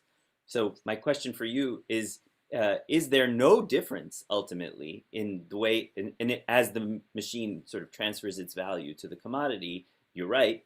In that case, we know that the capitalist makes money based on that surplus value. But is there no difference between that machine of the, from like James Watt and John Bolton to the robot and any kind of political economic way of integrating not just tools into the matrix of the machine, but also it's a kind of its own internal sort of managerialism. So in a certain way, the question is John's observation about the sort of techniques of management incorporating ever more parts of life, not affecting the way in which value is produced? I'd be surprised by that. Well, I would see the two things as conceptually independent, because the accumulation of plus value is not directly related to the way the production of the object is itself organized. If labor is slave labor or robotic labor, which, by the way, etymologically is the same. Robot derives from a Slavonic term, which means slave. So it's an actual slave or an engineered slave. But if you consider the factory as a black box which produces plus value, you don't need to know what's the nature of the agents that are producing the work inside the factory. I presume that the wage structure and the difference between wage and salary will be slightly different if the worker does not receive pay, but it is just an owned agent, like the robot is. You buy the robot and it works for you, just like slave function in classical antiquity. Now, that's an entirely different story if you want to go into the nuts and bolts, or actually into the way work is organized, which affects the nature of the work which is being produced. Because the raison d'etre of notational work, from the way it was invented at the rise of modernity to the way it climaxed during the industrial age, was predicated upon the reproduction of identical parts, which is why we need an assembly line to achieve economies of scale in the reproduction of identical parts. And this logic is transferred onto the biological nature of the work inside the factory. So reproduction of identical parts translate into repetition of identical motions. The workers at the assembly line reproduces identical motions because he's using identical parts to reproduce identical objects. And until recently, this technical logic worked in the sense that it produced more and more profit for the capitalist. And evidently, we must come to the almost inevitable conclusion that until recently, there was a vast social consensus on the acceptability of standardized products, which did not exist before the industrial age, were resisted when the industrial age started to put them on the market, and people say, well, I don't like that. And then in the 20th century, people decided that after all, we do like them, and we even pay more if they are exactly identical to what we find in, because that's the logic of modern. But this cultural consensus is falling apart because the entire ontology and technical logic of the digital way of making doesn't work that way. And so to some extent, the motion of this idea of the standard is seeping through from technology into every aspect of our culture, of our society, and at some point it will also seep into the way it probably already does our economy is organized. But for a capitalist point of view, that doesn't change anything. Profits still work the same way. And by the way, that means take it the other way around. Everyone for the last years has been saying that, Airbnb and Uber are the ruin of everything. And it is true, because they are run by capitalist pirates. But assume that Fidel Castro were still alive, and assume that Fidel Castro, with a diktat of the Soviet of Cuba, imposes an Uber-like technologies to all the cabs in Cuba. They would work much better and more efficiently because the technology is good as it is. Don't blame the technology. I know Airbnb is destroying real estate in many cities around the world, but don't blame the technology. Blame the politician who have deliberately chosen not to regulate it. If you don't regulate the technology and you leave it at the mercy of the coyotes will do their normal job, which is what coyotes always do, which is why we need regulation to keep the coyotes into cages. But don't blame the technology, blame the coyotes. It's too easy to blame the coyotes. I mean, to blame the technology. The coyotes are the bad guys. So, yeah, I don't know if I answered. Yeah, that's good. Thank you. Maybe Daniel and Theodora have some final thoughts for us. No. No, I think this was an incredibly powerful conversation. I think we have an exciting prospect in sort of continuing the discussions along the 3 days. I think we're starting to scratch the surface of really important questions that cut across how we imagine the role of computational systems and ideas in ideas of labor and representation and so on. I think perhaps maybe Theodora, I'll let you finish, but on my end, I wanted to thank the presenters for incredible papers and presentations, and Michael for incredibly expert conducting of the panel and for insightful questions. Yes, well, I'll just echo Daniel. I mean, I put some of my questions in the chat, and I think it would be wonderful to, I think I'll save the chat because there's also other very compelling questions by other members of the audience. And as Daniel said, I think that just speaks to the fact that this is kind of very generative and kind of provocative beginning of hopefully a conversation that will continue. And again, thank you to all the speakers for the wonderful, amazing papers, and you, Michael, for asking such probing questions. I think you've masterfully kind of started a conversation, which, I mean, we're 3 hours, well, no, what is it? Like more than 3 hours in, and we feel like we could go on, so that's a very good sign. And hopefully some of these topics and themes, we can kind of carry on with them in the next 2 days that will come. Even though I'm pretty sure there will be new topics that will emerge. So I just wanted to say that we will now pause the Zoom meeting and take a break until our 3 o'clock session, which is an interview. Yes, which is an interview with George Stiny this afternoon, which is then followed by a roundtable with Jer Thorpe, Joanna Persowska, Dana Kupkova, and Vernel Noel, moderated by Dina Lutsanfali on computational materiality. So we hope to see you again this afternoon. You use the same link to join. It's the exact same meeting. So we'll look forward to seeing you again. And thank you so much, everybody, for joining us this morning. Thank you all.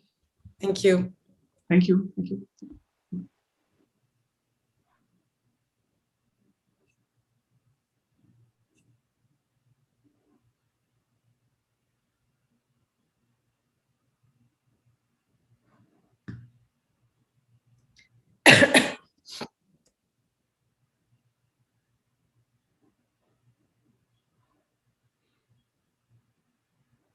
I think we're still live. Yeah, 1 second. So Elif, if you can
Hi, Daniel. Laura, how are you? I'm doing well. Do you think we should chat in a different room, maybe, or? Yeah, or maybe we could politely remove the people and put them in the waiting room. Yeah. Or I don't Yeah. know. Let's see. Let's see. Putting waiting room. Yes, I'm gonna start doing that. So the issue is that we're actually also live streaming now. So I think the best. Okay. Is, yeah. So I think maybe the best thing would be to meet separately, maybe on Teams or something, and then just have the. Sure. Send me a link. Yeah. Okay. Perfect. If you want, I can put you two in a breakout room, if that's okay. Yeah, perfect. Thank you, Elif. Thank you. That's great. Great. And Daniel, would you mind sharing again the slide? Because this is what appears now on our website. You mean to share my screen? Yeah. The slide for the 3 o'clock one. The problem is that if we go to a breakout room, then I won't be able to share the screen. Right. Okay. I can send an image to Elif. Okay. Elif, can you send me your email address? Sure, I can send you.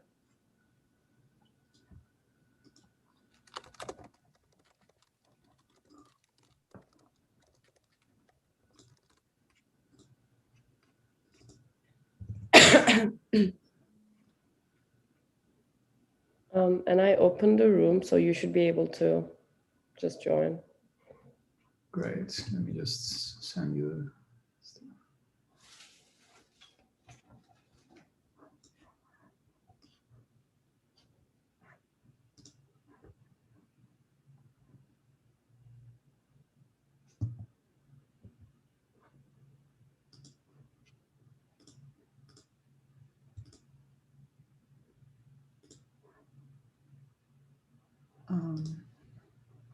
If I'm going to send it through a chat message, a link, and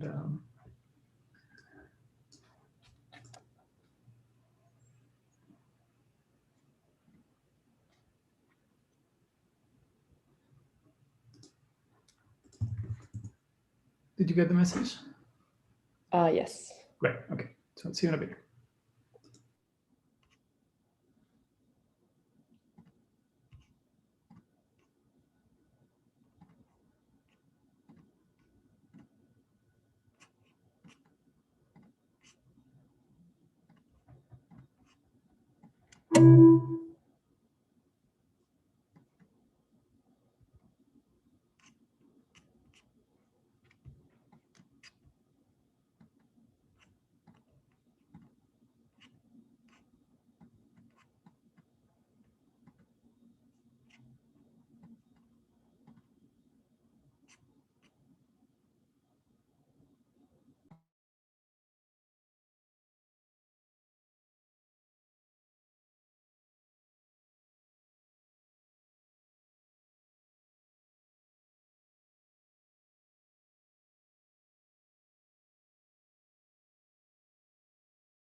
Hi, everyone. We'll give it a few more minutes since people are still joining.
Can you hear me now?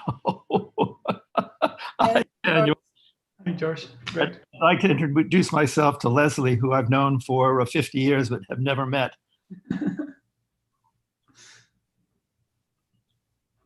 Hello, I'm happy to listen to you. Well, we'll see. It's always good to save those kinds of remarks until the very end. Oh, all right. Well, What happens in the middle is anyone's guess. well, I'm happy to meet you now. Hi, Dina. Mario, we haven't met, but hello. Very nice talk this morning. No, you need to unmute yourself. We never met in person, I regret that, but I met so many of your students, but it is as if I have known you for 20 years. Well, that's good. I'm always happy to be represented by my students, I think. Some are very good. And I see a few of them here now, all smiling.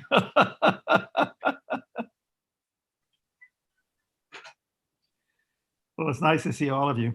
It's a good thing I called Theodora and told her I was going to join in at 3:30, and she said, "Oh my God, we're starting at 3."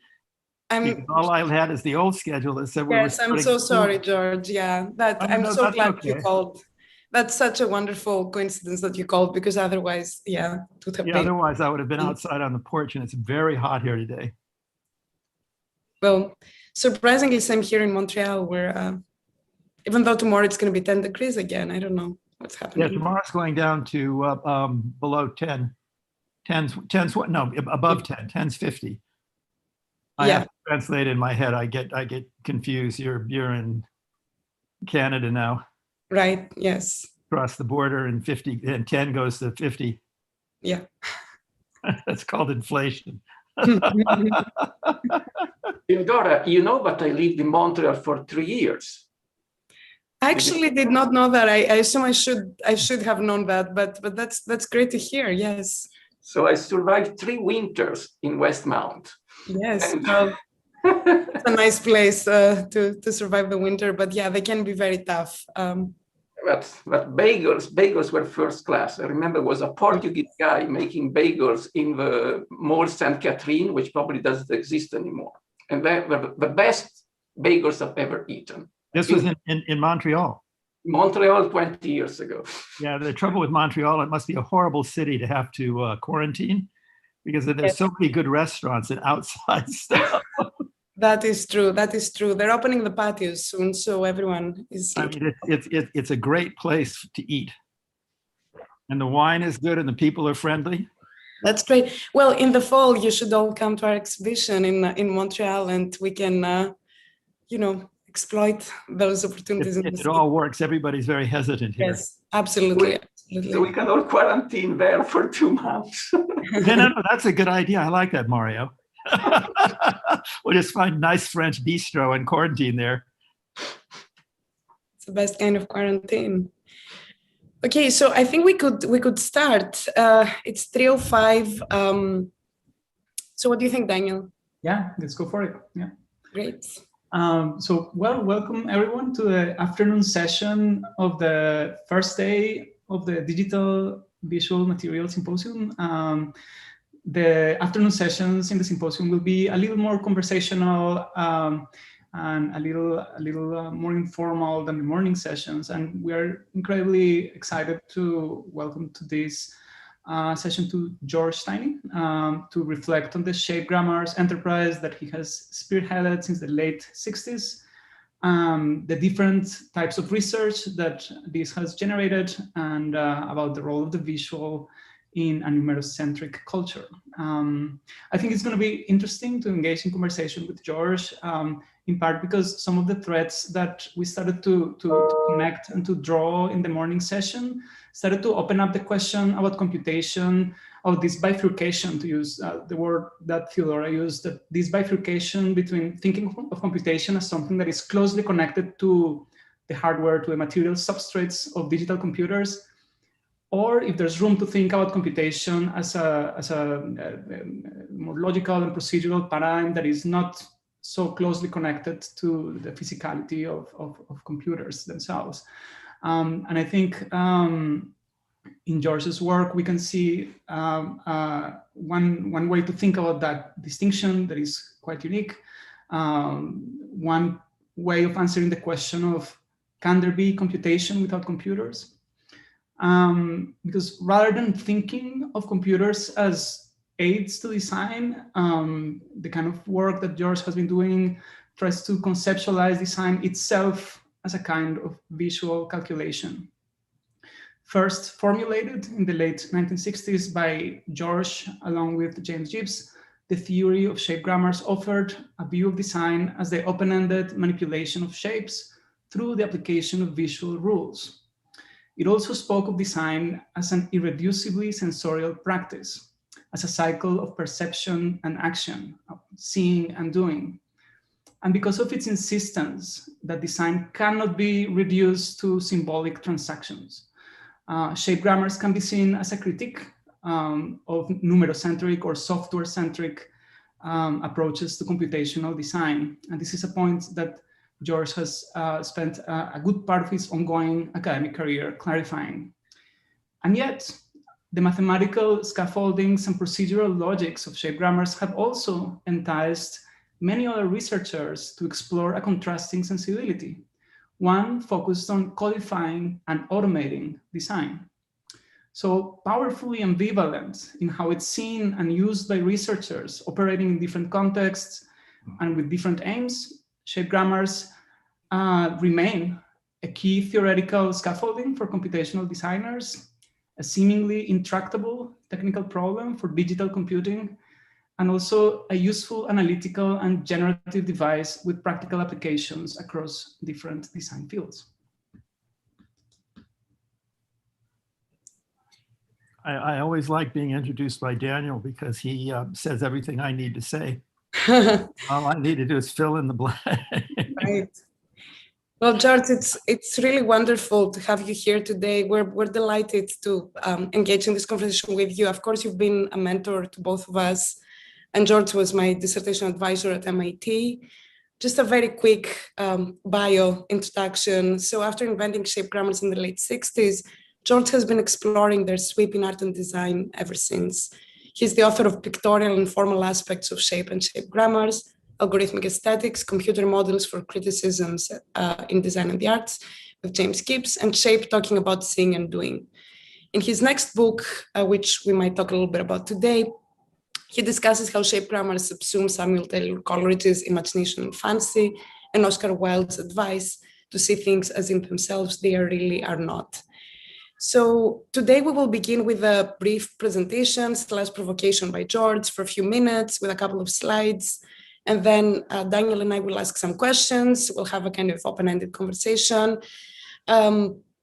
So the session is scheduled to stop at 4, but our next session doesn't start until 4:30. So we could, and we hope that we will, kind of expand our conversation to also kind of engage the audience through a kind of question and answer period that can extend beyond 4 o'clock.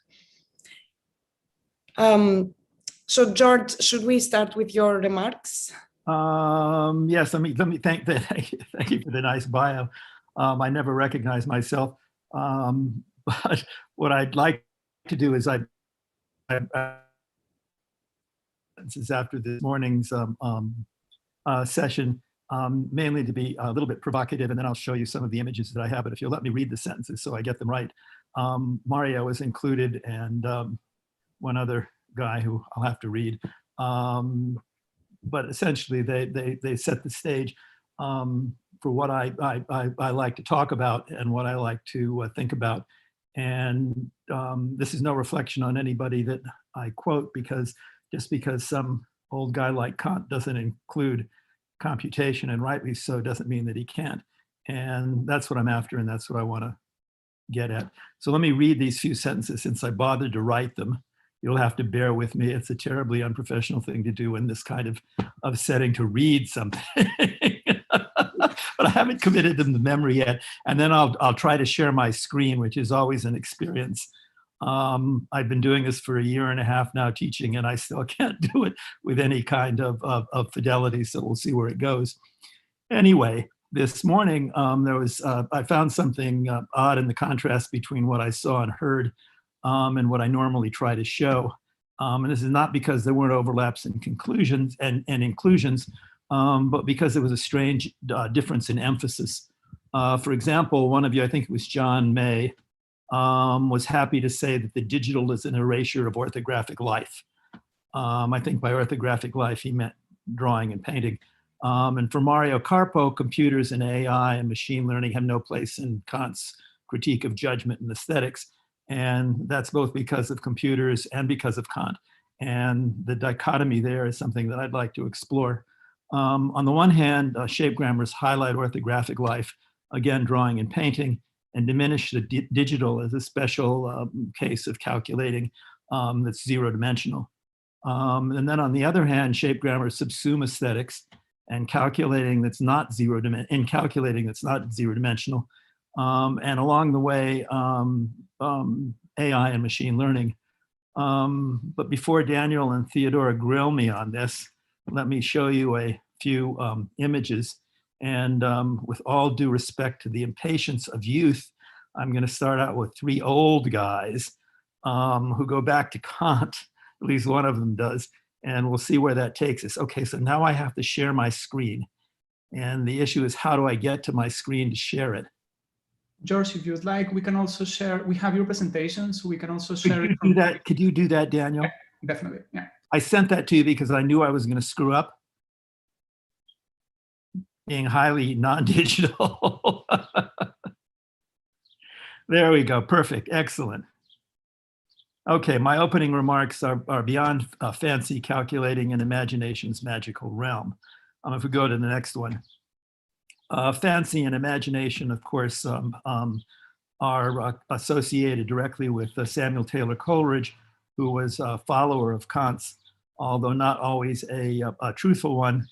Being an artist, he was into kind of plagiarism and apocrypha and changed things to suit himself. And I think he changed them in a remarkable way that truly have a lot to do with art and design, and certainly painting and poetry. So the key distinction that he makes is between imagination and fancy, and I'll get to that in a minute. Next one. And the next one who kind of follows immediately from imagination and fancy is Oscar Wilde, who talks about beautiful form. And a beautiful form is a form that you can put anything into. And it has as many meanings as he says, as the man has moods. It changes in terms of whim, it changes in terms of caprice, it changes in terms of whether we've had a good lunch or a bad one or a bottle of wine. Wilde was emphatic about this and carried it through. And my interest in his ideas are how you make that calculating. Exactly how do you do that in a world where digital performance requires underlying representations that are in many ways hostile to mood and whim and imagination in Coleridge's sense.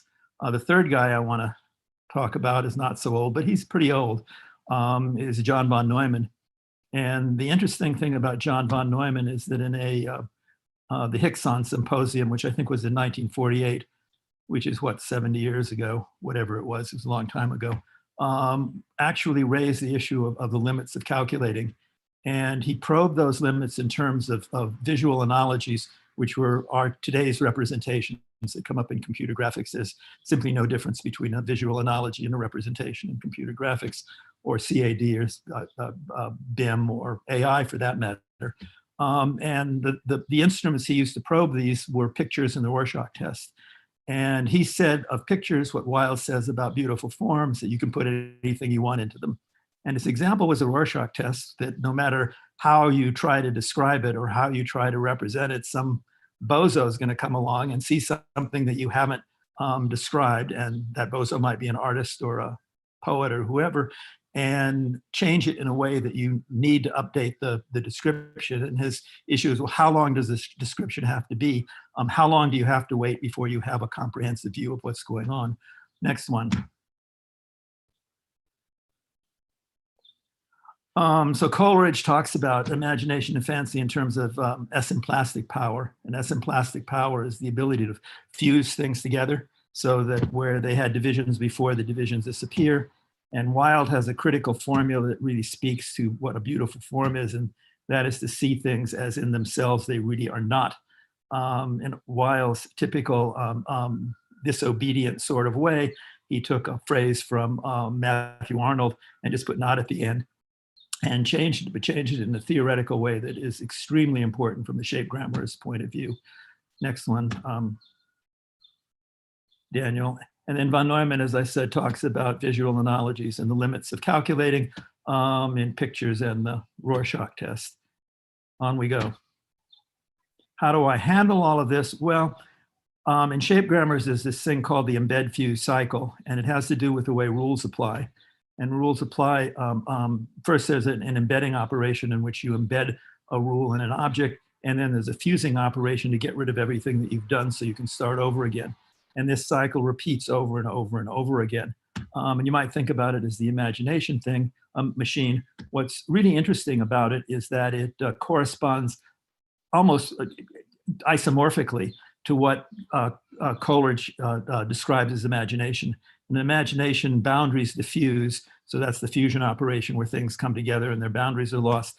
And then the poet or the artist recreates what's there, and the recreation is a redivision within that fused object. Then it starts over again, and you circle over and over and over again in this cycle. And the issue is, how do you do that in calculating? Most calculating certainly doesn't allow for embedding in the general sense that I have in mind. And heaven forbid you should fuse one of your descriptions so that everything is lost. I mean, that's a loss of information and a loss of data and a loss of all the things that you want to keep. So anyway, this is kind of the heart and soul of shape grammars. So here's imagination in a rule at the top, and the rule essentially just says the thing on the left goes to the thing on the right, and the thing on the left is normally called the square, but I won't call it that because that already biases you. And the thing on the right is normally called two squares, but I won't call it that because sometimes it's four triangles or two hexagons or two pentagons in a bunch of different ways, and indefinitely many Ks and all sorts of other stuff that you can find in it if you choose to look. So the rule is completely ambiguous, completely indeterminate. It's not really telling you what's going on. In fancy, which corresponds more or less to the Enlightenment's view of association, you have a description of the thing, and it goes to a description of a thing. So you describe the square as 4 lines, and you describe the square again as 4 lines, and then a square that's inscribed inside it as 4 other lines, and they have a relationship that has to do with root 2 of the square and a rotation of 45 degrees. Now, both of these rules produce the computation at the bottom recursively. So as far as recursion goes, you could use embedding at the top, or you could use fancy underneath it, and you get the same result. And you go from a square, you inscribe a square, and then in the inscribed square, you describe a square, and in the inscribed square, you describe another square, and you just keep doing this recursively. So recursion is kind of indifferent. It's kind of the basis of calculating that doesn't really care whether you're using embedding or whether you're using a representation of the thing in terms of specific atomic elements. Next one. Here's a nice example of that from a Russian constructivist, Rodchenko. no, Chernikov, sorry. I have to get this right. And it's in his book called Das Konstruktor. One is with squares. The areas have been filled in blacks. We can talk about that later if you want to. There's a technical device to do that in terms of a boundary rule. And on the right side, there's a parametric variation of that where you can inscribe quadrilaterals and quadrilaterals. So both of them are fairly straightforward kinds of computational enterprises that you can do with Revit or, you know, whatever scripting, whatever computer program you have at your disposal. Oops, back again, Daniel. You gave my joke away. Now, in terms of the second rule, I can look at the left one and all I can really see are squares because that's all it'll pick out because a square is 4 lines. There's a square there and it goes to 2 squares. So I can pick out all of the squares. But there are other things in that drawing. There's a little chevrons in the middle and other white triangles. And on the right side, I can generalize the rule and pick out quadrilaterals, but there are other things there too, namely chevrons and triangles and things that the rule won't pick out. What's even more interesting about it is if I put these two figures together and just by random, I looked at them and said, oh my God, there's a double arrow in the middle. And now you can go to the next one, Daniel. And there it is, this yellow double arrow. And this is kind of a la, his name escapes me now, the American modernist who just, Ellsworth Kelly, who used to do this all the time. And he'd look at the interstices of things and figure ground kinds of stuff and fill in things. And this is exactly what Alberti talks about. You look at a tree trunk or a clod of earth and you add to it or you take away. And as a result, you get a design. Well, here's a double arrow right in the middle of those two figures. And the issue is, can you calculate that? If I do it with fancy, if I do it in a normal kind of in my sense, 0-dimensional calculation, where rules are the kinds of things that you find in computers, the answer is going to be no, because I didn't anticipate it. I didn't know it was going to be there. I have no way of representing it. I have no way of doing it. But if I use embedding, well, indeed, yes, I can do it. And I can pick it out, and I can pick it out very directly in the embed fuse cycle. In fact, I can fill it in with a schema called the inverse part schema. And I can fill in the yellow with coloring rules and weights and all this stuff. So I can do that directly. I can kind of mimic Ellsworth Kelly in a very nice sort of way. Should we try the next one, Daniel? Here's the first device that I know of that does the embed fuse cycle. And Leslie will recognize this. This is from 1972. It's the very first published shape grammars. Shape grammar, it was done in Ljubljana, Yugoslavia. And it's where the whole enterprise started. What's interesting about it is it combines both shape and material. So it combines the visual and making. And that's something that's always dogged shape grammars throughout its history, that there's a big component of craft, of putting things together, of making things. And there's also the shape part. What's interesting about the shape part here is that this shape grammar is as fresh and as current today as it was then. I mean, the formalism as a drawing hasn't really changed. And this is with wonderful homage to orthographic life that has remained constant, and it still remains something that allows you to calculate in a marvelous way. And if we can go to the last image, here's a picture reminiscent of some of the things I think Daniel wants to talk about today with one of the paintings that I did a long time ago in 1968. This was done probably a little earlier, probably in 1967, and it basically shows how I would do it today. It's similar to how I did it then, but it uses things called weights, which allow me to treat color exactly the way shapes are treated. So shapes have parts, colors have parts, colors interact according to an algebra, shapes interact according to an algebra, and I can go from the thing on the top, and with 3 simple overlays, I can get the thing on the bottom. So this is very much like silk screening. And it has all the visual kinds of properties that are involved in that kind of artistic enterprise.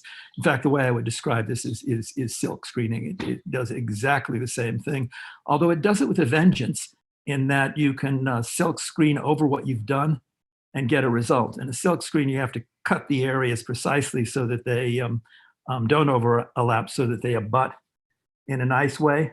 And sometimes you can tell the infelicities of the process because they kind of overlap a little bit and you get a funny shadow. Well, here you can just overlap them and you get exactly the right patterns with exactly the right kinds of boundaries. It's a wonderful technology that now that I think about it, I'm kind of waxing lyrical. Now that I think about it, I should encourage people to do as an extension of silk screening. But again, I wanted to bring in this aspect of making and how it's so intimately connected with what shape grammars are trying to do in drawings. I think one of the people in the morning session said that abstraction tends to outlive material. And I thought it was a nice phrase, but it got it exactly wrong because abstraction is the death of material. And the minute you abstract and go to a representation, you say something is something in particular. And what shape grammars do in the embed fuse cycle is avoid that announcement or whatever you want to call it, that something is something, and does exactly what Wilde says, that what I want to do is to say what it really isn't. And I can do that over and over and over again. And that's essentially how all of this stuff works. And it works in the embed fuse cycle, which is again a codification of what Coleridge was talking about when he was talking about imagination, which derives again from Kant's aesthetics, because that's where Coleridge got the idea. With that, I'm prepared to be grilled by both Daniel and Theodora and any of the rest of you who like to leap in with congenial and not so congenial questions. Thank you so much, George. That was wonderful. I think we'd like to start by looking at the painting that you just mentioned, the painting titled Bloomsday, which, as you know, is one of the key pieces in the exhibition. But this is, I think, related to the slide that we just saw in terms of the procedural generation of the images. It's exactly the same way.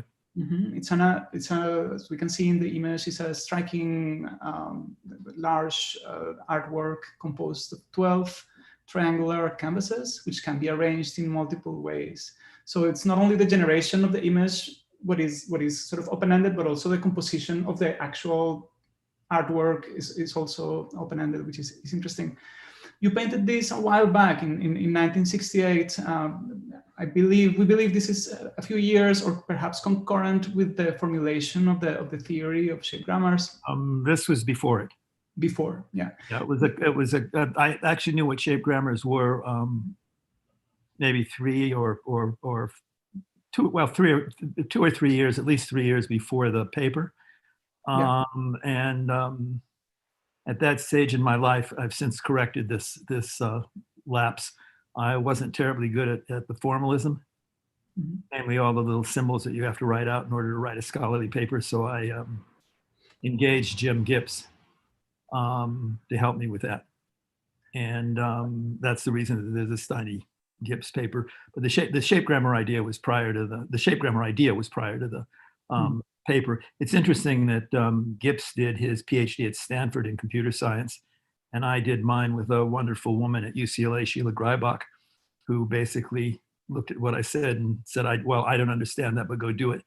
And he went to Stanford and learned computer science. And as a result, he didn't get embedding.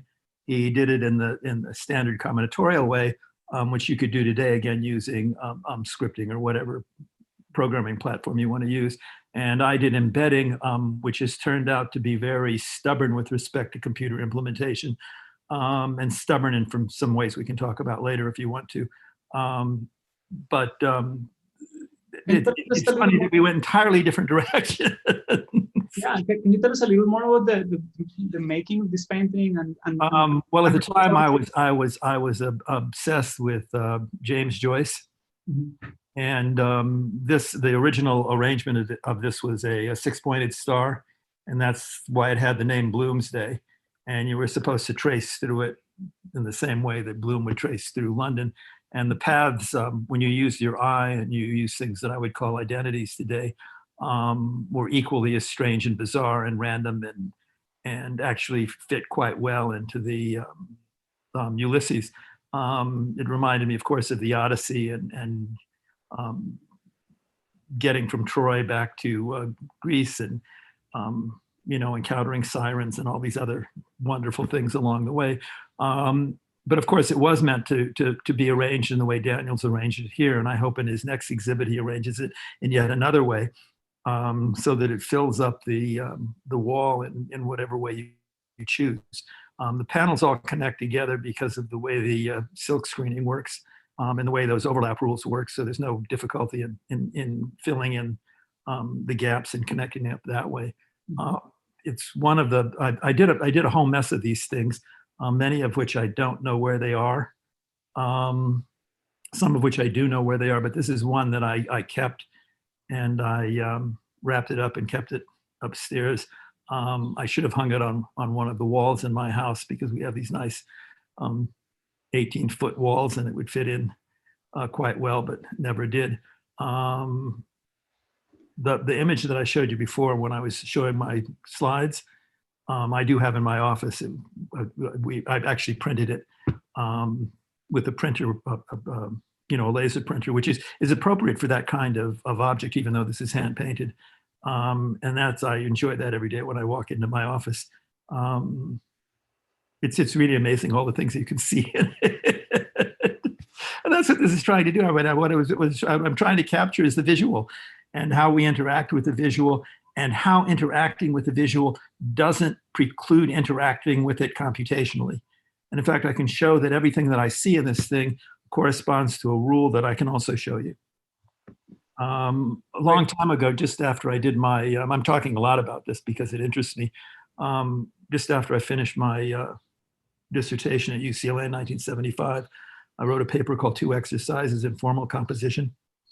And one of them was the constructive aspect of putting something like this together. That was exercise 1. And the second aspect had to do with looking at it. And the looking at it was done with identities.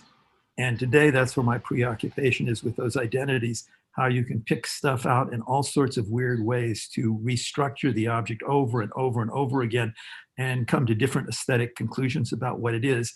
And that's essentially what Coleridge is talking about with imagination, and why it's not fancy, because with fancies, you've got, in Coleridge's terms, I think he calls them units and fixities, and he calls those counters. And there's only so many ways you can handle those combinatorially.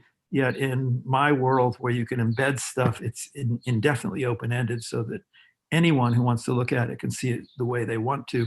And all of those correspond to identities. Anyway, sorry for gassing on, Daniel.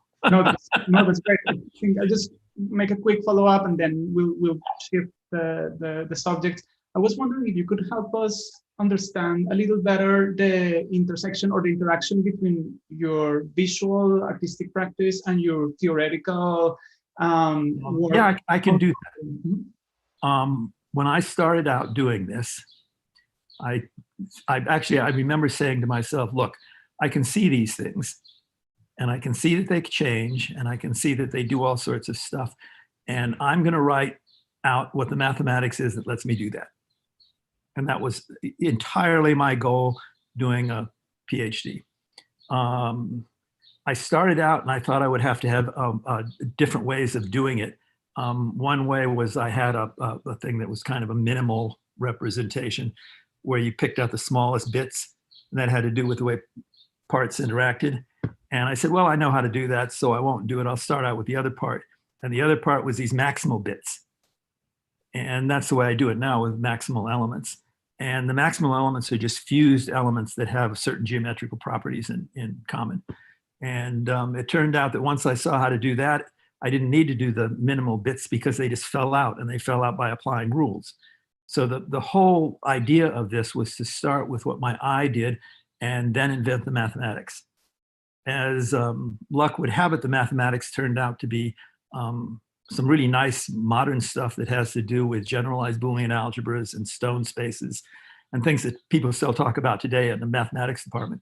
But that was just luck. As far as I was concerned, it didn't matter. I was going to invent the mathematics that made my eye work.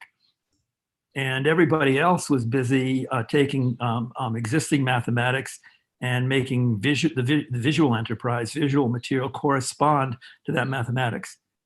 And that's what Gibbs did when he wrote out his PhD. And as much as I like Jimmy, I mean, I knew him forever. He used to get really mad at me because I'd laugh at him and say, well, Jimmy, you got it wrong. And the funny thing was, is he knew he got it wrong, but he gets so irritated that he went at it. He went at it in the way he was supposed to go at it. He went at it the way a computer scientist would go at it. And I went at it saying, look, I want to be an artist. And that's what really interests me. And it's always interested me. And I said to myself, I also like maths and I'm pretty good at it. Well, what does the math look like that lets me see the way I see? And that's why I talk about the things that I talk about. And in order to get that, you had to have the embed fuse cycle. I didn't talk about it that way then. I had all the machinery to do it. I mean, I had the reduction rules, I had embedding, I had all the paraphernalia, but I didn't have the nice way of presenting it with a little cycle that says embed fuse that made it look like breathing. In my seminar, the kids laugh when I say, well, you know, the embed fuse cycle is like breathing. It's embed, fuse, embed, fuse. And you just go on and on that way. And it really captures what's going on. It has a life to it. That is exactly what I think Coleridge was after. And I think in Wilde's own way, it's exactly what he was after when he was talking about what a beautiful form is. And certainly it's implied in his aesthetic formulas to see things as in themselves they really aren't. Occasionally I see people who pick up Wilde's aesthetic formula and they just it's kind of an incantation because it's kind of weird. Well, I took it seriously. And if you take it seriously, you just get shape grammars. I mean, it's a really remarkably interesting way of thinking about things.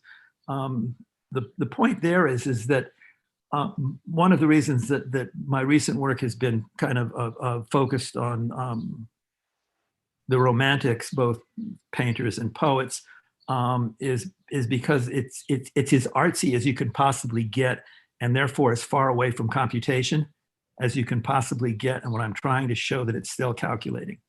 And I've used the word calculating computation differently. Their computation being computers and calculating being what you do when you apply rules and embedding and recursion. And I do that because I can't imagine a wider gap to try to fill. And yet shape grammars do it in a very straightforward, very direct. I mean, once you see how it works, you almost say, well, why doesn't everybody do it that way? But I've been saying that for 50 years. And Coleridge has been pissing and moaning about imagination and fancy for 200 years. And neither of us have anybody pay any attention. So I'm in good company. I've got 150 years to go. Great. Thank you, George. That's great. I'm going to stop sharing the screen and maybe we'll jump to the theme that we wanted to touch with you. Yeah, George, thanks so much for these stories. I mean, it's fascinating to hear you. I have a lot of stories. Yeah, no, I mean, we'd love to hear more. And actually, we thought it would be wonderful for the audience to get a little bit more sense of the context in which shape grammars came to be. And this idea that you just described, which was that you were seeing something and you thought that you would use mathematics to kind of talk about what you're seeing and to allow you to see more. And, you know, like I'm wondering about this kind of bringing together of mathematics and art and how this idea was received at the time, if it was met with resistance, if it has been met with resistance since, or if you felt that you were part of a kind of larger project of really using math as a way to illuminate creativity. It's really, I don't know, I find it strange because it's been met with, indifference is the wrong word because I don't think people are indifferent towards it, but it's been met with incomprehensibility. And the incomprehensibility comes from saying that, well, recursion isn't the heart of calculating, the embedding relation is. And that within embedding, I can do the zero-dimensional stuff that's symbolic, but I can also do the visual stuff that's not symbolic. And most people kind of look at me when I say that. I can just tell it's not clicking. And I've got I don't know, I've got a warehouse full of weird examples that show that you need embedding in order to do the kinds of things that you want to do visually. And yet, you know, you'll show them to people and they'll look at it and say, oh, yes, I understand. And then you'll see them again and you'll show it to them and they do what they did before. William James has a wonderful anecdote about geezers. And he says, well, you meet a guy on the street and through the force of your argument, you make him change his mind. And then you meet him again a week later and he's right back to where he was to begin with. And those people are called geezers. So there's a lot of it in the world, and it has nothing to do with age. It has to do with expectations and education and those kinds of things. And I guess from my point, a lot of this stuff has been educated out of us. I mean, my own kids, when they went to school, they taught them to discretize everything almost instantly. I mean, my little daughter, you know, who's not so little anymore, she went into kindergarten and the teacher gave her a ruler. And on the back, on one side of the ruler was the alphabet. And on the other side, in discrete little cuts, was 1 to 6 for 6 inches. And so I asked her, you know, why are you doing this? And she said, well, I wanted them to see that the world could be made out of a finite number of little things that you can combine. And I almost went berserk, and my wife kind of pulled me out of the room. But it's that kind of incomprehension that's greeted this subject. Certainly, there have been a lot of people that have supported it very strongly at UCLA. Sheila Greibach did, not because she's the least visual person I've ever met in my entire life. I used to show her something visually that I could do instantly, and she'd say, well, you have to write that out in symbols for me to understand it. So I go back and I tediously write it out in symbols, which is how I learned mathematics. And she'd look at it and say, oh, I understand that. But then she couldn't make any suggestions because they were all symbolic suggestions that didn't have to do with the visual content of what I was showing. So in a funny sort of way, I gained, and she at least got up to seeing what I was on about. And then the other great person that I miss a lot was Lionel March, who was probably one of the most numerical people I've ever met. I mean, he could do mathematics in a numerical way that I still find staggering. I mean, I'd be working in my office trying to solve some dopey equation because I wanted to explain something visually, and he'd mumble to himself and give me the answer and just walk out. I would take another hour to figure it out that he got it right. But he was marvelous. He supported this stuff enthusiastically. And in many ways, it went very counter to what he was trying to do with land use and built form studies with Leslie Martin and the group there. And certainly what Chermayeff was trying to do at Harvard with Chris Alexander. And Chris Alexander's pattern language is fancy on steroids. I mean, it's exactly what Coleridge was railing against. But it took me a long time to figure out what was going on. I mean, you do this stuff and you have the feeling in your soul or your heart or wherever it is that it's not what anybody else is doing, but you don't quite know how to say it. And it's taken me 50 years to get to the embed fuse cycle and Coleridge and Wilde and all of these guys to say it in a way that I think is at least elucidating to me and fits a tradition. But I certainly didn't have this conception of it in 1972 or 1968. And I certainly didn't have it when I did the shape book in 2000 or whatever it is, 6 or whatever it was. All the machinery was there. All the machinery was there in 1975. But it wasn't presented in a way where it captured an idea that had been around long enough that it was ripe, and that was Coleridge's imagination and fancy, which to this day I just think is a marvelous invention. And what I think is even more marvelous is shape grammars are more generous in that they're wider than what Coleridge had in mind. But of course, Coleridge didn't know any mathematics. I mean, he was a great inventor of words and a pretty good poet. An especially good inventor of words, my God. SM plastic was one of his inventions. But that he caught on to it, I think, was really interesting. And that was an extension of Kant. I mean, the imagination and fancy distinction is in his literary biography. And that came after he was on the continent, doing his Kantian stuff. Coleridge didn't get it right. And I wouldn't say he was an expositor of Kant, but he got it better in terms of what I think about. And to this day, I read Kant and get a headache. And I'll say that with all honesty. I mean, he's not an easy read. But I read Coleridge and it's just a delight.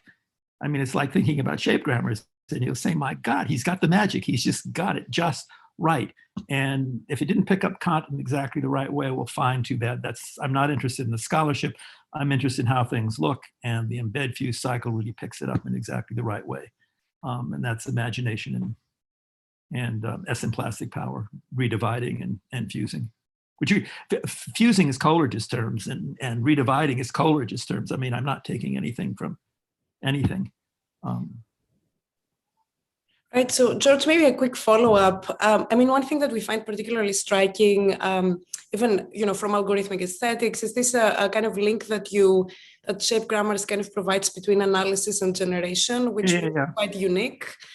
And we're wondering a little bit about that, about this idea, and then a bit of an irritating, probably, question about your choice to call shape grammars and whether this was kind of a critique on Chomsky or like was influenced by Chomsky at all, and this kind of idea of generative systems language. In a lot of fanciful, as opposed to fancy stories, fanciful stories about that. The first thing, analysis and generation. In my mind, they were never different. I always thought they were the same thing, and all you were doing was emphasizing one thing and the other. And that paper that I mentioned, 2 exercises in formal composition, which came out before the aesthetics book, really captured that idea, because one of the exercises was constructive, which was synthesis, was putting things together. And the other was analysis, which was applying identities to cut things up in different ways. And if you look at what the calculations were doing that did both of those, they were indistinguishable. You couldn't tell them apart. So from my point of view, from a shape grammar point of view, it seemed ridiculous to make a distinction that was hard and fast. And it's always seemed to me that once you realize analysis is construction and construction is analysis, you get a lot farther. Certainly if you look at the way shape grammars work in the embed fuse cycle, when you do embedding, you're doing analysis. It's just that you don't do it once, you do it over and over and over and over again. And that leads to some remarkable results. I mean, I can write out a rule that just moves something like a chess piece, and I can have it do things where the chessboard changes. And you think to yourself, well, how is he doing that? Well, you're doing it because you're reanalyzing the thing every time you do it, which was Coleridge's point. I mean, that's what he was talking about when things, when boundaries diffuse and then you redivide. So you're constantly putting things together and then redividing them. Most people do it once or twice. And in shape grammars, you do it every time a rule's applied. So you just do it over and over and over again. So the analysis synthesis stuff really predates the algorithmic aesthetics. But there's no way I could talk about it unless I said they were the same. I just don't see to this day, I don't see the difference. The other distinction that I don't see is between generation and evaluation. They're the same thing as far as I'm concerned. You evaluate something when you don't want everything to have a high value. And when you want everything to have that value, you generate it. And going back and forth in between the generating and the evaluating is really remarkably straightforward. The rules you're using to evaluate, you translate into shape rules and you're off and running. And that's just another manifestation of analysis and synthesis type stuff, where the rules are doing the analysis and they're doing the synthesis. They're doing it both together, glove in hand, hand in glove. There's just no distinction. But again, that's, I think, one of the reasons that shape grammars tend to be looked at with the jaundiced eye. A lot of classical distinctions evaporate. And they're very, very hard to maintain if you're willing to accept the embed fuse cycle. And that's what, I find that exciting. If you're wedded to a certain kind of, use Theodora's favorite term, epistemology, or maybe an ontology, then you're in a real bind. Theodora is laughing because when she was doing her dissertation, I told her if I saw the word epistemology or epistemological once, I was going to fail her, and she wasn't going to get out of the program. And she satisfied that requirement. She did quite well. But anyway, I don't know whether that answers your question. I hope it does. But in my mind, there was just never a distinction. And to this day, I don't see how you could make one that would hold up under close scrutiny as if you're calculating. It's just the same thing. It's just another way of talking about what the rule is doing. Maybe that's a good kind of moment to think about the foundational role that seeing plays in the thinking about grammars and in the view of design that grammars propose. And we were really curious about what the work of seeing is and Right. what it is that we do when we see. And we were hoping that maybe you could tell us a little more about, or walk us through, let's say, the process of making a grammar and seeing in the way that grammars ask us to see. And we're proposing that we look at this paper. Is one of your best known works, in this case, a collaboration with Bill Mitchell, where you look at the Mughal gardens in Lahore and other places. Could you tell us about how this grammar came about? How was it made? Yeah, I can talk about that. But before I do that, I want to answer one question that Theodora asked me that I didn't answer, and that's why shape grammars are called shape grammars. Oh yes. It's very simple. They originally were called shape grammars because that's what happens in linguistics. And the model that we used, or that I had in mind initially, was Chomsky. And I took a couple of his classes when I was an undergraduate. And the one thing that impressed me was the generative power of a grammar, that you could get these sentences. The transformational part I thought was kind of klutzy, but the basic grammar part I thought was really elegant. And I went on to do theory of formal languages and stuff, and Emil Post's work and that kind of stuff. And those are grammar. So that's where the name came from. Subsequently, in later years, I realized that it was really a put down of Chomsky, because it was shape grammar, and shape was not grammatical in the syntactic sense. So the term is really ironic. And I say that in the shape book, that it is ironic, because shapes there's no syntax of shapes. It doesn't make any sense, because in order to have a syntax, you need to have parts, and you need to have atoms, and you need to have elements, and there are none in shapes.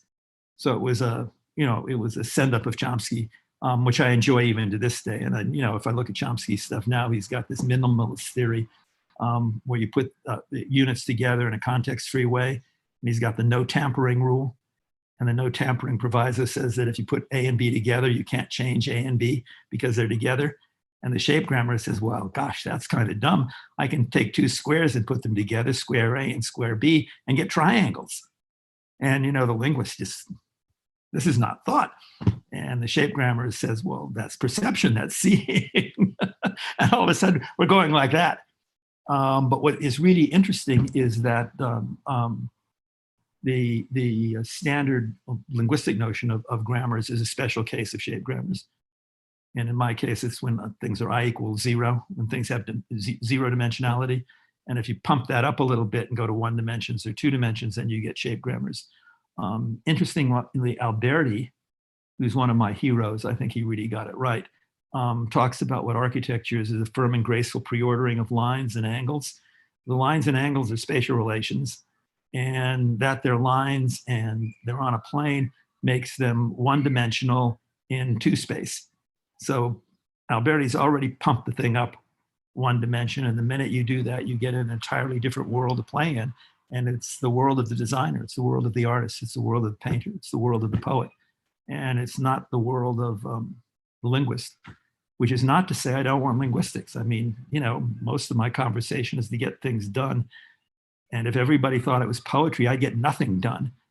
I mean, I get very little done now anyway, but, I get less done.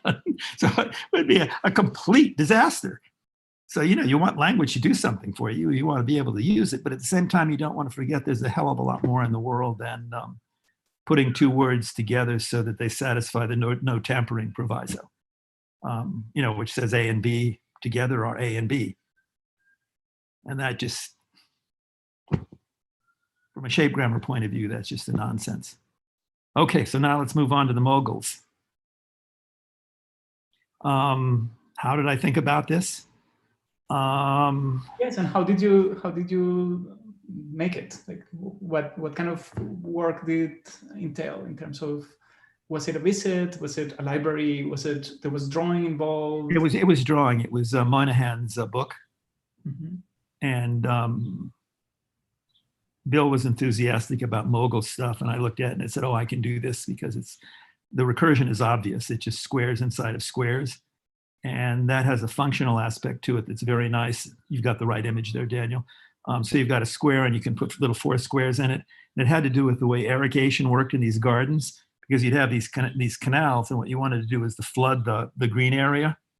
So the canals were like capillaries in your body, and you'd want them to be dense enough so that you could get blood everywhere. And in the Charbot, it was to get water everywhere. So what you do is you'd have this canal system and you'd divide it so that when you flooded the canal, enough water would dump out of the canals so that it would cover the ground area.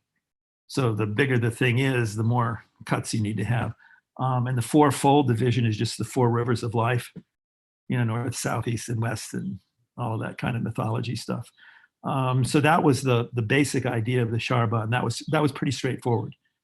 The boundaries, the stuff that goes around the edges, was purely invention on my part, and it's because I was bored with the 4-fold division. And I shouldn't be saying this, but this is true. I thought it was too simple. I mean, come on, let me show something that's harder. So I had these borders that would go around the thing, and then I had a little trace with a little rabbit that would run around and eat up the foliage when it crossed a path or a canal.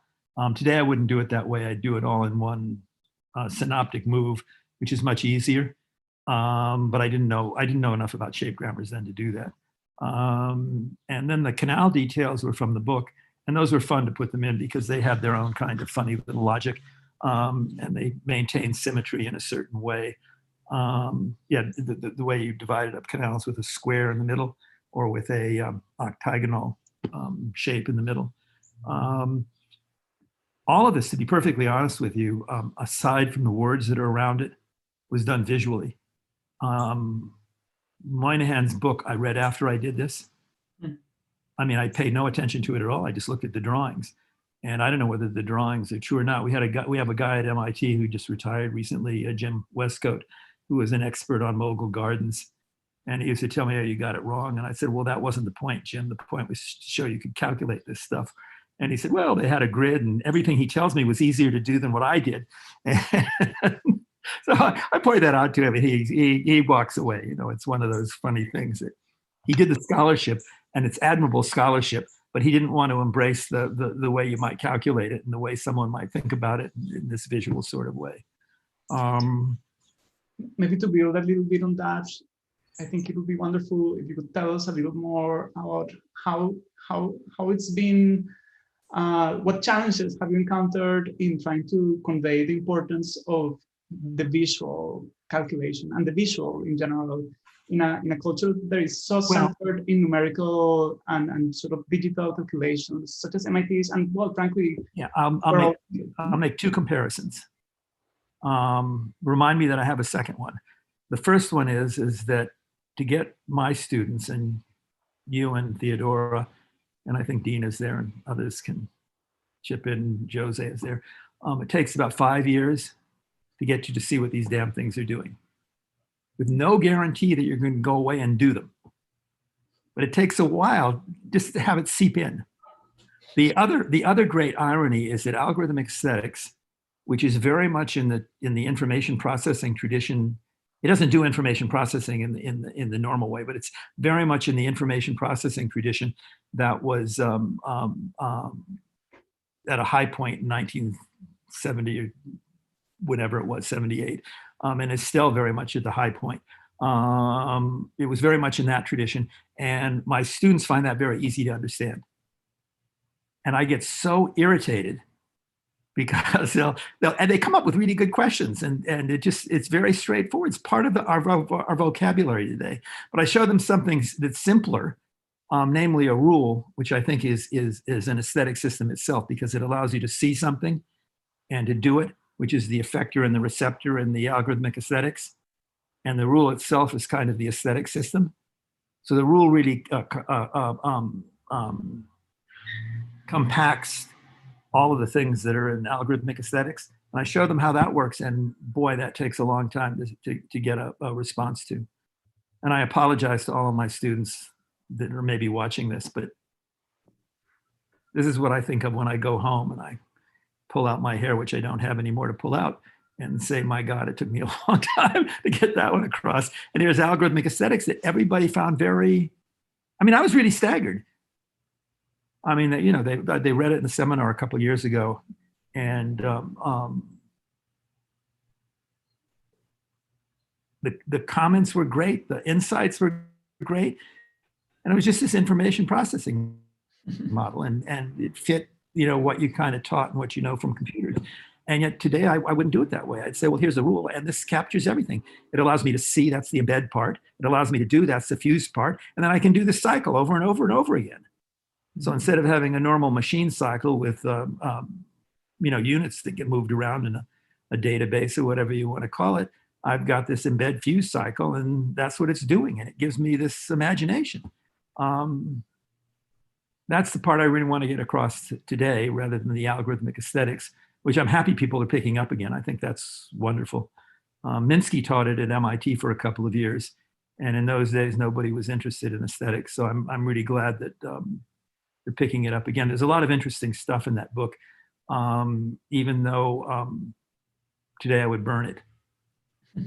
I mean, it's not my favorite thing. But at the time, it was exactly right, and it's still fresh today. I mean, the ideas in there still stand up to the examination in the light of day. It's just that what goes on in a shape grammar is so much more interesting from my point of view. Yeah, it's almost as if the languages or the idioms of information theory become useful communication devices for these ideas, but at the same time hide part of the complexity, the actual sort of materiality of what you're trying to bring across. And when you, and I don't know, I guess I'm sharing the same frustration Coleridge must have in his grave, that it's 200 years from now and people still don't understand what imagination and fancy is. I remember when I first, it's interesting, I knew about imagination and fancy in the 60s. And the reason I know that is because I have a book of Coleridge, and I was thumbing through it after I went back to it recently. And here was the passage underlined with a big star next to it. So I knew about it, but I didn't know what to do about it. And you know, and now I've got it and know what to do about it, and it's still as hard to get people to understand. I being a kind of quasi scholar, I immediately went out and tried to figure out what everybody else was saying about it, and it was weird.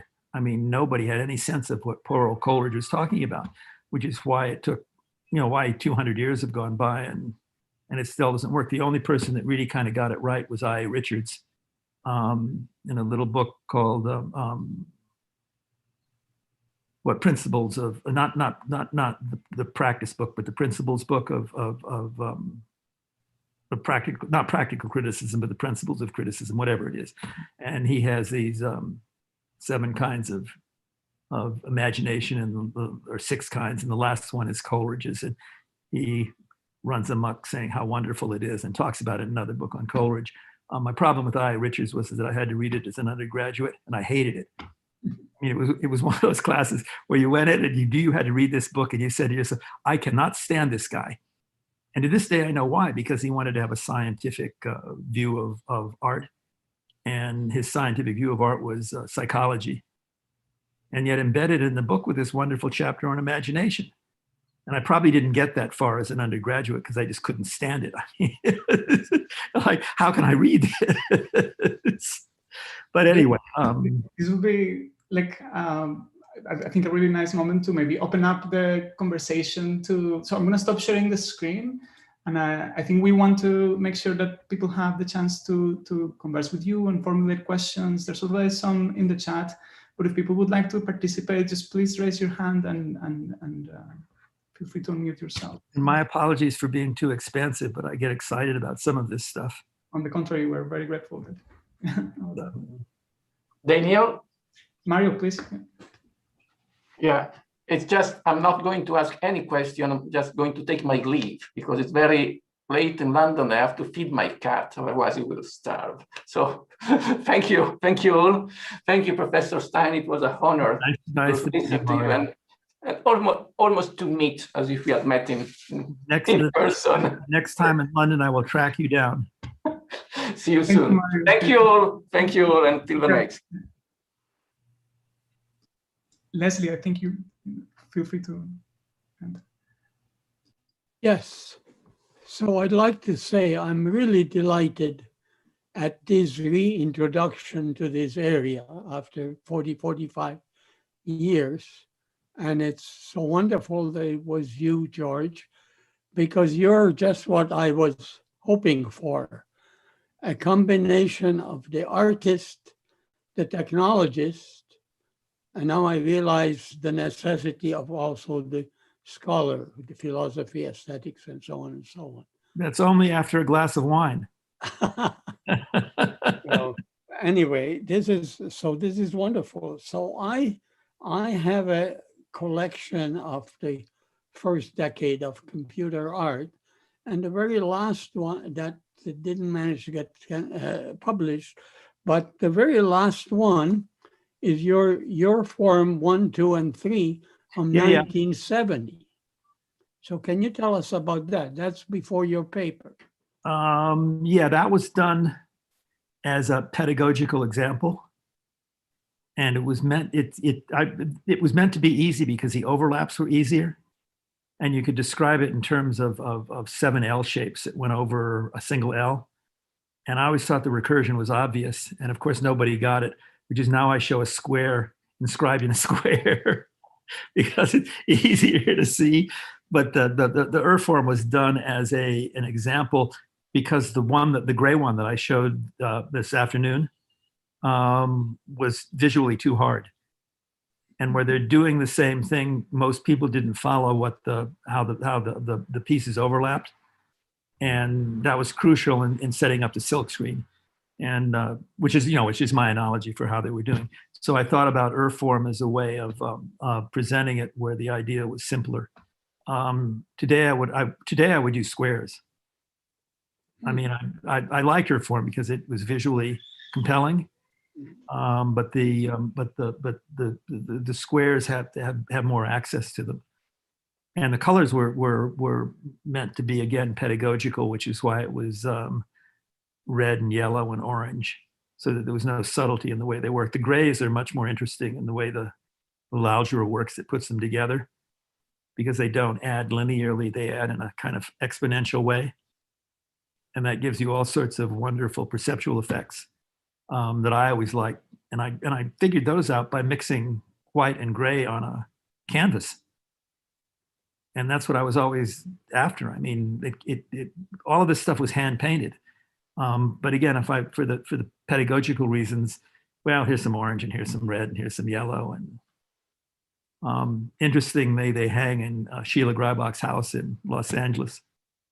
And of all of them, I showed her a whole mess of them. I said, I'd like you to have one. And she picked the pedagogical one. And I didn't say anything. I said, here it is, thank you. But she was marvelous. I mean, she let me do what I wanted to do. Did that help, or do you want this? Yes, that helps very much. I hope you'll be with us tomorrow afternoon. Yeah, no, I will join in tomorrow afternoon. Good. You'll enjoy meeting Frieder, who I have never met. Yeah, I have enjoyed his books. I've been in touch with him all along. And it's tomorrow at 3. Is that right, Theodora? 3. That is correct. Yes, okay. We moved everything earlier a little bit. Yes. Well, I'm glad I didn't screw up too badly today. Okay. Thank you. That was great. Leslie, yeah. I have to say though, after all of these years, it's a delight meeting. Thank you. Me too.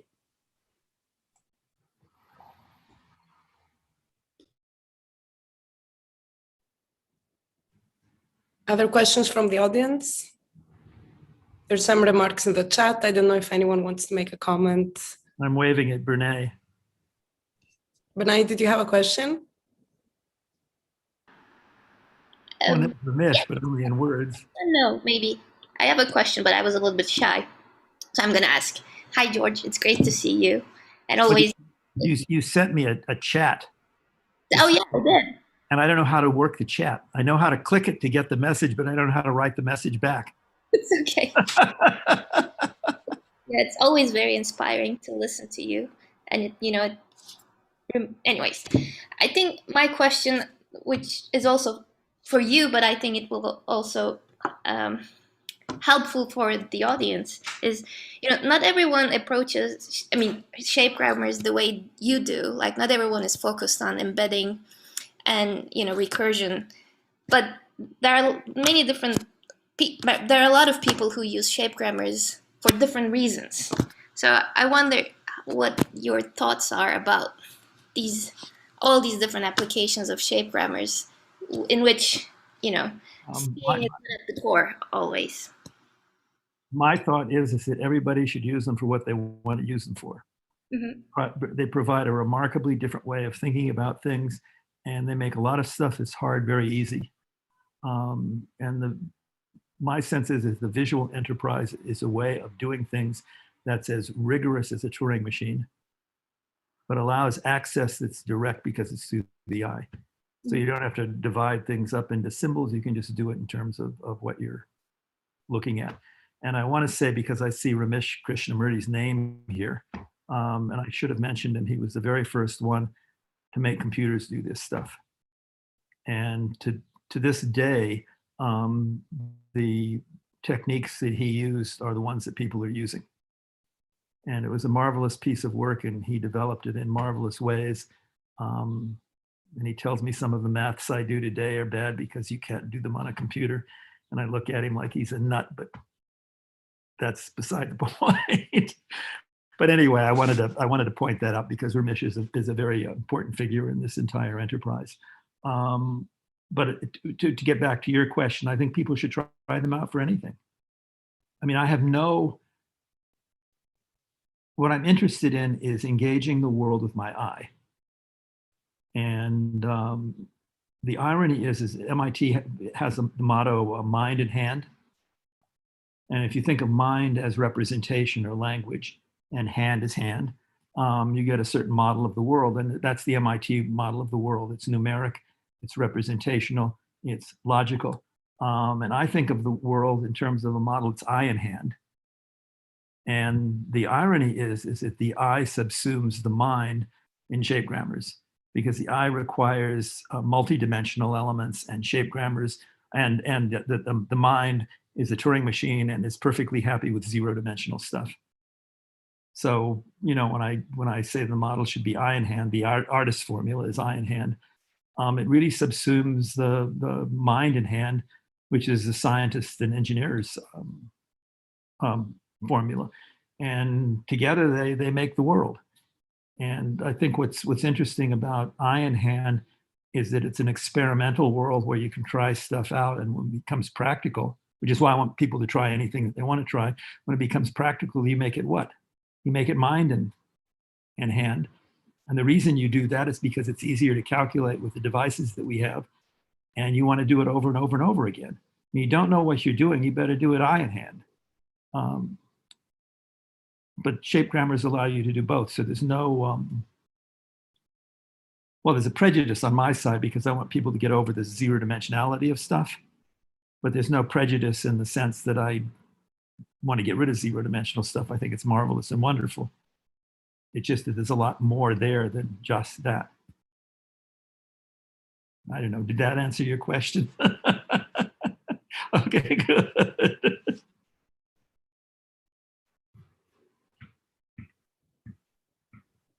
Other questions? We have a few more minutes. Can I ask a question? Hi, George. What a fantastic conversation this has been. Thank you. I have two very quick questions. Here's Ramesh. Hi, George. Did you hear me praising you? Yeah, I heard you. Oh, that's why you have a smile. We should talk more another day. Well, we will. I think we have time for Moa's comment and question, and then maybe Ramesh, if you would like to answer. Okay, yeah. I didn't mean to interrupt Moa. I'm sorry, Moa. No, you're fine. Ramesh, go ahead if you want to. Head first. Oh, I just wanted to ask, George, when can we read your book? When is it out? And then now that you finished the book, what is your next project going to be? I don't know. Retirement, no. I have to say, writing this last book, it should be out in, I hope, if everything goes according to plan, it'll be out not this September, but a year from September. But I have to say that writing it has gotten me through this stupid pandemic, because it was something to think about and it kept your mind alert. And otherwise, I think I would have gone crazy, but there you are. But it's all about Coleridge and Wilde and von Neumann and a bunch of other lunatics who most people, you kind of dismiss them as just being loonies, but they aren't. And they're all saying the same thing, from Salvador Dali to Oscar Wilde to Coleridge, and interestingly to von Neumann. And here von Neumann is, the greatest mathematician of the 20th century. And they're talking about the same stuff. And that's what I find really interesting. So you might have to wait another year and a few months. If they send me a PDF of it, I'll send it to you. Ramesh, that would be great to have you. I just wanted to say it was wonderful listening to you, George. There's some beautiful stuff in all of this, and algebraically, I've been interested in your work and pushing it beyond 3 dimensions. So you can actually talk about weighted worlds where shapes are weighted by shapes. Yeah. Well, I showed that example at the very beginning. You would understand how those grays work. Yeah. But anyway, it was fun. Good listening to you. It's good seeing you. It's nice to see you. Where's Una? She should be sitting next to you. Well, she's actually in the other room. All right. Well, okay. Good. Were you in Pittsburgh? She did say if I spoke to you that she wanted me to give you a hug on her behalf. Well, I appreciate that, because Una is one very huggable person. Okay, so it's good seeing you. Take care. Yeah, Ramesh, I'm glad you were here. I wanted to add a quick footnote to this is that Ramesh's software that implemented shape grammars, the first implementation of shape grammars, will also be part of the Montreal exhibition. So Theodora and I are very happy to be able to include it along with your painting. That's really good, Daniel. Jared, I felt that you maybe wanted to intervene. Are there any other questions? That's my cat. It's good. It's also an interspecies panel.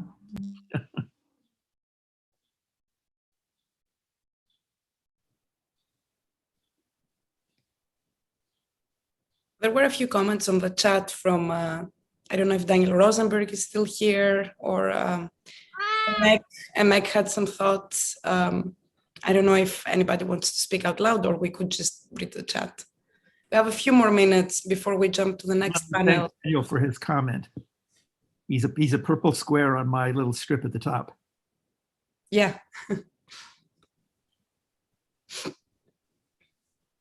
Well, I can jump in. Hi, Matthew. I just make the comments. This remind me of the cruciation rods, which I first learned mathematics in school. So for those who don't know what those are, it's kind of like building blocks. The like with number 1 is a white cube with an abbreviation of a W, and then you kind of learn the number 1 to 10 using those blocks. There's a quite common for mathematics teachers to use some manipulatives, so that like kids will be more hands-on. So I guess my question would be like, how can we imagine, like, let's say the first year undergrad architecture student to use the shape grammar to design? Can we use those as manipulatives to teach them what shape and 3-dimension rather than just go into Revit right away? I think that's a marvelous question. Let me preface it with a little story about Cuisinart blocks.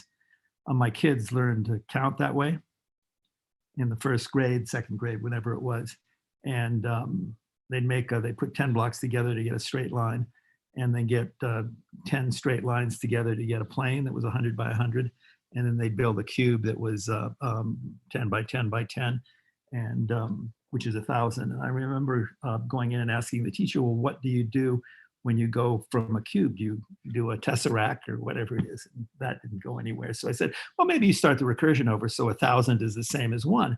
That didn't go anywhere. I think the way to get kids to do this stuff is through drawing more than it is with a pencil and piece of paper and tracing paper. I do that in a couple of my classes, and it's pretty successful. But you have to stand over them to make sure that they do it. Because a lot of the times the problem is that people think they know what they're seeing. And it's only when you put the tracing paper over it that you see that you don't know what you're seeing. And that's really helpful when it comes to learning how to calculate visually. And as a preface to using, the computational technology, which we have some of which is marvelous. I mean, I don't mean to diminish that. It's very good because it makes you realize what the limitations are. So at this stage of the game, aside from saying that, well, try to get Ramesh to show you his program for people to use because it does embedding. And there's another group at Georgia Tech that's run by Thanos Economou. You might want to connect up with them, and he's got some nice software. But that's basically derivative of what Ramesh was doing. So I guess I'm hemming and hawing because I don't really have a good answer for you. I want I want people to use them. I want them to use their eye, but my God, it's like pulling teeth sometimes. And the real problem is to get people over verbalizing it. If you think you see a square, then there's a square. But maybe it's not. Maybe it's triangles. Maybe it's something else. And to do it verbally, it just diminishes your world. And that's what Coleridge is on about. But anyway, that's another enthusiasm. So I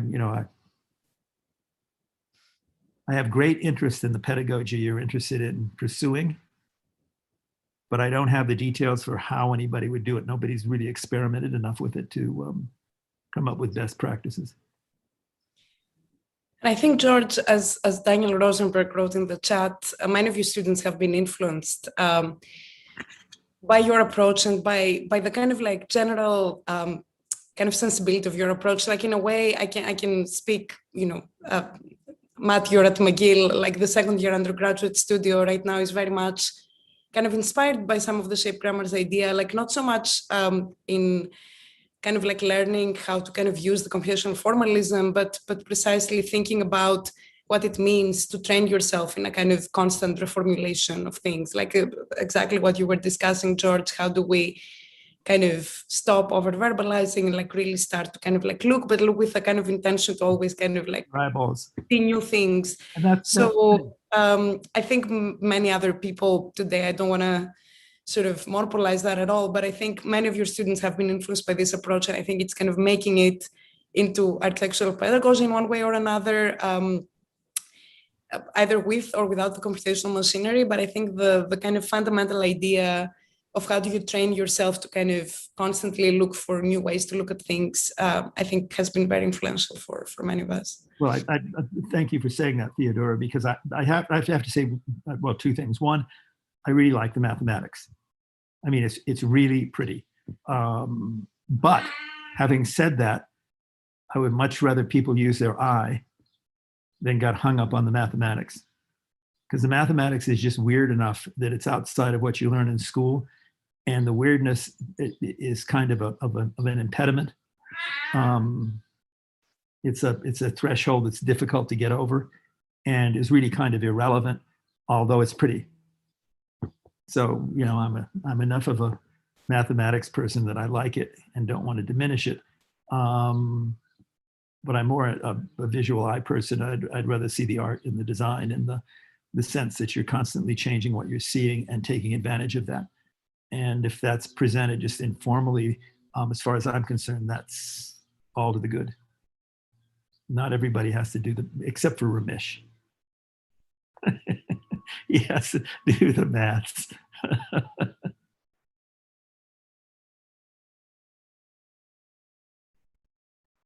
I have to say one other thing, just possibly in closing. One of the things that I hear in my department at MIT is a lot of the architects say, well, you know, we're treated like second-class citizens in the Institute. And you'll say, why? And they'll say, well, nobody takes our ideas seriously. They're just kind of peripheral. You know, the whole enterprise is there as kind of an entertainment. It's something that you do when you want to relax. It's not something that's serious hard science. And I'll say to them, well, you know, MIT is a funny place. It's very macho, in spite of, you know, wanting to make it less macho these days, but it's still a very macho place.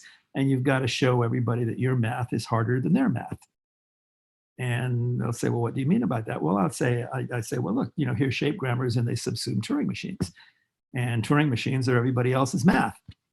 And so here I've got my math, it's bigger than your math. And then they'll take you seriously. The problem is that everybody in architecture at that point walks away. And they don't want to hear about it. But the only way you're going to get that kind of academic respect, at least at a place like MIT, is to play that kind of the math card. And it's a stupid thing to say because it's really, you know, just people are stubborn about those kinds of things. But that's one of the reasons I don't want to diminish the math, even though I don't think it's necessary in pedagogy, whether it's in architecture or art or anywhere else. Using your eye is more important. This is my beef with MIT. Although I don't have the beef, the other people in my department have the beef. I get along fine.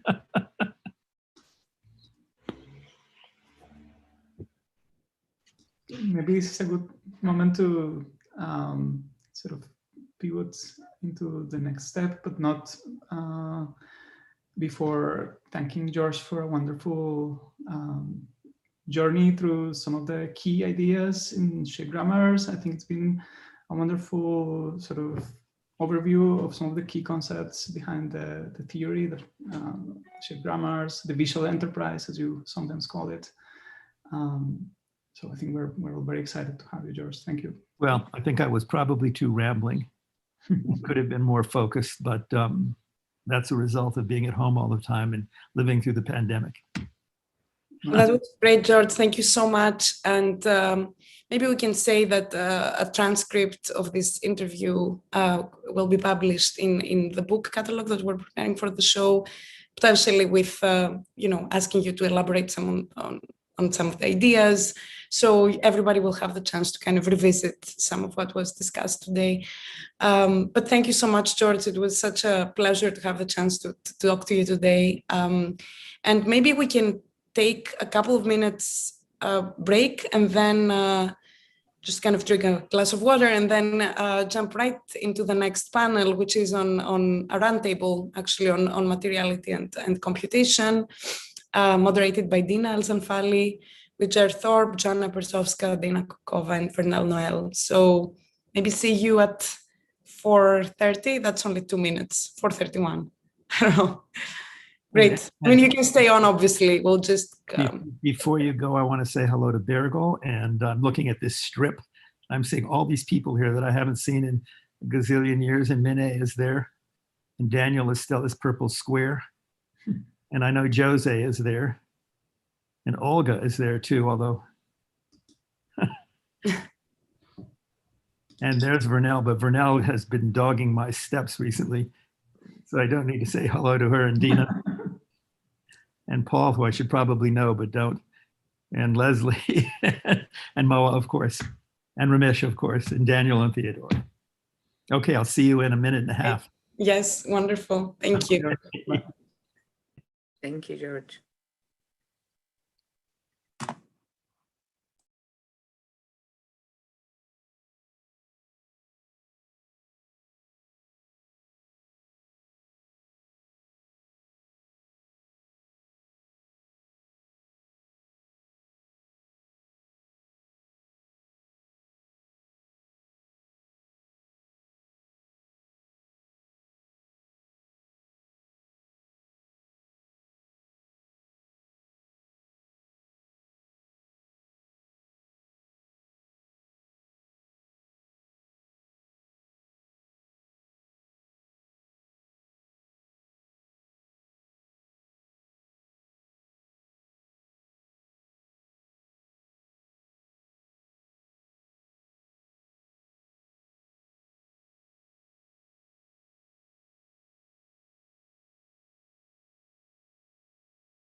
Great. I think we can slowly return to our session. So we are starting the final session of the day, which, as Theodora just mentioned, is a roundtable focusing on materiality and computation. And we were just chatting with Theodora a little while ago that it seems like some of the thoughts, some of the ideas that started to appear in our conversation in the morning have sort of continued to linger in the air of the conversation through the day. George's discussion about computation and seeing and the one-dimensionality of digital computing. In this case, this roundtable perhaps will offer an opportunity to think about material, physical, and embodied aspects of computing through the work of a group of remarkable artists, architects, practitioners. So we're very excited to finalize the day with that session, which will be moderated by Dina El-Sanfali. Dina is not only a dear colleague and friend, she is a computational design and interaction researcher, currently an assistant professor in the School of Design at Carnegie Mellon University, where she just started a new laboratory called Hypersense, which is very exciting. Dina's work connects with the questions of materiality and design pedagogy that have been sort of floating in the air since the beginning. So with that, we welcome you, Dina, and please feel free to conduct the session. Thank you, Danielle. It's good to see a lot of familiar faces and new faces. I have been enjoying the discussions today, and I think the previous discussion with George was also very enlightening. So today we have 4 guest speakers or panelists. First is Joanna Berzowiska. She's an associate professor of design and computation arts at Concordia University in Montreal. Her work and research deal primarily with soft computation, electronic textiles, responsive clothing as wearable technology as well. Dana Kapkova, she's an associate professor at the Carnegie Mellon School of Architecture, and she's also the co-founder and director of the AP5 Lab, an architecture, design, and research collaborative. Vernelle Noel is an assistant professor of architecture and computational design at the University of Florida. She's an architect, artist, and founding director of the Situated Computation and Design Lab. Last but not least, Jer Thorpe is an artist, writer, teacher living in New York City. He's best known for designing the algorithm to place the nearly 3,000 names on the 9/11 memorial in Manhattan. Jer has also recently published his book, Living in Data. So I would like to welcome everyone to the roundtable discussion. And we asked the guests to present a 3-minute or 4-minute provocations about their approaches and methods of the interface or the intersectionality of computation and materiality. And it will be interesting to maybe discuss the alignments and contrasting approaches in their process and methods and practices. So I don't know if we should randomly start with, the floor is yours. We can start alphabetically by Joanna, if you want. Thank you, and it's a pleasure to be participating in this event. I've been in and out most of the day, and the chaos you see behind me is because this office today is also my personal daycare. Since my daughter has a runny nose, she's not allowed to go to daycare with the slightest symptoms. So it looks like a cyclone has been through this space in the last 48 hours. And she might make a cameo. I'm just giving you a fair warning. And George, thank you so much for that great presentation. I actually started as a grad student at the Media Lab in '96, and I think I saw like your first seminar, your first presentation when you arrived, and it was hugely transformational for my research, my work as well. So it's a pleasure to listen to you speak today. I'll share my screen. There's a lot of slides I integrated here. I'll skip through a lot of them. So some of it will be very, very fast, and I'll intertwine some of these ideas. So here we go. I've been running this design research lab that's called XS Lab. So it's a pun about XS, but it's also extra soft, where we embed all kinds of electronic materials and just a whole range of materials into soft, flexible, usually textile substrates. I've been doing this for about 20 years, and in trying to think of a provocation, I came up with several that, interweave, since this is about textiles, transitive materials, which are also referred to as hybrid materials, or many different ways, basically augmented functional materials, right? Fiber-based functionality, which is a specific interest of mine. And then once you have functional fibers, when you weave them, you're in a sense programming a material. Through a material practice, you're developing computational behaviors.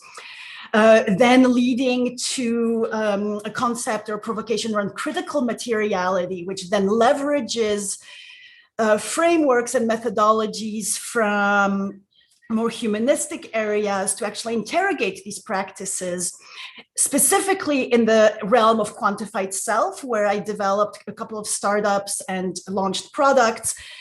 And quantified self, which is predicated or which leverages, machine learning, AI, algorithmic bias has been such a huge topic, such an important, timely kind of thing. How does then the algorithmic bias infiltrate our computational materials, and does it lead to material bias or material biases that can then, in fact, perpetuate, social inequity, cultural, historic inequities, etc. Right?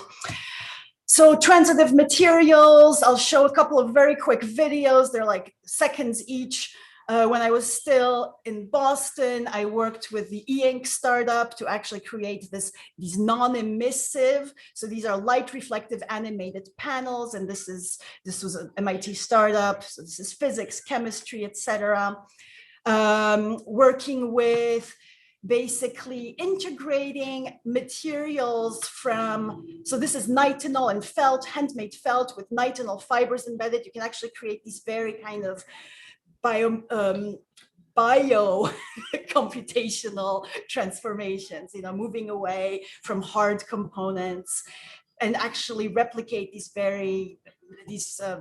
behaviors from nature.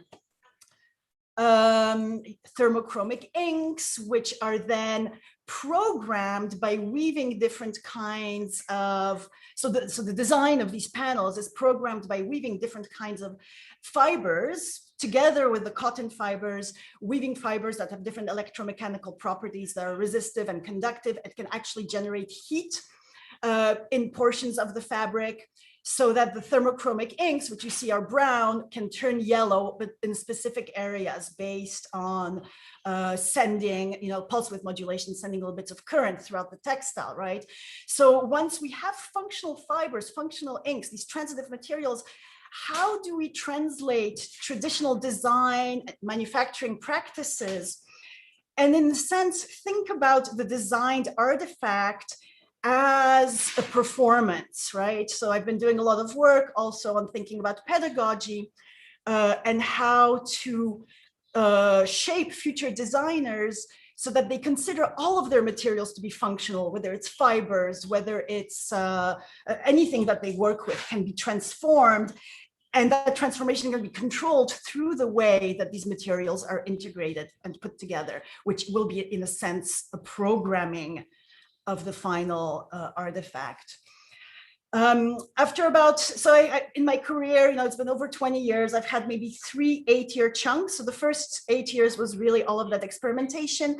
Then I moved more into like hardcore science experimentation and actually developing these future fibers. So working with different collaborators from physics, chemistry, material sciences to develop fibers that can actually be capacitors, transistors, batteries, etc. Because all of this, even though we raised millions of dollars in grants, all of this still exists more as prototypes in the lab, and we can't manufacture kilometers of these fibers. Then I work with students to imagine garments constructed with these sorts of fibers that can change shape, change color, change texture, transparency. And with these designers, instead of designing one garment that has something that turns on and off, they design the garment at multiple moments in time. And that is this question of how do we design for something that's inherently transformable, right? So this is actually 2 different objects, but they represent the same garment at 2 moments in time. And as I mentioned, then I became very interested in critical approaches. So from the fields of critical making, material studies, critical craft, to introduce those humanistic traditions into these design, engineering, human-computer interaction type practices.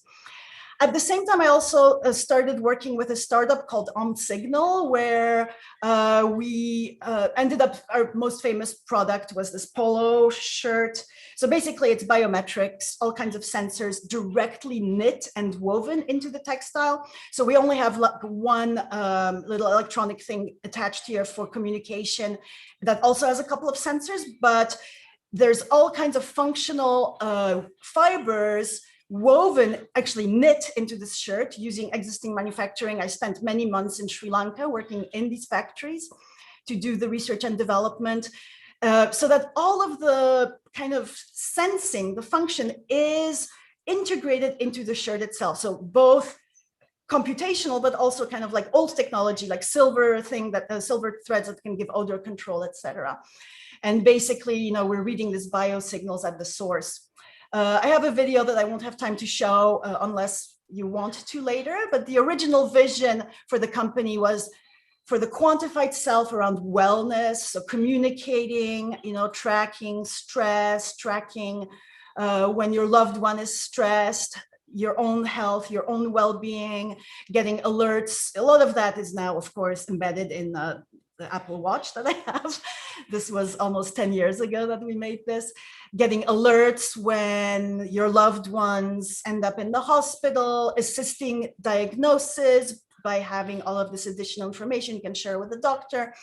And when we manufactured these shirts, we also realized that we could sense both. One of our engineers was pregnant, so that we could actually sense both heartbeats of the baby and the mom. So, a lot of like kind of wellness type applications. And then, of course, the VCs and the board made us pivot towards sports performance, and these very hardcore kind of sports early adopters, marketing and applications. But a lot of this really rests on the quantified self, which is another kind of computational material. So having these sensors on our bodies, these sensors, designing them into materials, whether they're textiles or watches or devices, we are extending our self into these computational quantified realms, which are very complex, right? A lot of provocations, problematics that need to be tackled, right? So not just legal and kind of ethical, I suppose, but as I said, a really huge one around algorithmic bias, which is a major issue with ML AI, and will our computational materials perpetuate these biases? So that is my final provocation. Thank you very much. Thank you, Joanna. Dana, I don't know if you're ready to share your presentation or provocation. Sure. I'm going to share my screen too. What am I sharing? I'm sharing ourselves, right? No, you're sharing your slide. Oh, I am. Okay, good. I wasn't sure. So thanks so much for having me, Daniel and Theodora, and nice meeting you, Dina, and everybody on the panel. I kind of scripted the presentation because I knew that if I speak freely, I will not stop in 4 minutes. So I'm going to try to do this on time.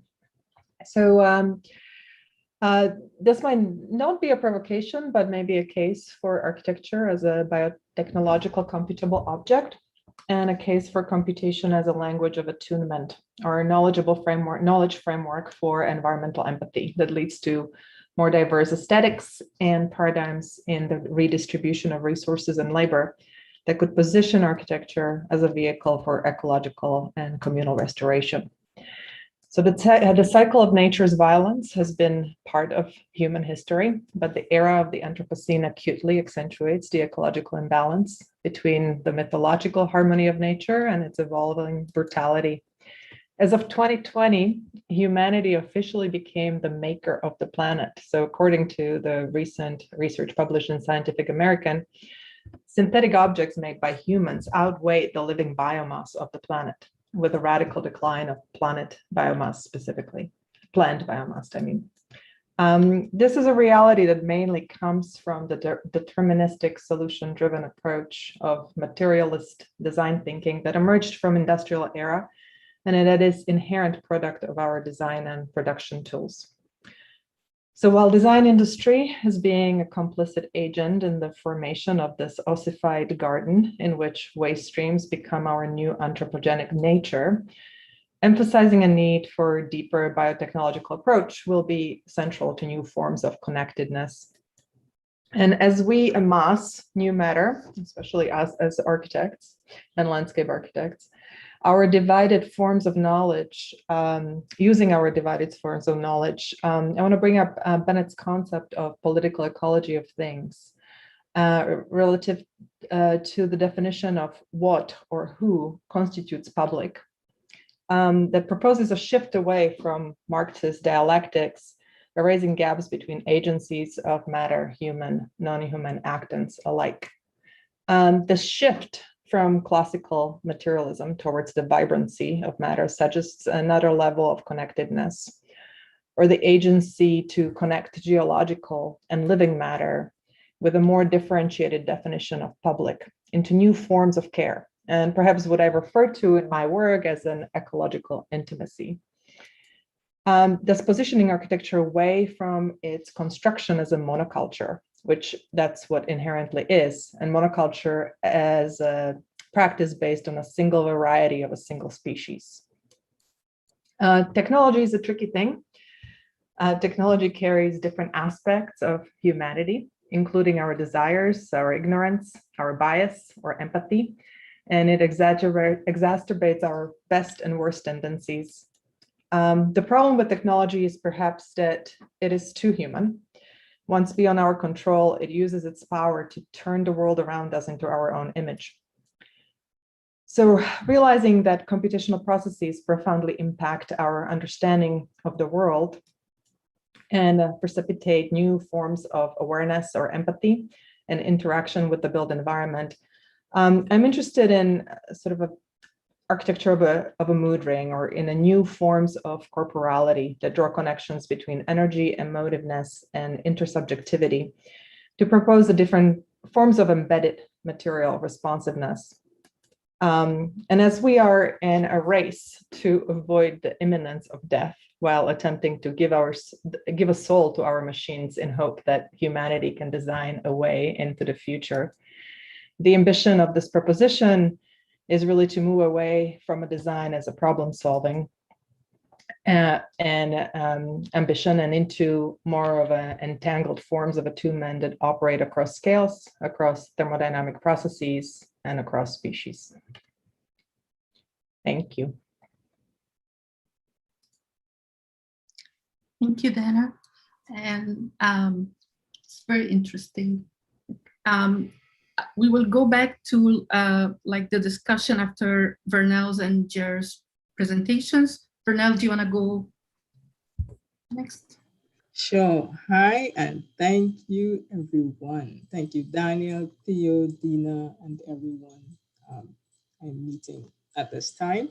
I'll go very quickly, just introducing my work as it pertains to the symposium. So I look into making, really the materiality of making and its implications socially, technologically also. So how manual crafts and making butt up against digital practices and their intersections with society. I look into design practices, art, including culturally specific ones. This is an example of work or design in the design culture of Carnival in and from Trinidad and Tobago. And from that local and global design practice of Carnival, I looked into the craft of wire bending that was disappearing, dying, it still is. And so part of my work is ethnographic by studying, working with, participating with wire benders who are engaged in this craft. So I studied what they were doing, spoke with them, practiced with them in this particular craft, and then attempted to make that knowledge explicit so that it can be not only computationally described, but that knowledge can be passed on, since there was no way of making that knowledge explicit for transmission of that knowledge. So this is an image of Stephen Derrick, who unfortunately has since passed away, and my describing of techniques and what he's doing using rules and steps, such that I developed the Bailey-Derrick grammar, which I named after Albert Bailey and Stephen Derrick, two expert wire benders, which describes the craft, technical knowledge in the craft, using shapes and rules so that we can analyze, design, all these things that George was saying earlier. So he put them together. And also how they can be used pedagogically. So how we use them to instruct and document, so that this is some photos from a workshop where I was teaching students and teachers about this grammar, how to use the grammar for analysis, for documentation, for design, and also explore this grammar at the architectural scale and its development of new tectonics for architectural explorations, now that the craft has been abstractly described, and how we go about restoring craftsmanship or restoring craft in that culture and opening up that craft for other explorations that include the digital, calculating with shapes, making by hand, creating software for those practices that engage the social and communal aspects that are important in that craft. And my kind of newest, I think, engagement, that being a situated approach to our field of computational design, and how we pay attention to the settings of our work such that we ground our field in the social and political structures that shape them. So thank you very much. Great. Thank you, Vernel. And Jer, do you want to go next? Yeah, just give me a second to get my screen shared here.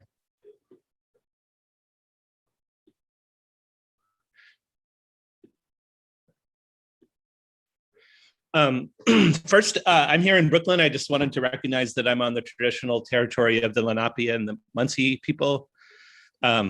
And I want to also say thank you to everybody for taking the time to be here today. I'm also a pandemic parent, so if you hear something that sounds like a 5-year-old in the background, it is in fact a 5-year-old in the background. In 1881, a teacher named Wells Cook was in the White Earth Reservation in Minnesota, and he started getting interested in migratory birds. And so he convinced some people to start making records of those birds.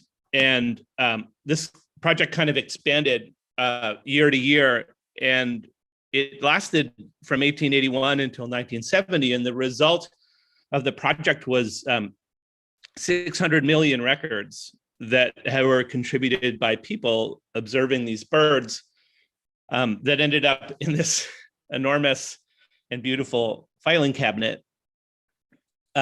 now you can, they've taken this data and these cards, and they've done some crowdsourcing work to try to digitize it. And as a result, 1 million of that 600 million records are now available online, and you can download the data. For a lot of time, my work was really work that started at that point. So there would be a data set available, and I would take that data set and I would make it into something. Often that something would be a chart or a graph that would be printed or shown in a website. It might be interactive. But lately I've been thinking about this distance between these birds that, these violet-crowned hummingbirds that landed on a bush somewhere in South Carolina in 1893, and the record that was made and mailed in an envelope with a handwritten note to this project was stored in this filing cabinet now for maybe coming on 130 years, then digitized and then computed upon and then shown on a screen. And that distance, I think, is quite useful for science to abstract out into something that we can think about apart from the humans and the birds and the trees. But really what I've been trying to think about, and the provocation that I wanted to bring, it's a pretty simple one, is what are the ways that we can take that loop and close it? So what are ways that the materiality of data, which sounds like a little bit of there's a little bit of friction and agitation between those terms. How can we match the materiality of the data to the materiality of the systems that data comes from? And in the case of birds, we can think about the colors of the birds. We can think about the materiality of their feathers, the sound of their calls. There's also the experience of watching birds. And when I think about bringing data into public space, which is something that I've been engaged in the last 6 or 7 years, those are all questions that I'm thinking about. Because I think while our usual tactics of data visualization might be good for understanding, they're not very good for communication. I think it was Dana who mentioned the word intimacy. Intimacy is not something that we associate with data. And so I'd like to sort of just leave that provocation on the table. Like what can we do to close the gap between the way that we tell data and the actual thing, and how that might foster intimacy and maybe more importantly care, which is something that we need a lot more of. Thank you. Thank you, everyone. So I prepared 2 questions, one about tools and one about human-centered and embodiment. But I think like building on ecological intimacy, the work that Joanna just presented, and building on Jer's point of like understanding the materiality of the source of data. I want to start with about like asking about the embodiment question and how like embodiment plays an important role in the process of creating and or experiencing and interacting with the work you create. And for example, like Joanna talked about extending the self with computational materials, and the everyone else talked about how the see like materiality and computation and embodiment somehow. So I was wondering if you could maybe elaborate or talk about like the role of humans, not just of like in like experiencing the work you do, but also like interacting with it, and also like the earlier stage of like creating the work as well, and the embodiment role in it. And that builds on George's talk about like perception and seeing and hand and eye and hand discussion. I don't know if this is a question for everybody, I'm assuming, but I'm just going to everybody pick up on Jer's point on of the ecological intimacy that I brought up. And I think that the being the sort of the larger, on the larger scale side of materiality here, especially regarding architectural systems that deal with the sort of what George talked about before, this kind of a mind to hand versus eye to hand way of justifying its existence, or the arguing for its existence. The issue of data and computing relative to forming materiality has been used through the kind of a quantification approach that created a lot of environments that are essentially produced not just that are not just produced from bias algorithms, but produced bias environments. And so some of the work I've been showing, and I kind of deliberately didn't talk about the work, more about the ideas relative to how does one produce environments that deal with forms of subjectivity that are directly embedded in the spatial experiences, such as the sort of a temperature. So there's some component which relates to Joanna's work, but it scales up into this in terms of the room, right? So the concrete that actually changes temperature relative to one's presence, or kind of a collective presence, and it's indexed through the color. It relates to this concept in architecture, which has to do with thermal comfort. And thermal comfort in architecture is based on 40-year-old male metabolism, right? So if you are a 40-year-old male, which I'm not, white male, then you generally feel very good in certain environments, because our sort of mechanized building systems produce something that relates to your comfort.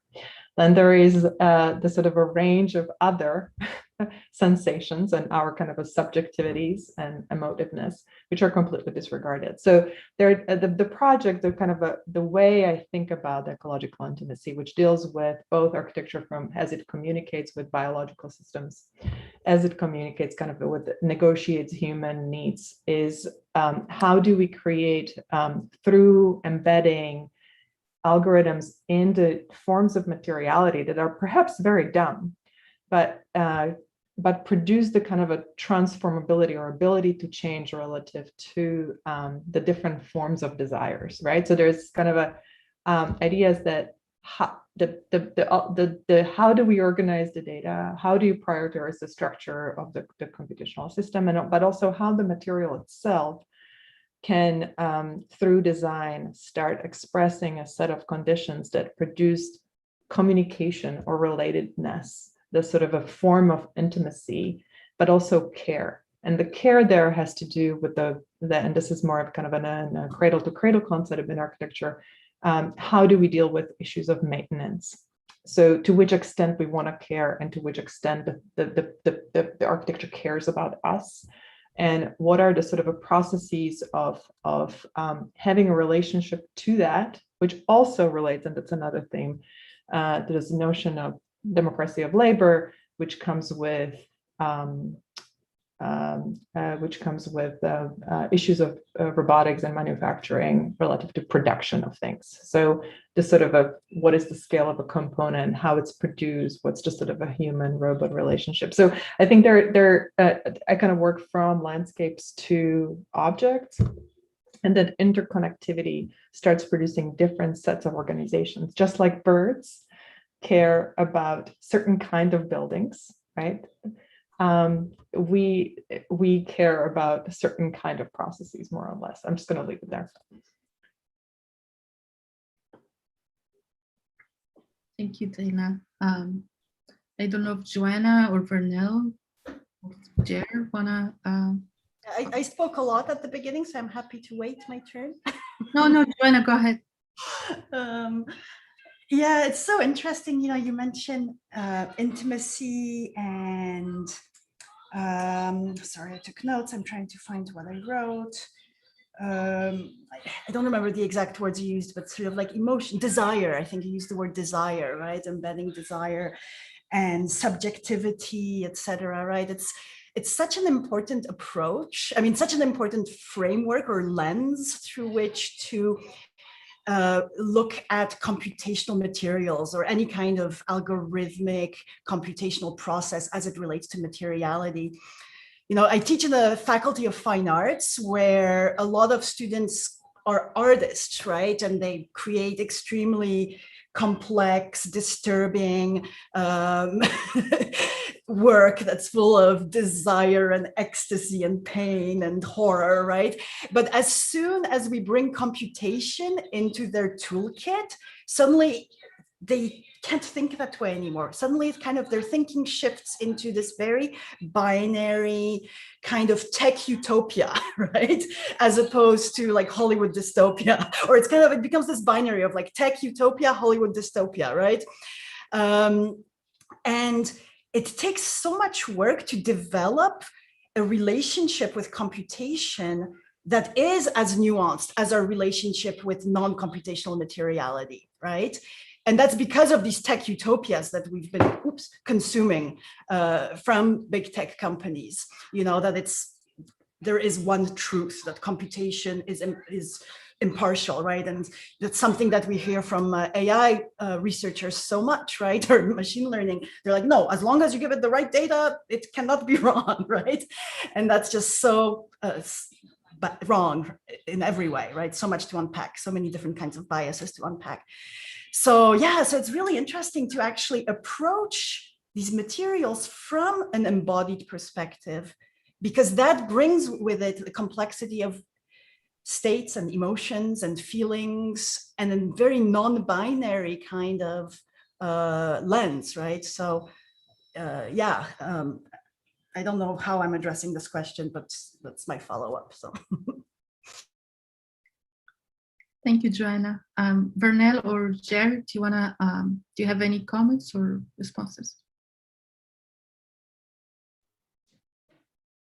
Well, I wanted to pick up on something that Joanna just said about teaching, because I've also had the experience of teaching artists to be like computational thinkers, but then also teaching computational thinkers to try to incorporate sort of more art practice. And I think what you're saying is exactly true. And I actually, there was a bridge that I made in my brain, but when Vernel, when you were showing those in the first slide, that amazing like wearable sculptural piece, one of my favorite artists, Natalie Miebach, makes these really huge sort of brightly colored sculptures from data. And I would make a point of showing her work to my students in the first class to kind of break some of their ideas of what data can look like when it's being represented. And I think that's a really important thing to do. And it's such an entrenched cultural metaphor. Like if you ask people to close their eyes and think about the first thing they see when they say the word data, they think of one of two things. They either see an Excel spreadsheet or they see those numbers tumbling down the screen from the matrix. And to get them out of that is very complicated, but also I think really necessary so that people can think of data as something that they can engage with meaningfully without a computer and a computer science degree. And building on that, Jared, your project with the loom and like transforming like having like a woven piece as part of as a digital object is very interesting. Maybe you can elaborate on that part as well.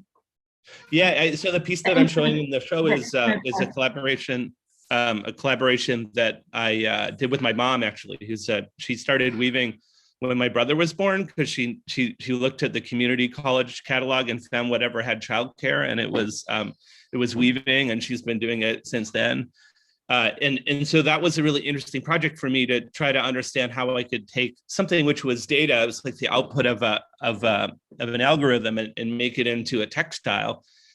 I loved the project, and it was an awesome time to be able to like collaborate with my mom. But I also look at it as something that, so when tech people collaborate with crafts people, I think it's often like asking like a really good Michelin starred chef to make a perfect piece of toast. Like we force this kind of exactedness and on them, and I think like if you go look at my mom's other work, it's like so wildly colorful and full of texture, and it's really loose and free. And then we built this thing together, which is like very rigid. And so, you know, I built that piece with her 8 years ago, and I think if I were to do it again, I would do it very differently, and like try to take some of her instincts for texture and color that I maybe at one point would see as being incompatible with computational methods, and try to make them more compatible. That's great, thank you. Thank you for such. I'm taking notes as Joanna said, and so some of the words I've written down that I think are very provocative are desire, intimacy. Then Jer, you were just speaking to the loose and free way of engaging with your mom when put up against the rigidity of what you were doing.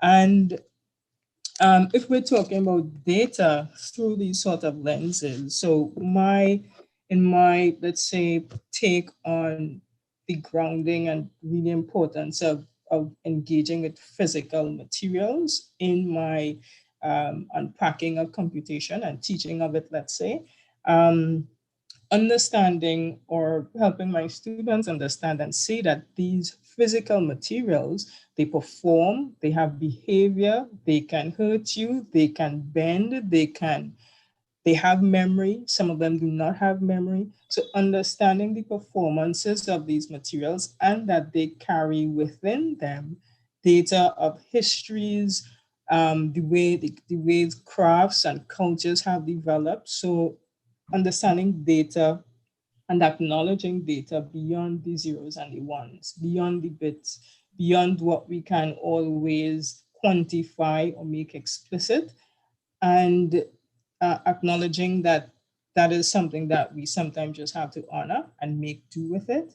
And to your point of desire, I think the interface between craft and its imprecision, its beautiful imprecision, frees students up when it comes to the rigidity and false perfection that computation sometimes give us. So they, you know, things don't work, or the way materials connect aren't perfect, but I enjoy what I feel is students' ability to relax and see that sometimes things don't fit, or you appreciate the beauty in these imperfections rather than continued frustrations of rigidity and these sort of computational structures sometimes not meeting. So that's how I like to see them both, how they riff off of each other and can help students, I think, be intimate with themselves, let's say. Yeah. I think like the chat is highlighting the beautiful imprecision, which actually brings me to my next question. And it was basically related to what Vernel is saying about like today in the morning discussions, there was the discussion about like current technologies and tools are somehow enabling us to have less notational systems or techniques in computation and in our practice in design. And when I was writing the question about that, like how do you see the role of the tools or tools in your approaches, I actually had like the idea of like Tim Ingold's part about morphology and like the idea of like you can't force your design on the material. You have to be designing with the material because it reacts to your body, your motion, your interaction with the material as well. Whether it's like you're using a manual tool or a digital tool or a hybrid in between. So I think maybe we can ask that question and then move on to the audience if they have any comments or questions. But how do you see the role of tools in your approaches and methods?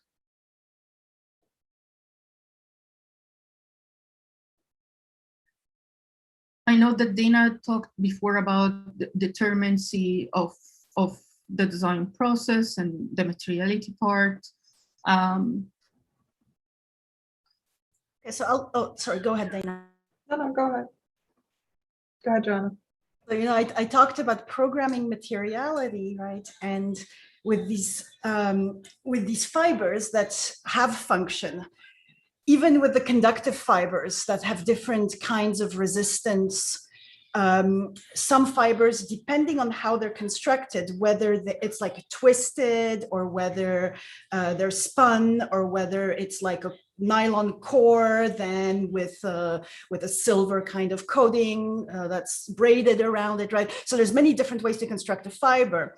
And you can take 3 fibers with different construction that each have the same resistance, let's say 10 ohms per meter, right? When you weave them, based on all of the forces at play in a textile, some of them will see their resistance increase and some of them the resistance will decrease depending on how they are initially built, right? Whether the fibers are compressed, whether they're separated, etc. Yeah, so it's definitely, you know, this beautiful imprecision of materiality that even when we use tools that are meant to be precise, right? It's almost impossible to model what will happen. And perhaps, Jared, that's why you were talking about the collaboration with your mom, that when you started with this textile, this weaving, even though that machine is capable of a lot of complexity, because it's so hard to model that complexity that you guys have to simplify it, right? Because the tools, in a sense, are meant to give us a very predictable outcome, but with computational materials, that isn't so, you know. And when we were developing the Signal shirt, I spent a lot of time, one second, there we go. A lot of time debugging this like one issue that we had, and it turned out that it was because we used a slightly different supplier for these metallic snaps. And even though it was the same part number, the same company, it happened to come from a different factory.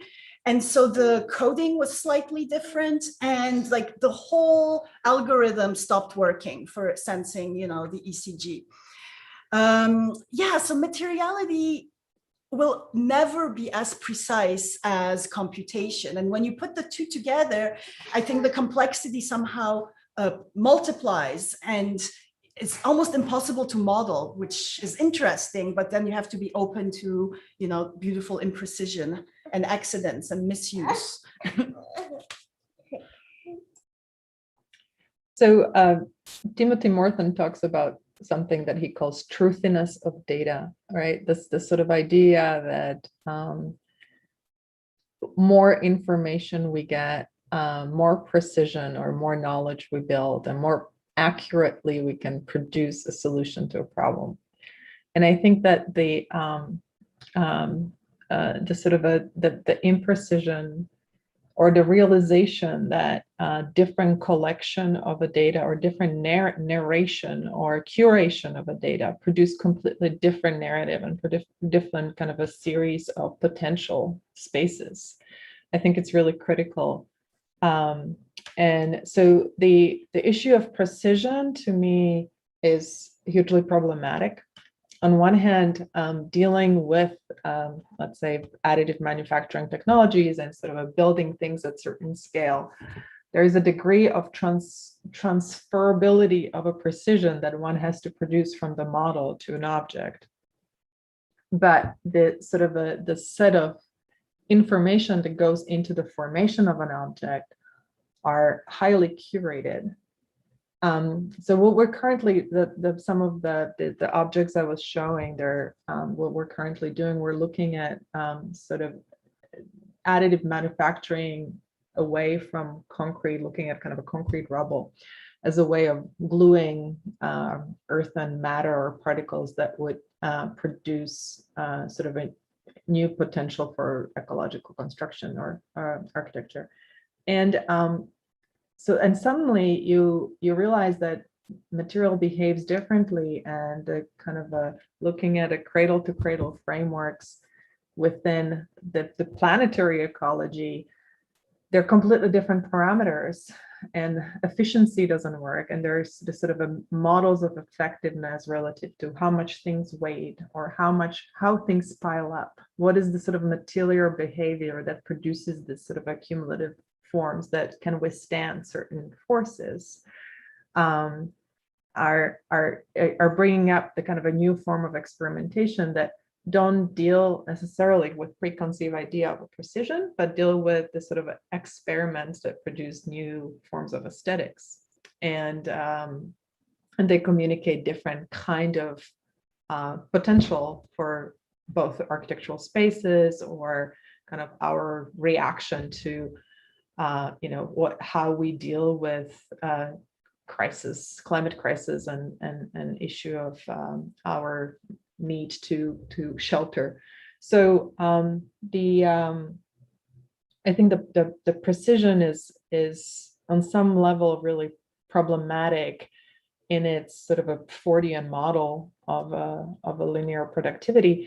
But if one starts looking at the ecological models and the kind of a experimentation or the sort of an eye to hand form, I'm going to use George's comment earlier, or discussion earlier, as a form of experiment where these kind of new empirical forms we can learn to compute in a way that they're produced within this idea of kind of a human ecology. It's a very different way of thinking about what is precise and what is not precise.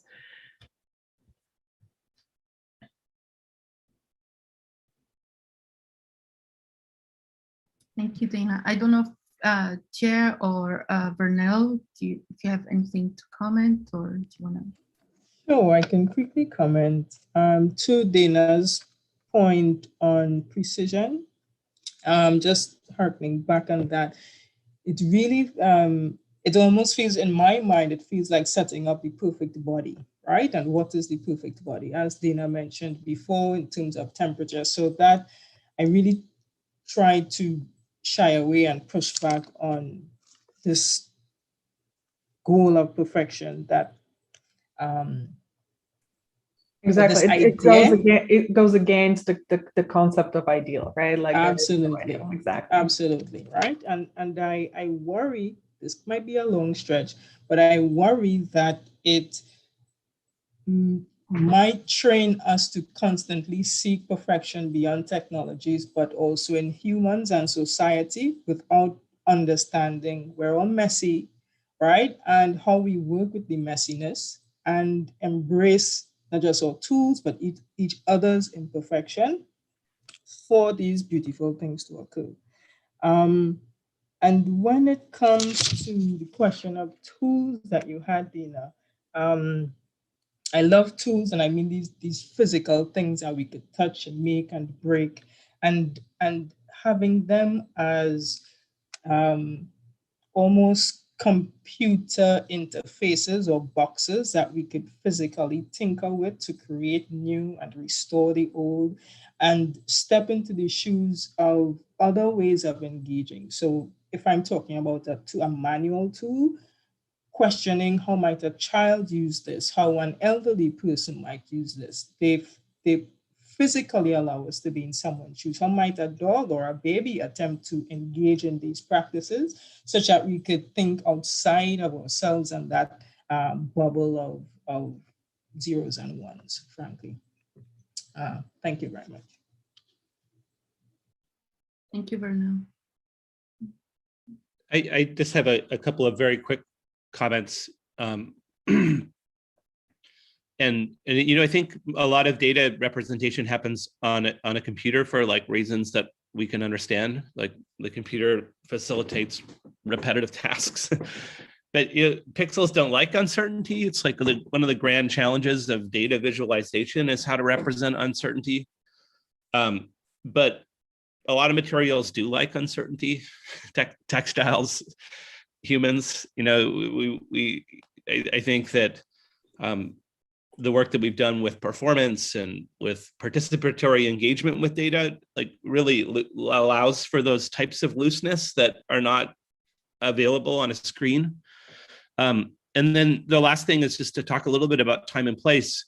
You know, I think that intimacy often arrives over time, and so how do we think about, come back to this idea of data telling, like how do we think of that being longer and more persistent rather than small and kind of very contained, and that's something that I know that architects think a lot about, but in my type of practice we don't tend to think too much about it. And then my very good friend Yanni Lukasis wrote a great book called All Data Are Local, and that's also something that I think, you know, it really came from what Vernel was saying, is that there's no such thing as a uniform solution for how to tell data to people in a place, and flexibility in the ways that we consider those things is really important.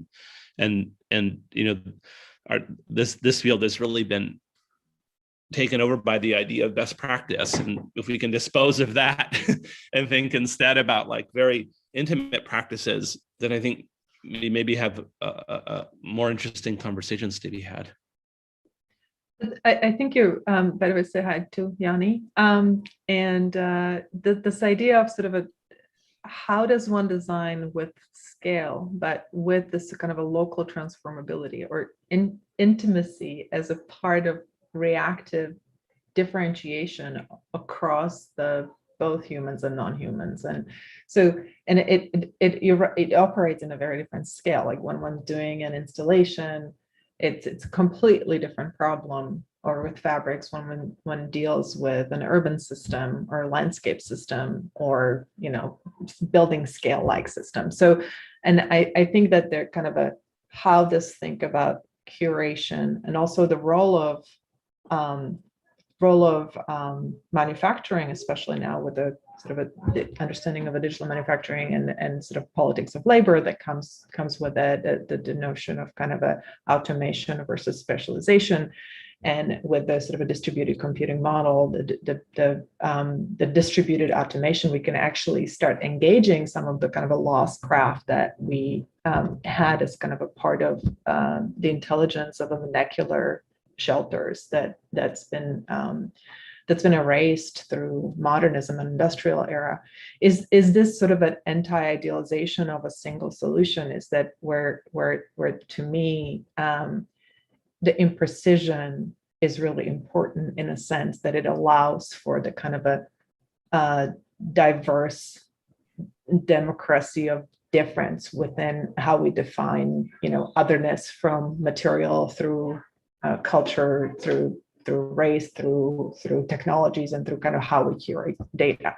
So, and I think it kind of goes across scales, and so the kind of away from ideal and away from truthiness, where the sort of efficiency of singular solution produces product, but it's kind of a part of the capital society, the sort of a neoliberal system, right, where the kind of the solution sells. So I think there are some, and computation is very easy to hijack for the model because of the issues, some of the issues, Jerry, you're bringing up. Thank you, Dana. I don't know if we have a question from the audience, or should we, Daniel and Theodora, should we wrap up, or do we have like maybe a few minutes for a question? Okay. Do you have any questions or comments from the audience?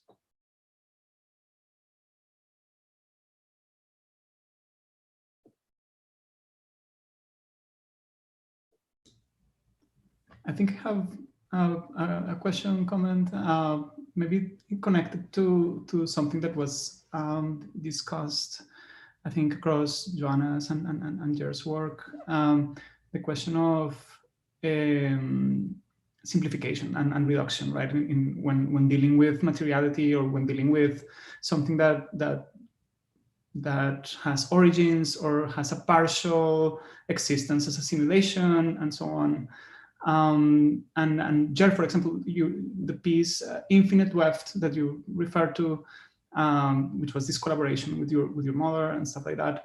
I was wondering if you could tell us a little more about the making of that piece relative to these notions of simplification and reduction. Did it feel like a reduction? Was it just tell us a little more about that piece, which, by the way, is part of the exhibition, and we're very excited to have it.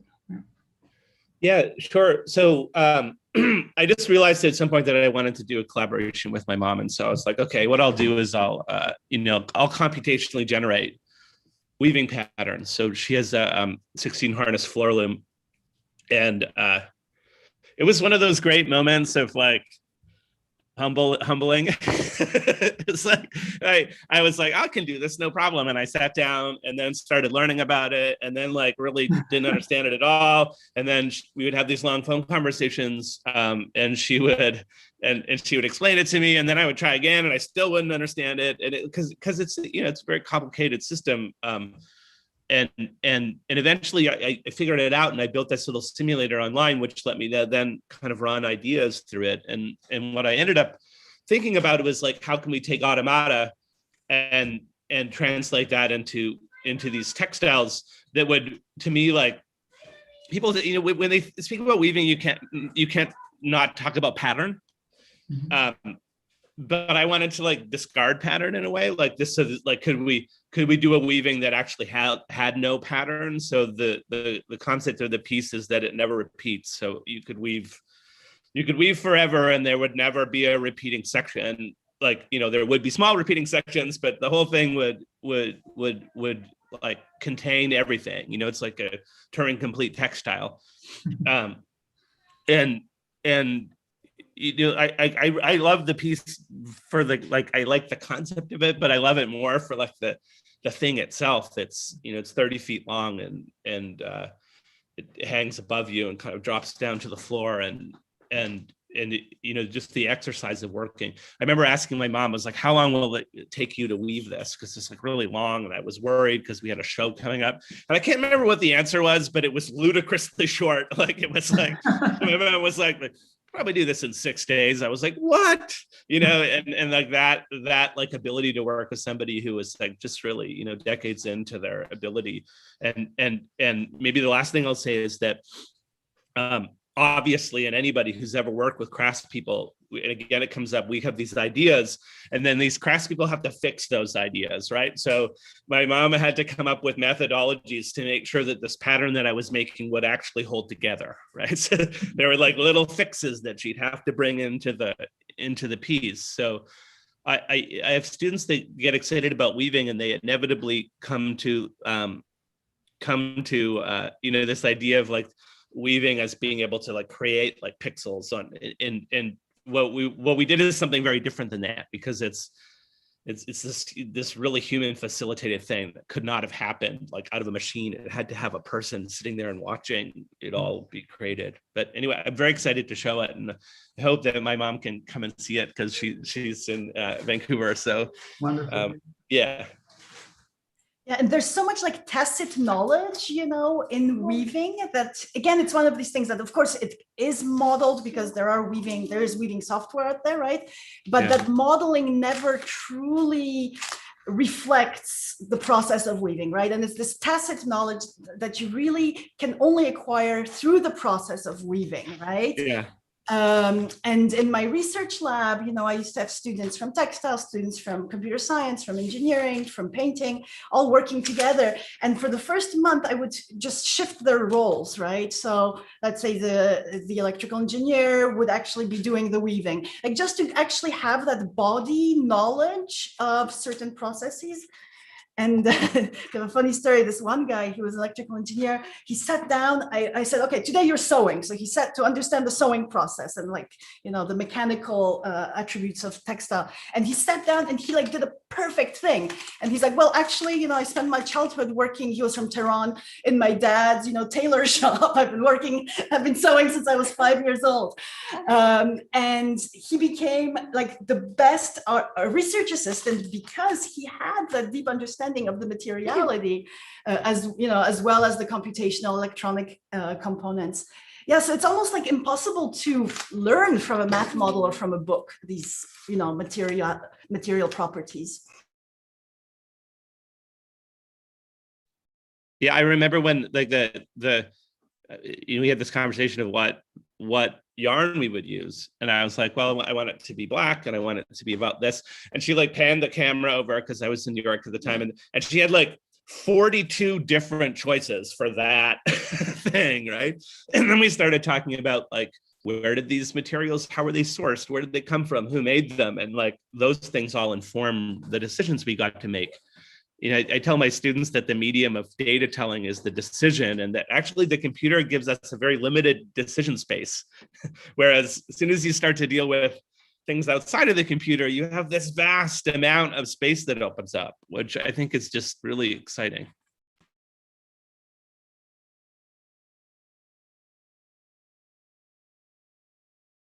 Great. Any other questions, comments to wrap up? I think everyone is processing a very long day, but also very exciting. And it's wonderful to loop back to some of this morning's conversations about automation and materiality and to see the different, radically different lens that your practices introduce.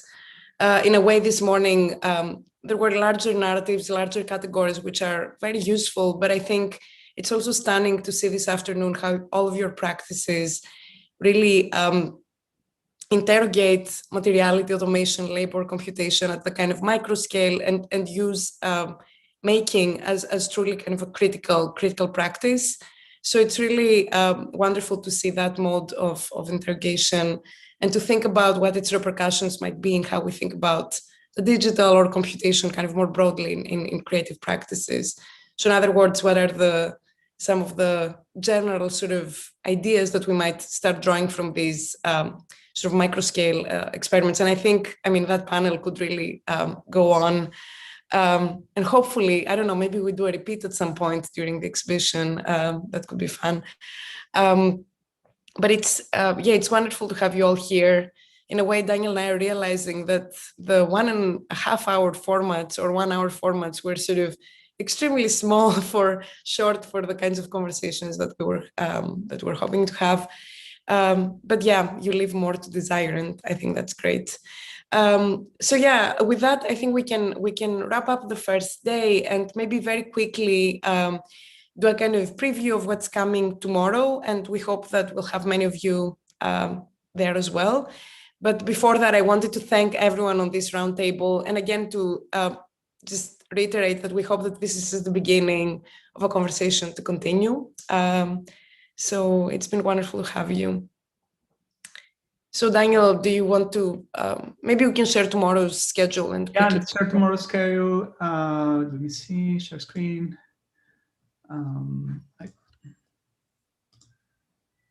Let's share the right screen. So yeah, tomorrow's session, we will continue the conversations. The format will be similar. The morning will be a scholarly panel focusing on the notion of structures, topologies, algebras, and so on. So some of the themes that we started to discuss across George's conversations and some of the morning discussion will continue to kind of play out in the morning. In the afternoon, we're excited to have, again, 2 exciting conversations. For the first one with Leslie Mazet and Frieder Naka in conversation with Theodora, and one with Rachel Strickland and Paul Pangaru in conversation with me. So it's going to be an exciting day. I hope many of you can join us and continue these conversations. And just to say a very technical thing, so tomorrow, it is a different Zoom meeting, so you should have received a registration sort of confirmation that has the link for tomorrow. If not, do let us know and we will kind of send the correct one. But thank you again for joining us today. It's been a very rich day and lots of food for thought to process overnight before we jump to more conversations tomorrow. So thank you again. Thank you, everyone. Thank you. Bye-bye. Yeah. Thank you. Good evening. Bye. Good evening. Bye. Bye. Bye, Bernal.